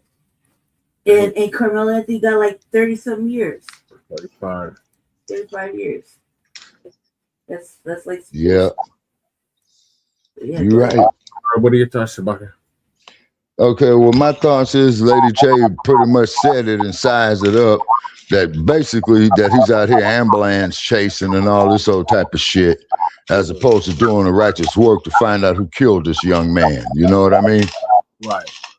You see, I'm talking about as far as Nolan Wells is concerned. Yeah. And then, of course, like Lady Che said, you know, I'm going to paraphrase her. He's just out there grandstanding, chasing ambulances like we call them. Yeah. Yeah. Slip and fall. Slip and fall. What happened? He called it a slip and fall attorney. Oh, yeah. He said it right. He said it right. And man, I haven't heard that shit since like the late The early 2000s. Yeah, that's what it is. Slip and fall attorney, ambulance chaser. They got a motherfucker out here that advertise, if you're in a wreck, need a check, give him a call. He tells you straight out. Yeah, we got one out here too. Frank Hazon. Uh-huh. Yeah. And then the cold part about it is, though, Lady Che, to give you more cannon fodder on what you're saying, it's like the Emmett Till case. You know, the right culprit is not going to fall. The one who actually murdered him is not going to fall. You see what I mean? Yeah. Yeah. You see, that poor young man. You know, y'all got me up here in the middle of the night and shit. I couldn't sleep anyway. You know what I'm saying? Yeah, but getting back to the business at hand, yeah, Lady Che, you are absolutely correct in everything you said, man. You know? Yep. Man, that's just doing weird shit because the mother was acting weird right before, like right around the time they brought Crump on. You know? Uh-huh. I mean, like you gotta hold her hand to everything, like, but it's just the way she's behaving, which is just very off-brand, off-code, and but it's not like Look, man, if you know I have some children, if one of my children came up, you know, like that, I don't think I would be like smiling or try to move forward and try to be happy for my kid or you try to celebrate their life. I think I'd be very angry, like I feel right now, and very upset. And I don't think I would be able to get over it like easily, no matter what anybody said to me, no matter who appeared. Right. I don't think I could maintain it because I can't even maintain the thought, and I don't even like them right now. I really don't vibe with my children. But just to think that can happen, right? And how I would Yeah. feel it, I don't think I could put on a brave face and be like, oh, you know, she would have wanted me to keep pushing now. You know, like, I don't think I could maintain that kind of lie within myself, regardless of what I would have wanted. I don't think I would have took that into consideration when I went on my, you know, like my tirade of anger and grief, and you know, there would be no consoling because it's like I gave, like that's a lot. Look, Nolan Wells is what, like 18 years old? Yeah. Like 18 years Yeah, old. I think he's 18 or was 18. 17, 18 years of a life that you had, that you basically his soul for a fucking check. Yep. And some money and some celebrity to pay for the funeral and to put a little fee together to, you know what, find tips and anybody with any information that never really pans out nowhere. Have you ever seen that happen? I mean, I'm 46. I've never seen nobody tip lead to an actual payment like Tariq said. Right. Never in my life. Never in my life. Well, like, with the internet, Lady Che, you know, you could do things a lot quicker. Yeah, but remember when they were looking for America's Most Wanted? Mm-hmm. Yeah. Tips can lead to a $1,000 reward. Mm-hmm. Great tips. Mm-hmm. Nobody ever got that goddamn reward. Right. That we knew of. Yeah. So You're right. To, you know, some catcher of a pervert or, you know what I mean? Something like that. Murderer, kidnapper, anything like that. Yeah. Yeah. This 80 tips. See something, say something, you lead a reward. Where? Right.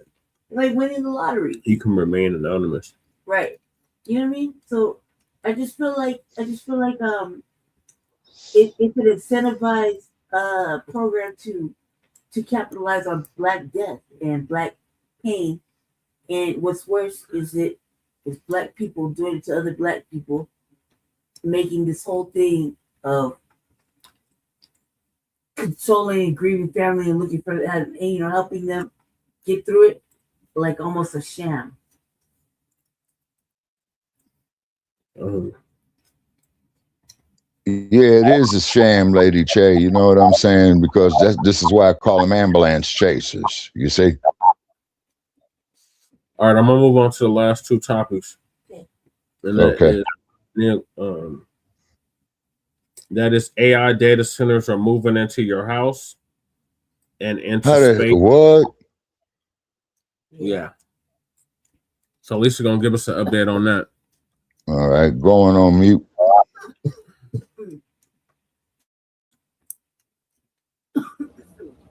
Shalom, family. Good to see everyone here. Hope you're doing well. Well, today is the final day to get 45% off of your. So, y'all, we're going to talk about data centers again, but this time it's a little different. There are people volunteer, that are letting these companies set up a data center at their house. Now, if you allow them to do this, you get $22,000 a year. To use your house for a data center? Your electric bill and pay your internet bill for you every month. That's what they're going to do. And you get $22,000. And the only thing you got to give up is $150 a month. There are people taking advantage of this. Now, I was listening to a person probably about a week ago that got this, and they said ever since it's been installed, they notice all of their appliances feel hot. And I said, yeah, because they probably won't last very long. I don't think that was a good move. But being that many Americans are now strapped for cash, they're struggling to, pay bills and struggling to put food on the table. So for some Americans, it probably will sound appealing. And they're not going to take their eye off the fact that they can get $22,000 for allowing them to set up a data center at their house. Yeah, unfortunately, many of them will probably take the offer. I wouldn't, but there are many that would. So let's get into this. Okay, let me just get this all set up. Okay, welcome back, Shabaka. We lost you. Yeah, sorry about that. I had to plug this phone into the wall for some more power, So Lisa was saying is that they paying you to use your facilities for data centers? Yeah. Please give me a 1 if you can see my screen. Now, this first guy is from Arizona, and he let them set up a data center at his house. And you'll see, he's going to show you the whole setup and everything that they came and installed in his house. And you can look at this dude. He don't have that much money, y'all. I'm just saying, I can look at him and tell. And that's probably why he did it. He needed the money. There's going to be a lot of people that look like him that will be more than happy to do this for the money. Thank you for the ones.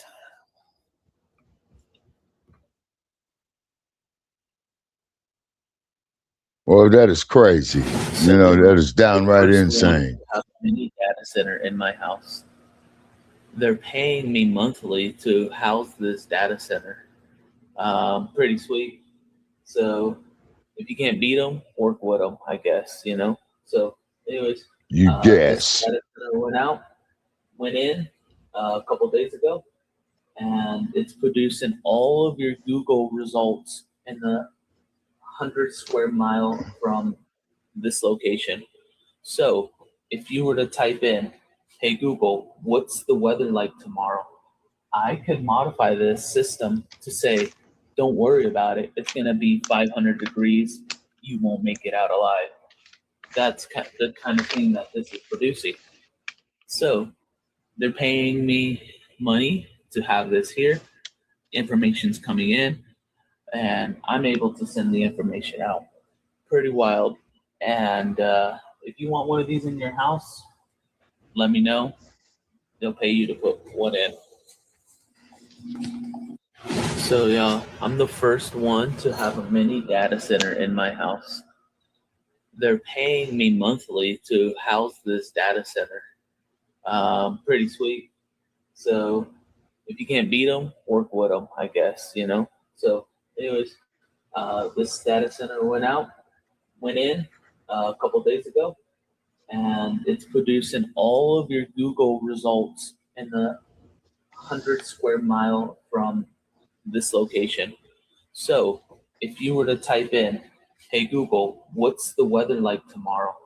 I could modify this system to say, don't worry about it. It's going to be 500 degrees. You won't make it out alive. That's the kind of thing that this is producing. So they're paying me money to have this here. Information's coming in, and I'm able to send the information out. Pretty wild. And if you want one of these in your house, let me know. They'll pay you to put one in. NVIDIA will now pay you $22,000 a year to host an AI data center at your house. They partnered with a startup called Span, which builds this box above that looks like an AC unit. But inside this box are 16 NVIDIA Blackwell GPUs and Dell servers. And these can either sit here in the lawn or even bolt onto the side of your house. And these units tap your unused electricity capacity to be used for AI compute. And in exchange, you get free electricity, free internet, that shit there ain't nothing but a Trojan horse, that man. can be worth up to It's a fucking $22,000 Trojan a year. horse. Let me know in the comments if this is something you'd put at your house, and follow me for more AI news and tools. To us, it's theft.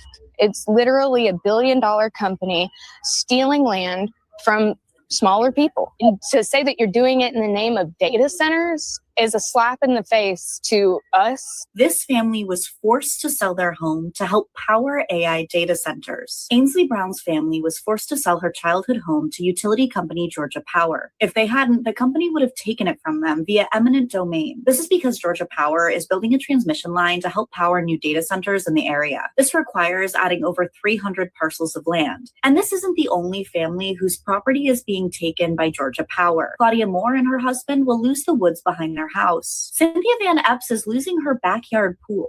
And then there are the countless others that have lost their entire homes. Georgia Power is refusing to share what companies are behind the new data centers to protect their safety. What's happening in Georgia follows a nationwide trend of companies taking people's land in order to support data centers. Most recently, a woman in Virginia is fighting against a power pole taller than the Statue of Liberty being forced onto her property. AI data centers have caused our electric bills to skyrocket, they've stolen our water, and now they're taking our homes. Life necessities are being taken from us to power these things. And for what? Bro, they do not want me making this video. I've literally been shut out of TikTok several times. NVIDIA is paying people $22,000 a year to host an AI data center in your house. However, they don't know what's going to happen to you. That's why it is so much money. But also, we do not know the risks about this. But I know a lot of people are financially struggling. Hence, we have a problem. Now there is a solution to get money by building a data center in your house. However, I do not want to, I don't know. I'm just nervous. What do you guys think about this? So I'm not sure if anyone else has heard about this, but apparently NVIDIA is teaming up with Span, I think it's called. It's some development company. And what they want to do is, instead of having big data centers, they want to attach a little piece of the data center to your house. I'm not kidding. Basically, they want to put like a small unit, and by small, I mean about like the size of like 2 or 3 air conditioners, on the side of your house, filled with all their equipment to make your house a small data center. And how I saw this pitched was, we'll give you $22,000 to do this. And I'm sitting here like, or $22,000 a year to be specific. I'm like, oh, interesting. Well, the whole world's already going to crap. And this might be slightly better than building giant data centers. And I started looking into it. Yeah, here's the problem. The $22,000 is to cover the electrical usage of this thing that they want to put on your property. It's not like, hey, we'll pay for everything and then give you $22,000 for the inconvenience of having this crap on your property. No. It's to cover the electrical cost. Also, apparently you are responsible for any damage incurred by having this data center put on your property. Yeah, let that sink in for a minute. So you allow them to create noise pollution right next to your place. I assume this is going to have to tap into your water main so it can be cooled. It uses your electricity, and they're giving you enough money to cover its operational costs. Oh, and I almost forgot. They're going to put a giant electrical battery, somewhere on your property, probably your garage, so that if there's excess electricity from the solar panels that they're also going to install in your place, that it gets first priority on, that it has that as storage for its power usage. Every part of this stinks. Like, I was really hoping this would be like, oh, you know what? Okay, if they're gonna make this so I'm getting an extra $22,000 a year, I mean, that would help with home repairs and home maintenance. It would be one of those things of maybe there's a way that they're gonna, reduce the noise that comes out of this thing, reduce the water usage, reduce the power requirements, all that. No, not even close. This is we're going to do this. You're going to put up with it. Here's $22,000 to maybe cover the cost. And here's the thing. Again, as I said, you're responsible for the damages. So if somebody in your neighborhood sees this thing and goes, oh, there's graphics processing units in there, man. Those are big, big money. And they break into your system to steal your stuff, you're on the hook for it. Damn. Yeah, that's not going to be cheap. Even if some drug addict comes in there just to steal the copper out of the damn thing, the amount that you're on the hook for is insane. We got somebody else in the house. Do not go for this. This is not worth it. And I would assume that at that point, it's a case of you will never be able to take a vacation ever again because you're on guard duty now. And they're not going to pay for the guard dog that you're going to have to buy to protect this damn thing. You see how this escalates and escalates quickly? Don't put AI data centers on your property. We're so interested in this topic. First of all, if you can explain to me what these data centers, space data centers are, how are they different than the ones back here on Earth? Well, so a space data center really isn't space data center on Earth, whereas you on Earth you're seeing data centers that are these large warehouse size objects.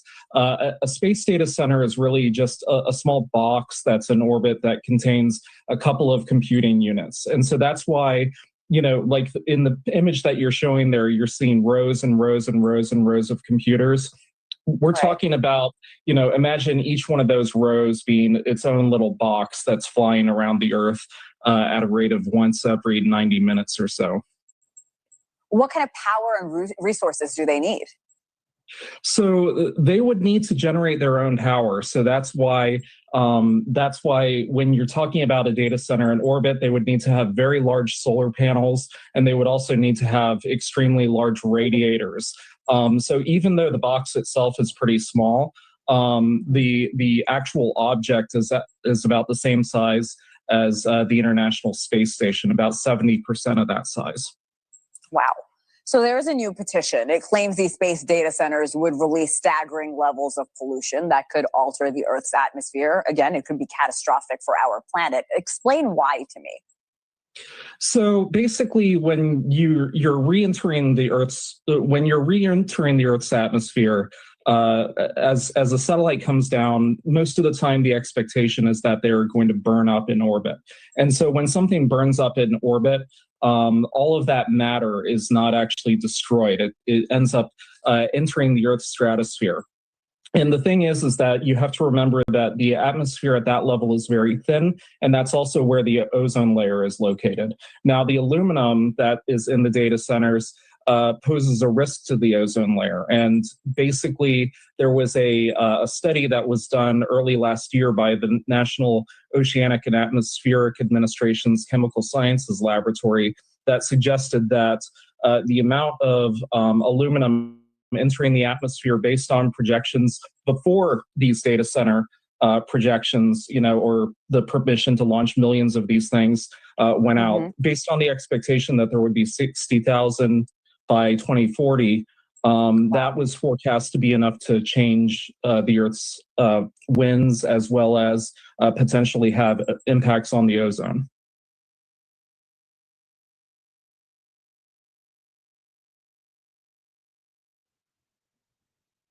Wow. So you see there, people, once again, they playing with our lives. These data centers in every state by the hundreds. But now you're telling us it's going to be at people's houses and they're getting ready to launch them into outer space. So I guess y'all just hell-bent on destroying everything, the atmosphere, the universe, the earth. You're just not going to be satisfied until it's all destroyed. Unbelievable. I just don't. I just can't. No, I believe it. That's why these people need to be held with checks and balances and be held accountable for this stuff. Oh man. No, having that at my house, no. $22,000 to have that at my house. And, not to mention the fact when I was listening, it seems like it's kind of noisy too. So you got to keep it on 24/7 and hear that noise throughout your house. I would never like that. I could hear the noise that it was emitting. But like I said, that guy looked like he was broke to me anyway. That's probably why he did it, because he didn't have any money.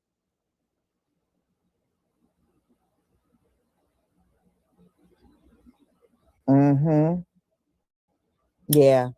And it's no telling what it's going to do when they launch hundreds of them up into space, because they're going to have probably even well over 1,000 of them up there. They're going to launch as many of them as they can.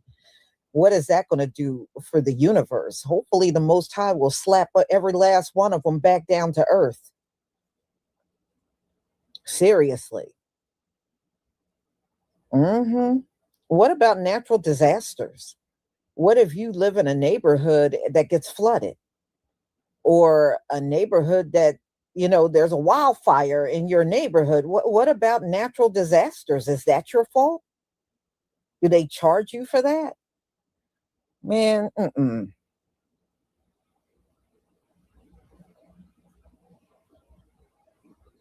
Yeah, this whole thing is crazy.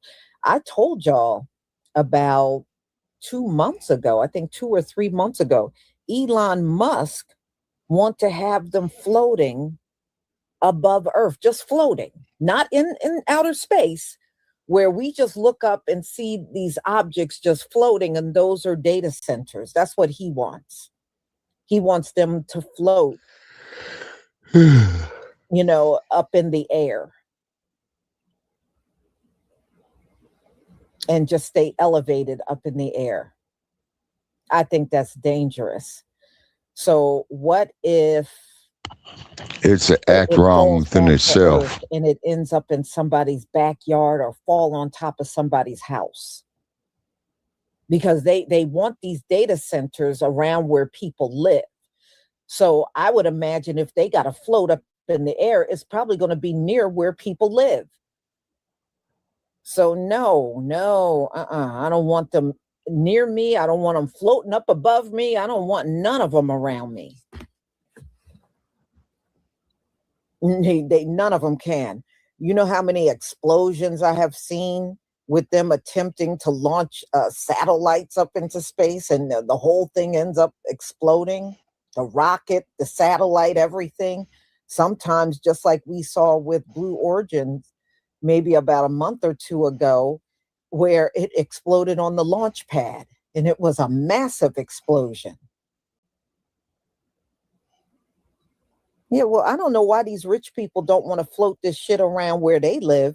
I promise you, y'all, in these in these neighborhoods where they got multi-million-dollar mansions, Trust me, it ain't nary data center in anywhere near them. And they gonna keep it that way too. But they'll inconvenience I wonder the rest why. of us and put them near wherever we are.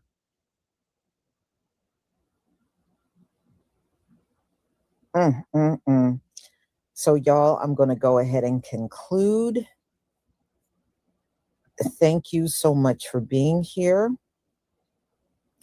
And we're going to talk about nearly half of the households in America are struggling to make ends meet. It's probably more people now than ever before, historically, that have been struggling financially. And it's just going to continue to get worse in this country. And you can see it, it's a lot of people saying they can't find work. They don't have any money. They're working and they always are still struggling. Yeah, working to pay their bills. Or if they buy groceries, they can't pay their rent. So this is becoming more commonplace. Yeah, But, it is. hey, when our people would struggle, these folks would tell us to pull ourselves up by the bootstraps and work harder, right? And even their young people are telling them that's not the answer. And they're right. There's never been the answer. But it is what it is. Now, people are now looking at you funny when you say you and your husband and y'all got 100,000, nobody can make it. Well, you never said anything when it was us. Now we're not going to say nothing now that it's you. So I will see you at 5:45. And y'all don't forget, this is the final day of the Chebe growth butter. So grab it while you can at 45%. Shalom, family. All right, Lisa. Shalom, Lisa. And that topic that she just brought up is the last topic. Sabaka, what are your thoughts on what Lisa just said about the as the shooter? No, she's right about that. Is because see, each time, man, that they send those rockets up, that's poking a hole in the atmosphere, right? No difference than you having a pin cushion, and you know what a pin cushion is, right? Yes, Sabaka. Yeah, so that's what they're doing with the Earth, man. Each time they send that shit up there, they're putting holes in the atmosphere, stuff like that. They got a lot of space junk up there that they just left up there. You see what I mean? And what is this shit doing to us? Is this shit in the atmosphere causing a chain reaction of events to happen on the Earth?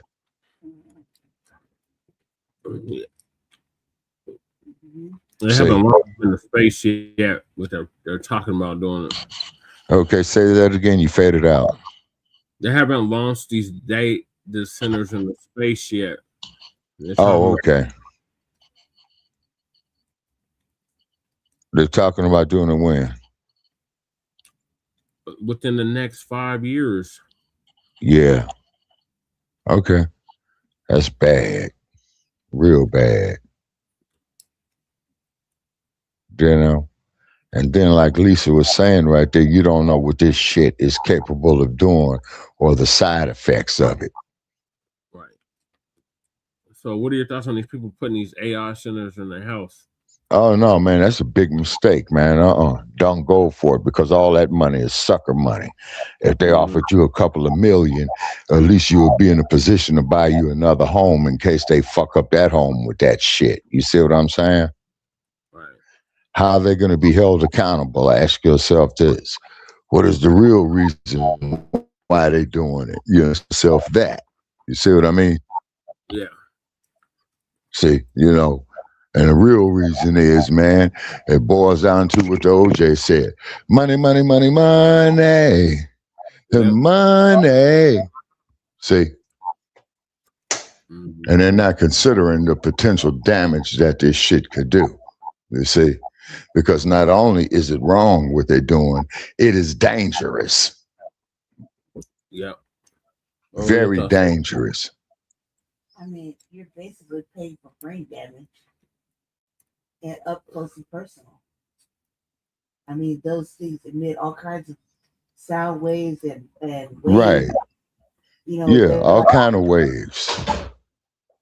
Fucking putting a heavy duty microwave up right in your living room, turning it up to 90, and just letting it like just sitting in front of an X-ray machine all day long, and all you're doing is all kinds of waves, and it's just fucking up your nervous system, your brain waves, your joints, everything. You start getting like heart palpitations, brain damage. You get a brain aneurysm, fucking lung cancer, lung clots, things like that.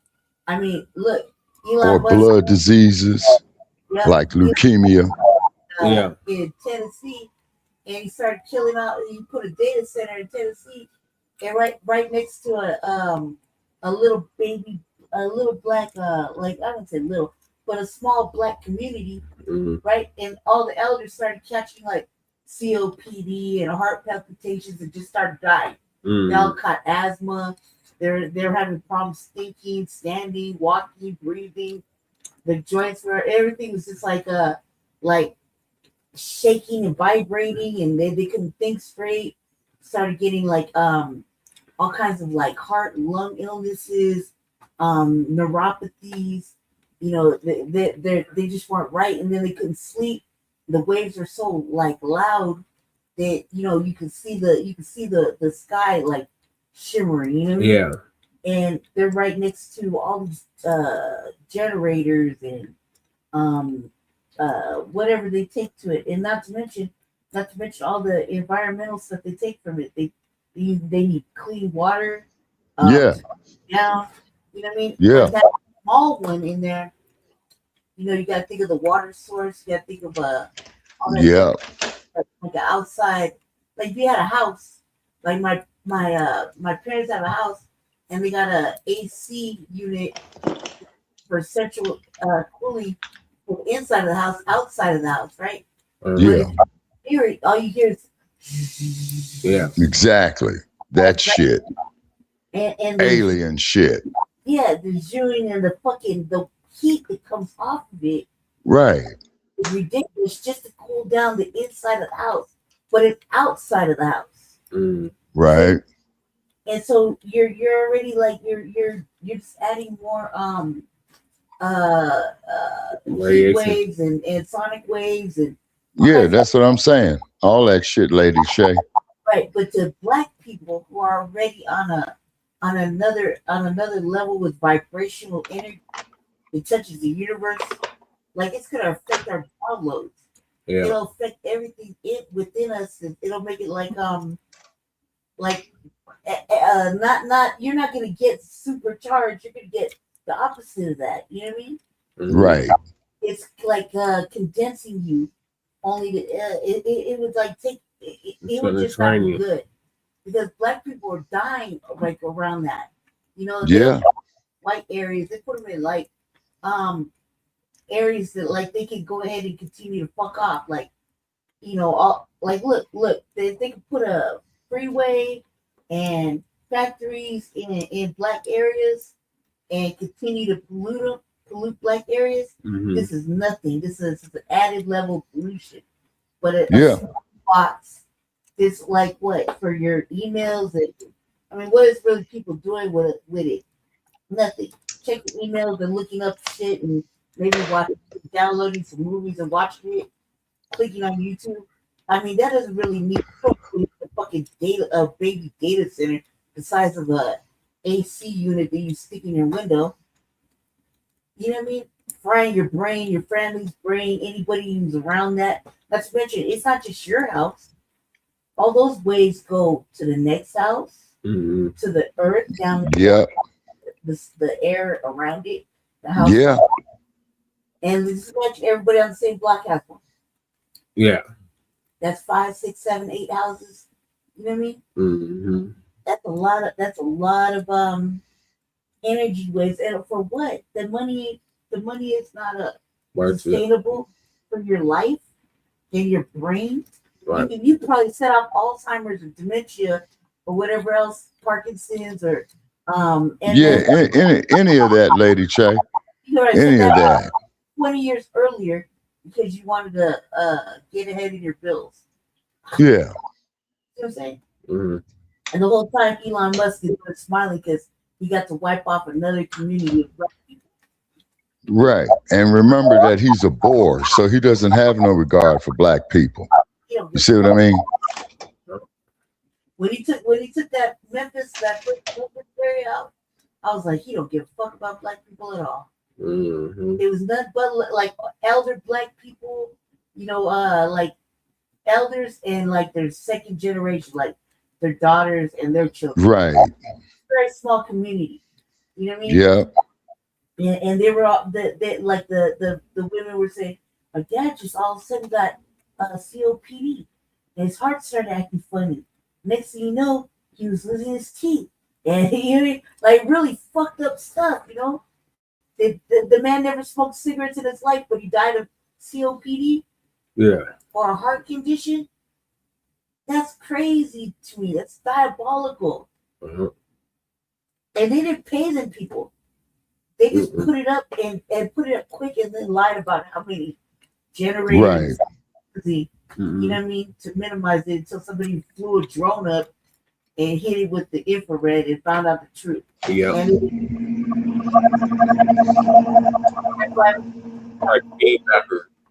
Background noise, okay. Yeah, go ahead. I'm sorry. Any background noise now? Yes. It's still background noise? No, it's gone.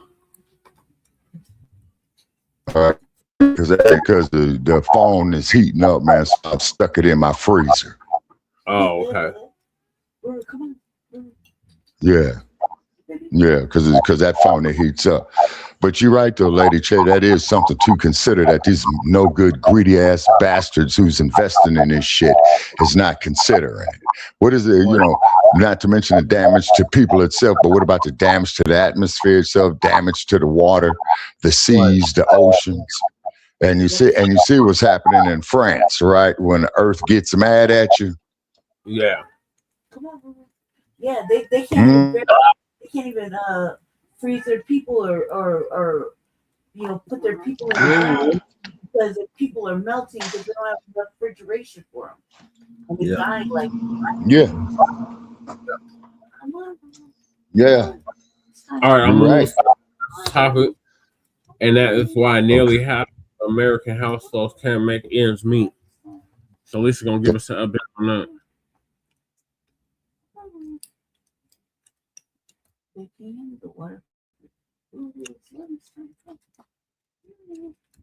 Family, good to see everyone here. Hope you're doing. If you that are struggling and you had that attitude, I really don't feel too sorry for you. I say keep your ass out there and struggle. Anytime you felt that way, a lot of the struggle is due to racism, especially when it comes down to healthcare. They didn't want free healthcare because Black people would get it. Mm-hmm. So in a sense, to be honest with you, many of you that are struggling and you had that attitude, I really don't feel too sorry for you. I say keep your ass out there and struggle. Well, I see time is up in the morning with us. That is absolutely wicked. But now that you're struggling, we're supposed to feel something for you. Well, I don't. If you were walking around talking about I don't want free health care because Black people don't get it and your ass is struggling now. Salute, Fresh. Hey, best of luck to you, but I don't feel bad for you. Yeah, if you're doing some diabolical shit like that, hell no, I don't feel bad for them. Talking about how their salaries are just not enough anymore like it used to be. And many of these people, they were the same ones telling us to pull ourselves up by the bootstraps. Yep. They're the same people, y'all. Yeah, the hypocrisy is real. Are different. They never thought Donald Trump's policies would impact their life. Yeah. But it most certainly is. Donald Trump, his policies are having an adverse effect on all of us. Yes, Sam. Nobody is benefiting. That's one thing about Donald Trump. He don't just make sure one group don't benefit. He makes sure all groups don't benefit up in here. Except sure. his. So let me go ahead and share my screen. No, his group is hurting too. Oh yeah, because they're getting caught. You see, you know. Please give me a 1 if you can see my screen.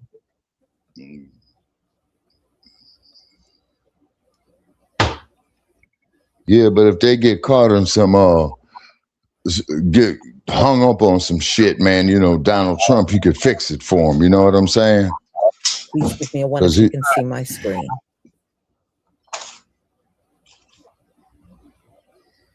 Thank you. He don't give a damn about them. Shabaka, all he care about is profit. Yeah, exactly.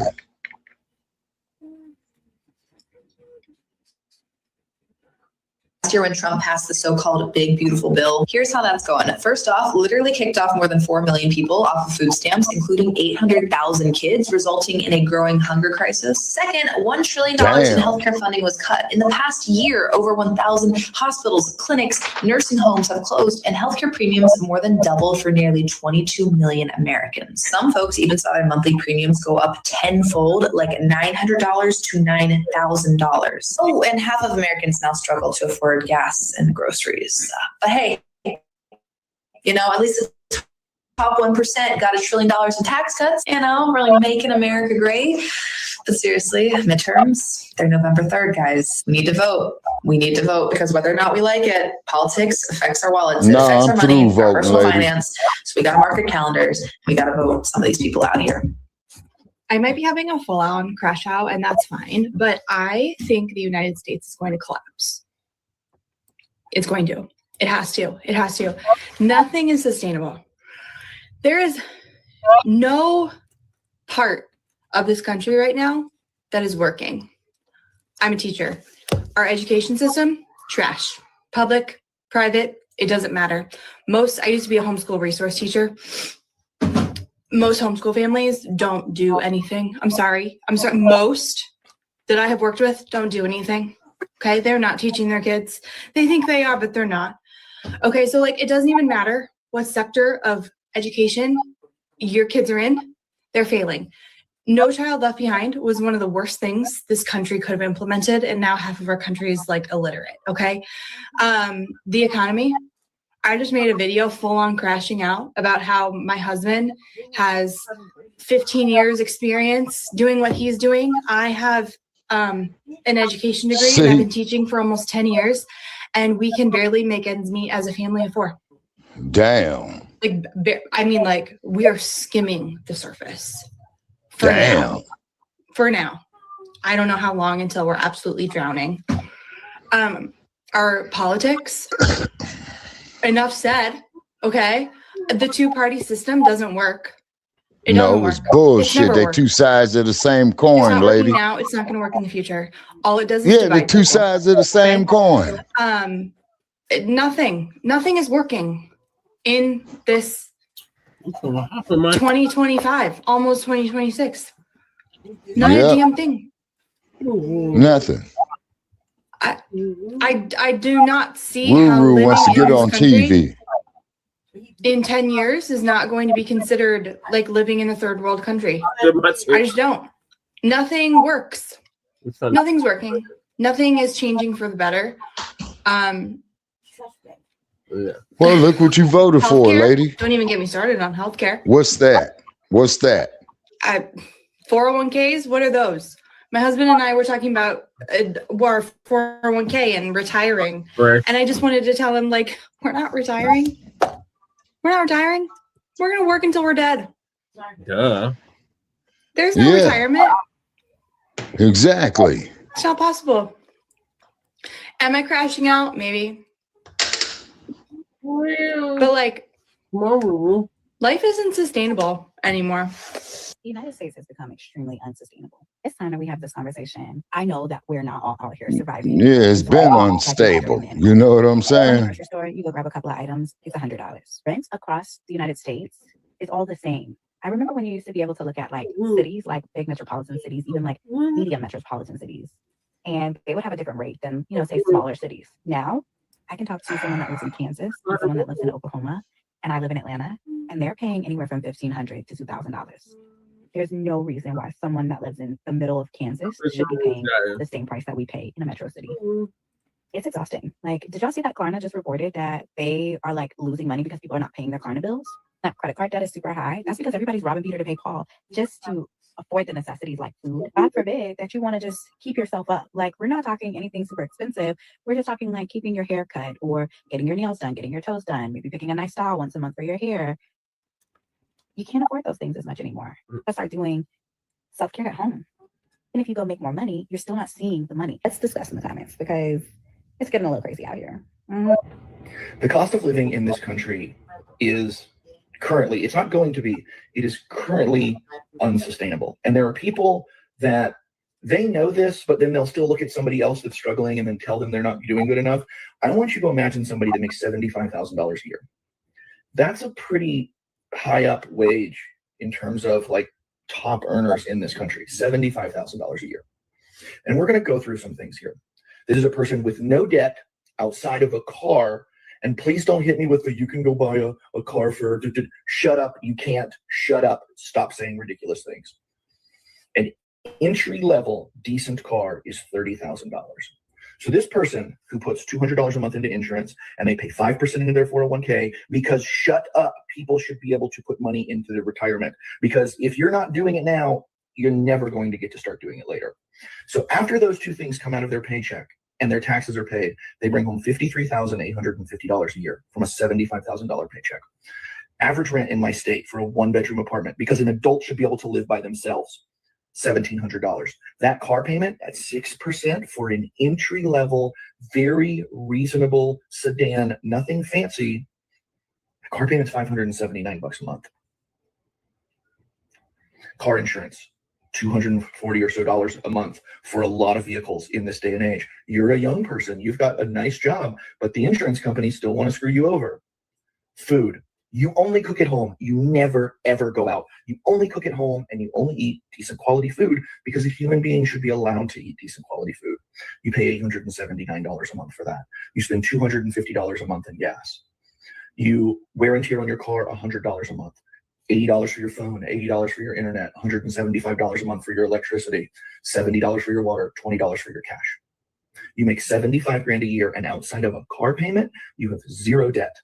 Do you know how much money you have left over annually at a $75,000 wage? You do nothing. You don't own a Netflix. You don't go out on a date. You don't pay to go to a park. You don't go watch a movie. You do nothing. If you can't find it on the internet for free, you don't get to do it. If you can't cook it at home for your $800, you don't get to do it. You have $3,700 left over annually. That's like $320 a month. And there's going to be, well, that's $300. Shut up. Shut your stupid, contrarian, edgelord mouth. That's not a doctor bill, because God knows, just because we have insurance doesn't mean that we don't still pay far out the ass when we go to the doctors. People like to be entertained. They want to date. They want to. There's those of you out there that will tell somebody living like this on $75,000 a year before taxes that they are not doing what they're supposed to do, that they should get a second job, that they should get a side hustle, that they should get a better job. And the fact that you would look at somebody with no debt other than a car and say something like this to them means objectively you're a moron and you live in a fantasy world. This is unsustainable. We're here again. We're here again. I'm a licensed therapist of 22 years, and things in the US couldn't possibly be worse. Let me give you an example, okay? So today I happened to be sitting in my own waiting room. I own a group practice, and there were probably 8 to 9 people sitting in the waiting room waiting for their appointments. And one person happened to start a conversation, which almost never happens in the waiting room. Most people just sit there kind of silently waiting for their clinician. But this person started off a conversation, and it sparked this whole thing about how depressed and anxious and broke everyone is. And that they're, while great and helpful and wonderful, is barely scratching the surface. I could relate to everything that everybody was saying in my waiting room. Everything is bad. And I'm not exaggerating. This is not hyperbolic. Our healthcare, our taxes, our grocery prices, gas costs are unaffordable. We cannot afford to live in this country unless you're in the top percent. The average person in the US cannot afford to exist. I'm not totally sure how we dig out of this hole. All I know you probably voted for Trump too. Sounded the alarm bells. Yeah, Fresh is bad for the WS as well. But they the ones that went out there and voted for this bastard. And they were up here wondering what the fuck happened. Reason why America's crashing out like crazy right now. Mediocrity don't hit like it used to, baby. See, once upon a time in America, you could be real mid and still thrive. Mediocre effort, boom, you get a house, car, annual vacation, pension, hell, maybe even a boat. You could clock in, coast through the week, grill on Sundays, and still retire with dignity. But that era is dead and gone, baby. And instead of leveling up or adapting, they're mad, they're bitter, and they're not even blaming the billionaires. They blaming you. Exactly. They have the audacity to blame me. They blaming immigrants, Black people, queer folk, anyone they think is taking something that used to be theirs by default. See, they don't want equality. They want comfort. And when mediocrity no longer gets them that comfort, they start rewriting the rules to rig the game again. It ain't about fairness. It's about preserving the lie. Because they want total control. Being average should still be enough. The world is witnessing the death of America. Not from an outside force, but from a low-level con man, a pathological liar, a convicted felon, an adjudicated rapist that also inherited $400 million at birth and still managed to go bankrupt 6 times. Yet he's convinced millions of Americans that he's their savior, that he's this great deal maker, that he's this great leader. It's almost, if it was a movie, we would go see it and we would think it was completely unrealistic. We would think enough people would rise up to stop him, just as we believed the Germans would do that before Hitler seized control of the country and murdered 6 million Jews. You guys, this is happening right now, and we are running out of time fast. Let's look at the facts. You think I'm exaggerating?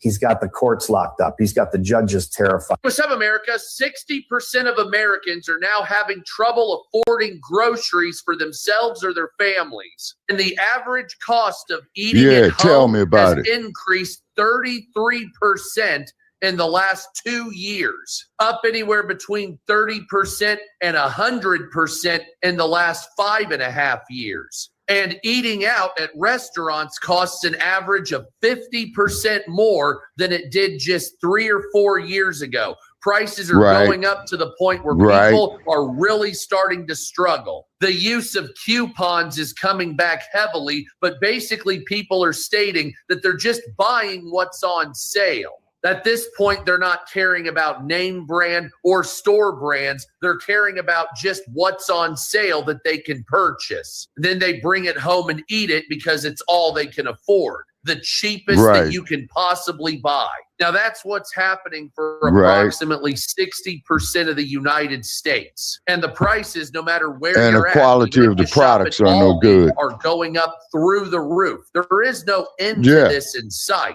Now, one of the major campaign promises was getting the cost of living down here in the United States on day one, if everybody remembers that. I remember it. Pepperidge Farms fucking remembers it. Day one, we're going to start working on getting prices lower. Remember that? I fucking remember that. So if you account for Joe Biden's price increases and then what we're dealing with now, we're basically in 5.5 years of absolute suffering with price gouging. Because yes, prices have gone up in some cases, but most of this, I would say probably 60 to 70% Maxwell, of the good price morning to you, increase sir. is just stealing from you. It's gouging for profit. You have your fuel prices and your transport costs. That's all basically together. You have Yeah, right. Yeah, increasing like the costs gas of goods and costs. services anyway. Right. And then you have price gouging. Macroeconomic, Yes. Price gouging was made illegal and it was enforced that all of a sudden prices No, would because come down you by ain't got a chance in hell on that because they're going to talk about free Either enterprise. way, this is becoming unsustainable for the American people and something needs to be done. But I bet you dollars to fucking donuts, not a thing will be done.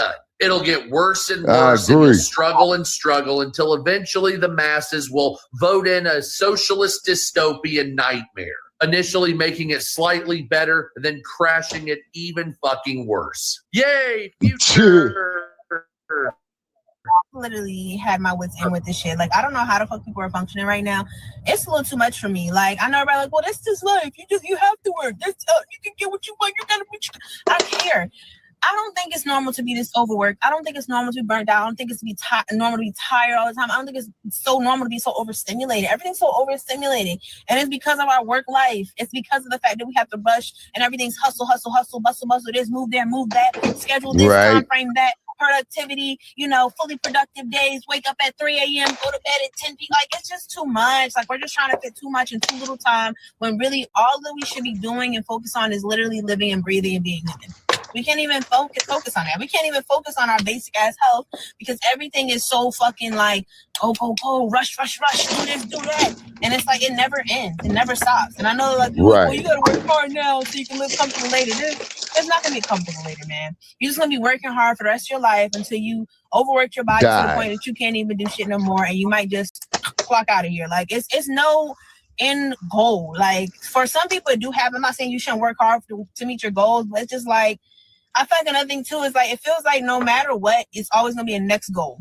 You reach one goal, you work your ass off to get to one goal, and then you gotta work your ass off to get to the next goal, and you work your ass off. And the next thing you look up, you're 78, your whole life done flashed ahead of you, and it's like, damn, now I can finally, enjoy my life. But I don't know. I just don't. It's just not it for me. Why is no one talking about the crisis that America is in right now? Data centers. Right. Water. Money. Food regulations. Economic. Money. On to the economic. Jobs. The infertility rate. Prices of everything. Right. Why are we so compliant? Why are we complying? This government no longer represents the people. Right. This government no longer has the people in their best interest. And it didn't just start with this administration. It started with vague regulations, giving loopholes to millionaires, now billionaires, right? Now soon to be trillionaires. I am all for capitalism. Right. I am all for.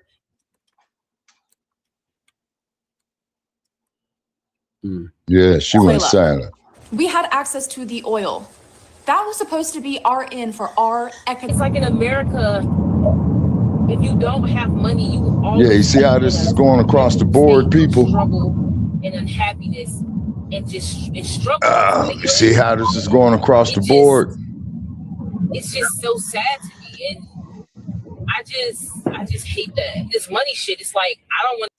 It's sad, and so but it's all Maxwell. Off capitalism. Like the reason why you feel like you gotta have 8 jobs. Do you think you would feel that same way if you lived in China as a citizen in China or something? No. I know that's right, Fresh.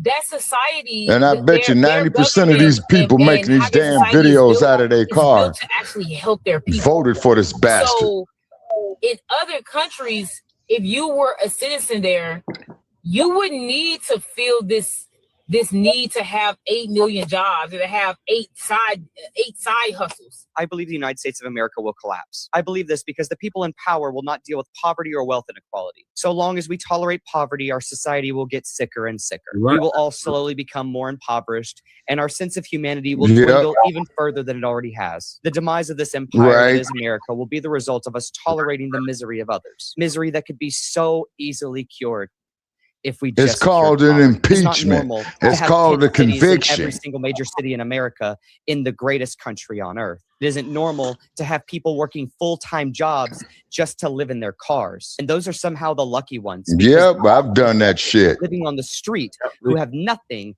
and they work full-time jobs. This is not normal. Yep. It is not normal for people to work the entirety of their lives just to lose everything because they had to pay extortion rate on medicine when they got sick. I say it isn't normal. Yeah, that's extortion. You said it right. We've all become numb to these things. We've become numb to driving past the homeless every day. Our society has become numb to seeing abject poverty every single day. This is a sign that our society is sick, and it will only get sicker so long as the people in power continue to allow poverty to exist. Truth is, the people in power have no intention of curing poverty. The only intention they have is to keep power out of the hands of the people and to keep people poor and money going into the hands of corporations and their rich friends. Right. Despite what the media says, curing poverty is not hard. Very easy, in fact, but the government doesn't want you to know that because they want you to believe the lie that there's not enough money. Yet there's always enough money for their wars. There's always enough money for corporate bailouts and for corporate tax cuts. How is it that we never have enough money to take care of the American people, but we have enough money to pay the weapons contractors all the money they need for war? And they're just always It's called hypocrisy, sir. The cure to crime, It's called poverty, hypocrisy. and needless misery is simply taxing the rich and ending the forever wars. Thank you all so much for watching, and I appreciate your face.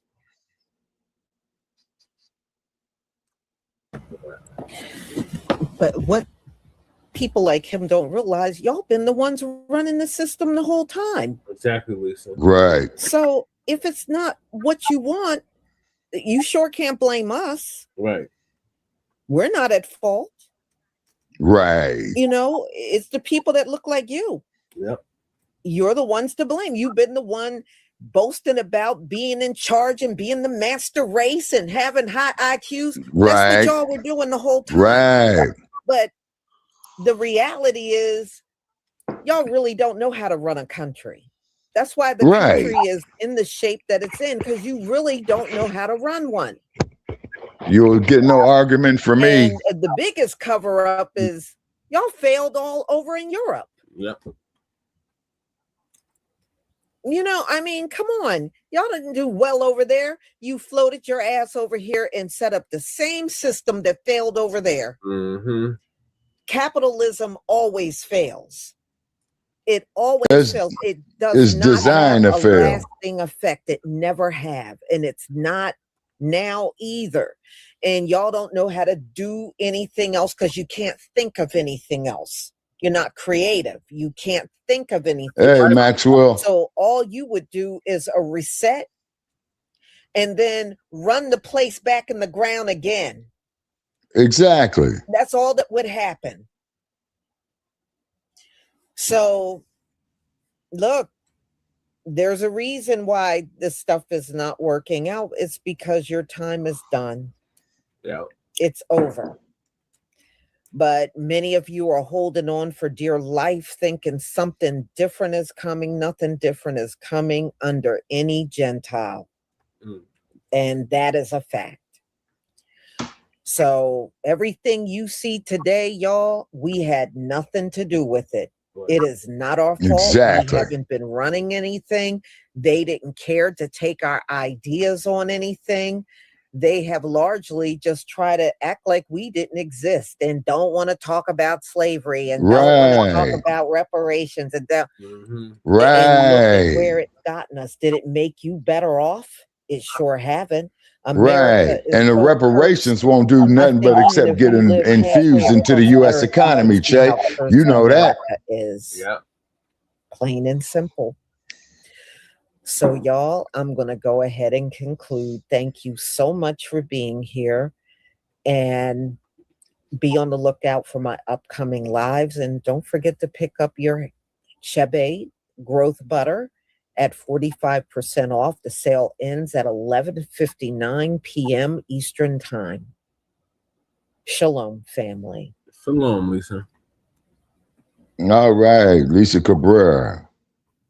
All right. What's your closing thoughts about it? Okay, my closing thoughts on this is mainly I'm going to address the economy, and then after I make this closing thought, then I'm going to get off this phone and charge it up. What it is this is the main reason that I've been saying, man, you've been saying it, a whole lot of other content creators been saying it, is these motherfuckers who's doing all this complaining is the ones who went out there and voted for this bastard. Okay, wait a minute. All right. Maxwell says, I disagree. Black folks have always been capitalists. We have a social consciousness, but we always gotta have the money. Now he's got a point on there, and this is what we were saying, you know, don't spend our money with them. Like, hey, I love seeing those nail shops some sister used to go to being vacant. Build up your own nail shops. You see, in other words, brother, we got to be self-sufficient. And the only thing that I could do at my age, you know, being over the hill and shit, is just sell some advertisement space for our platforms. You see what I mean? Yeah. Mm-hmm. Okay. Yeah. Well, thank you for joining us. Yeah, man, I just happened to be up there and peep you guys. And so since I'm up now, it's 5:35 a.m. I'm going to try to do a feed from the Las Vegas sign in about an hour. Okay, Shabaka. And then I think I could send it to your phone, right? Yep. All right. Okay. All right, y'all. So I'm going to bid everybody a good morning right there. Sit at your lunch counter that you own. Make you a cup of coffee at your own lunch counter. Buy the coffee. Therefore, you ain't begging for a cup of coffee. You know, you own the lunch counter. Okay, with that there being said, okay, please, people, Google our past episodes of Shabaka's Black Experience Enhanced and the Frontline Black News and Lady Shay's channel, The Revolutionary Agenda, and spread them far and wide, you know, because we need donations. We need money. Okay, it's because this shit going on in the economy is hurting us real bad. You know, so people, you know, dig in your pocket, make it happen. If you're a businessman on anything, I don't give a damn if you're selling fried chicken on the corner, man. You know what I'm saying? At the back of your car, we need a donation. And whatever that you do business wise, we will mention it and we will give you a receipt for your money. Okay. Yeah, so donate to the PayPal, jparis45@gmail. Okay, and you see my team up there, right, Jesse? Yeah. Ponies in the bar this season, ponies in the barn. Hi-ho, Dario, the ponies in the barn. Gators in the barn. Gators in the bottom of the hull of the ship. Man, they down at the bottom of the sea, man, out here in the damn desert that used to be the ocean, you know. And then they cut some dude off of it, man. You know, I think they signed somebody and then they cut him for some odd reason. You know what I mean?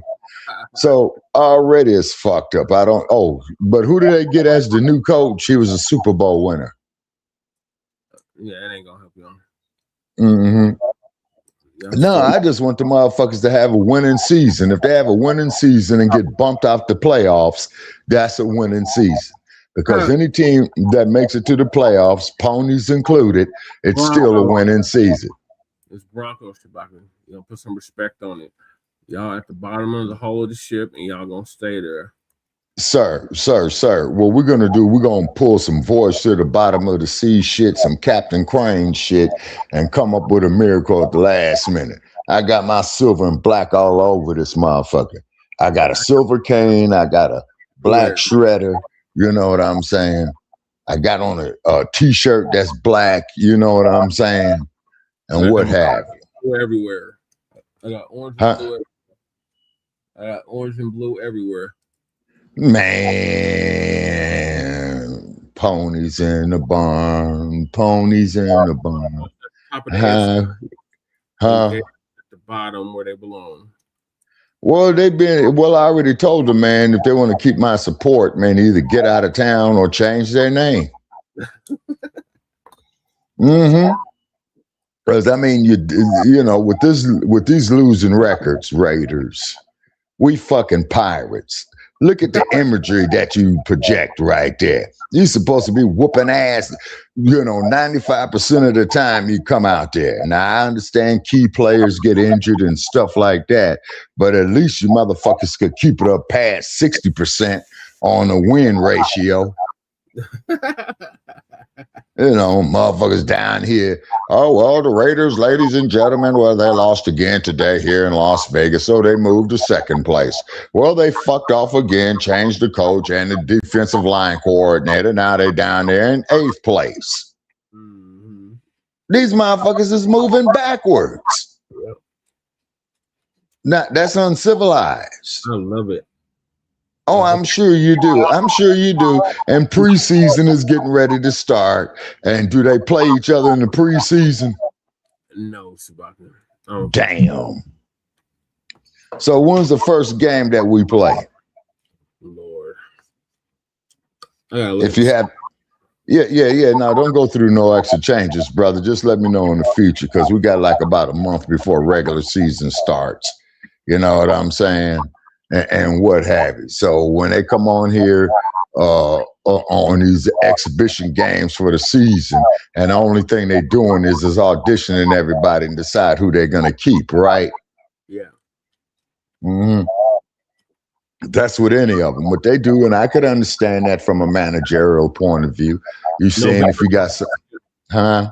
November 22nd. All right, that's our first game, right? Yep, and the second one is December 20th.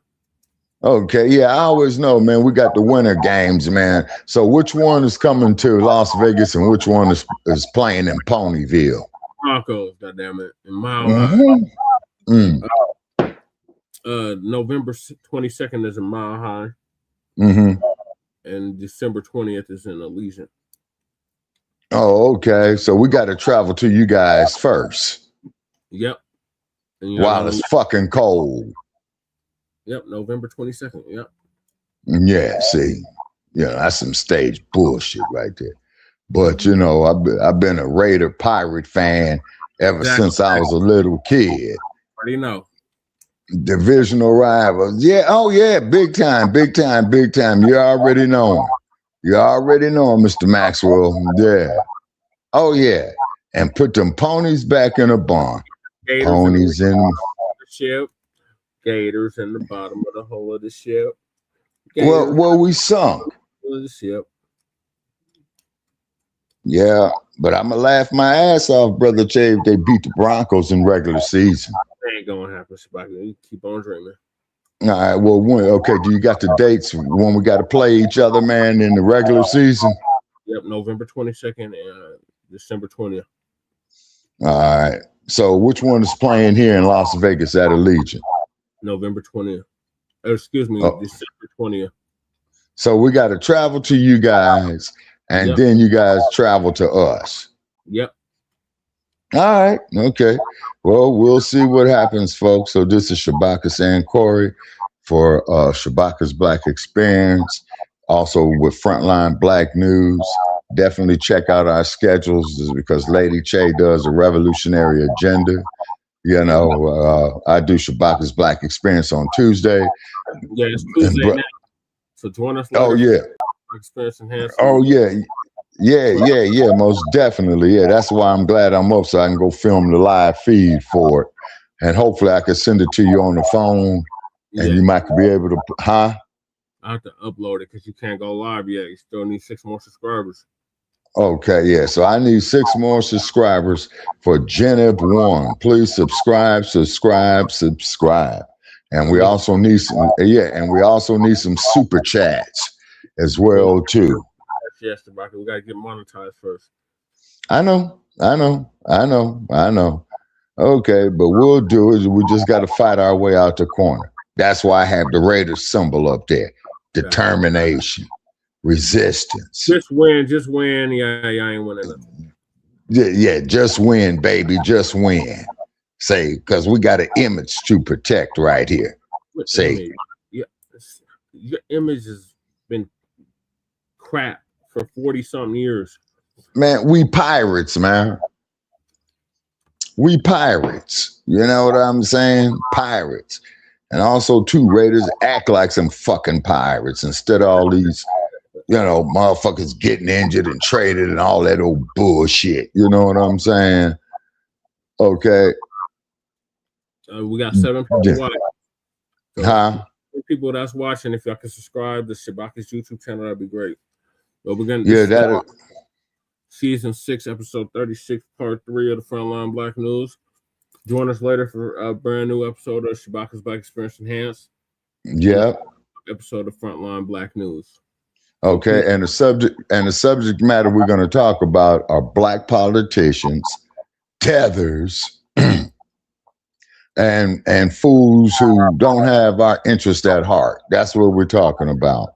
So therefore, Brother Chad, I know you're tired, and I'm gonna email you, man, the subjects for tonight. And then after we do the 3 main subjects, if you got anything you want to do a supplemental on for Frontline Black News, you're more than welcome. You know what I'm saying? So please, ladies and gentlemen, subscribe to that channel and follow the channel. Okay, appreciate y'all. So I'm going to bid everybody a great day from Sin City, and Raiders start winning football games. Get the fuck out of town or change your fucking name. I'll be a man supporting losing ass motherfuckers. Man, look at the imagery right there, people. That's some cold energy. That's some cold imagery right there. Pirates. Yeah, pirates. You know what I'm saying? And Raiders act like some damn pirates. Up here losing a buster ass teams that you should have walked over. But however, we're still gonna say ponies in the barn, ponies in the barn, huh? Mother hold the ship where they belong. Gators in the bottom hold the ship where they belong. We're gonna try to raise the ship.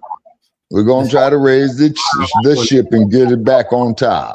The ship got a hole in it. Y'all ain't raising no time soon. No. Well, hopefully we're doing repairs on it. You know what I'm saying? Hopefully we'll have a stronger defensive line. Hopefully we'll have a stronger offensive line. You see? Because the offensive line, it was just straight crap, Che. It was straight crap. Losing games, by 2 and 3 points to some buster ass motherfuckers that they could have beat. You know what I'm saying? Where's the justice, people? Where's the justice? Where's the justice? All right. Okay, Che, I'm out. I'll give you a call later on. Okay, Shabaka. Have a good day. You too. All right, so this is going to conclude season 6, episode 36, part 3, part Trey of the Frontline Black News. Join us later for a brand new episode of Shabaka's Black Experience Enhanced and a follow-up episode of Frontline Black News. So appreciate everybody that tapped in. Shout out to Leonard Day Judith for coming through. Shout out to Maxwell for coming through.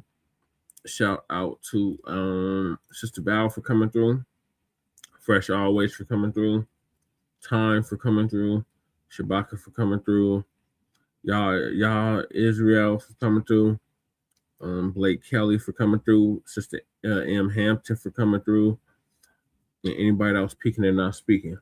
So peace, love, light, reparations, and separations, and delineations of Black empowerment. Sharon Krumah and Lady Chase on now from the Mile High Income and illegal migrant fled the city. Go Broncos.